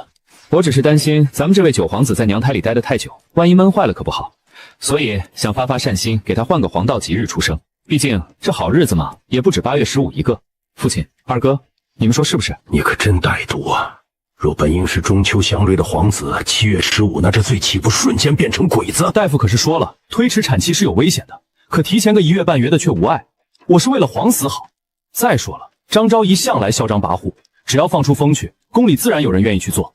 我都没对他动手，怎么就歹毒了？吴叔，既然已发现张昭仪在用药，何不将计就计，推波助澜，让这皇子胎死腹中，岂不更一了百了？一个不祥的皇子，即便背后有何阴谋算计，可命格天成众口铄金，陛下会派人查，但不会在他身上浪费太多精力。而张昭仪也会永远背负着生下鬼子的罪名，再无圣宠可言。你看，吴叔我是不是良善的很？五叔思虑周全，侄儿受教了。此事还有待商议，天色不早，都去休息吧。夫人，你有没有觉得言儿这小子自从中了探花之后，这性子是不是有点太跳脱了？进来说话办事总带着点痞气。老爷，你这叫什么话？那叫活泛机灵。堂堂礼部尚书就是这般遣词用词的，难不成要言儿整天板着脸跟个老夫子似的你才满意？我也不是那个意思，就是觉得他不如前几个月科考时那般沉稳持重了。老爷还不明白吗？他那是在让咱们放心啊。他打小就不像他大哥那般沉静，反倒是有点像你年轻时，只是你这些年位高权重，越发威严，自己忘了罢了。五哥、五嫂，刚刚我和你五哥还在商议你及第之日准备点什么，你这丫头就来了，可是有事？今日天气正好，我想去街上逛逛，看看新到的料子和时新花样。五嫂陪我一起去可好？五哥，你今日若无事也一同去嘛，有你这位探花郎在身边，那些掌柜的定不敢拿次货糊弄我们。也好，正好陪你五嫂散散心。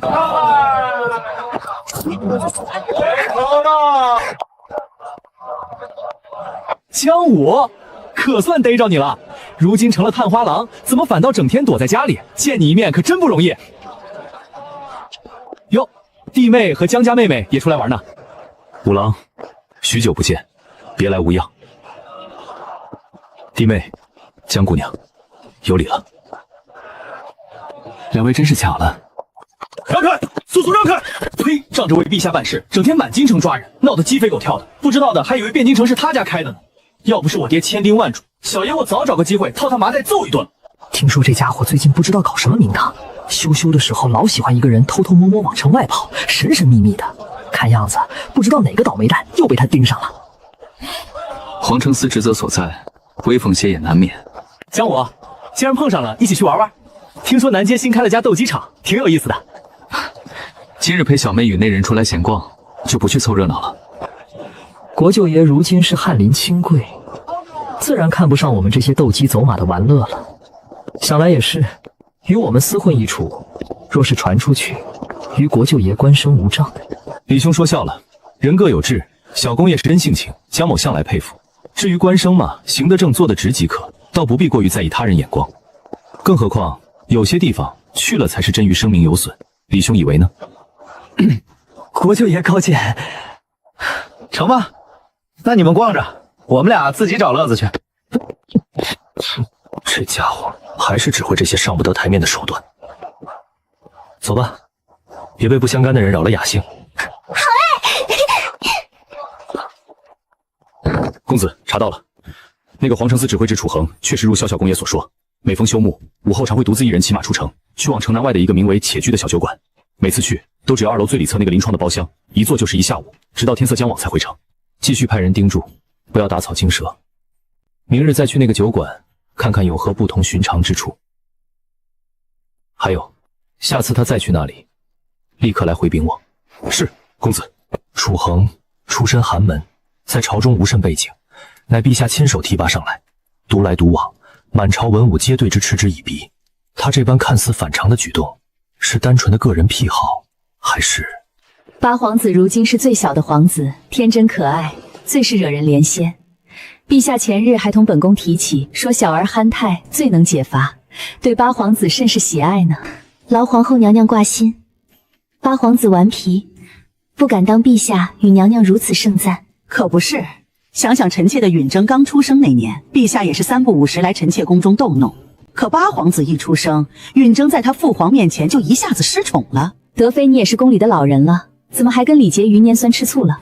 虽说陛下去看望七皇子次数渐少，但每月也是有个1-2次的。相比其他妹妹，你就知足吧。是啊，德妃姐姐就知足吧，好歹咱们陛下是顾念皇子公主们的。妹妹的景云殿可是2个月不见陛下踏足了。唉，子嗣一事不可强求。何冲荣你还年轻，陛下心里也是有你的。只是最近前朝事务繁忙，一时顾不得后宫，你安心便是，不要着急。说起来，张昭仪在宫中静养也有些时日了，算算日子，龙胎也就在这7、8月里便要瓜熟蒂落。若是个皇子，八皇子可就要当兄长了。若是上天庇佑，让这孩子晚上几天，恰好赶在中秋月圆之夜降生，月华凝聚，福泽深厚，必定是个贵子。届时陛下龙心大觉，说不定还会施恩后宫，为诸位妹妹添些喜气。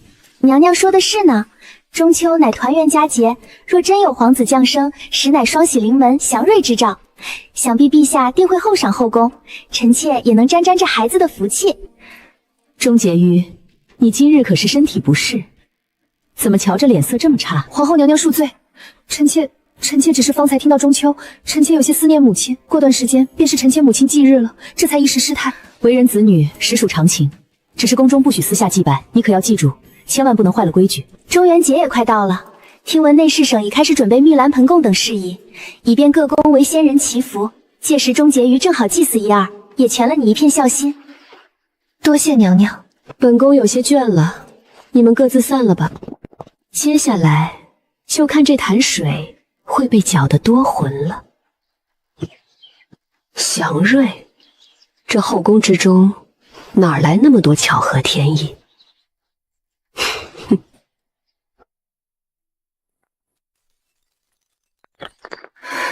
中秋贵子，他也配？想当年宫里那么多妃嫔，处处使绊子，尤其以这个张氏最甚，仗着位分高，连我有孕时都不曾放过。如今好不容易过了2年顺心日子，那个贱人想生个贵子来压我的皇儿一头，还想让陛下加封后宫，做他的春秋大梦。不行，绝不能让他得逞。他不是想当中秋贵子吗？我偏不让他如意。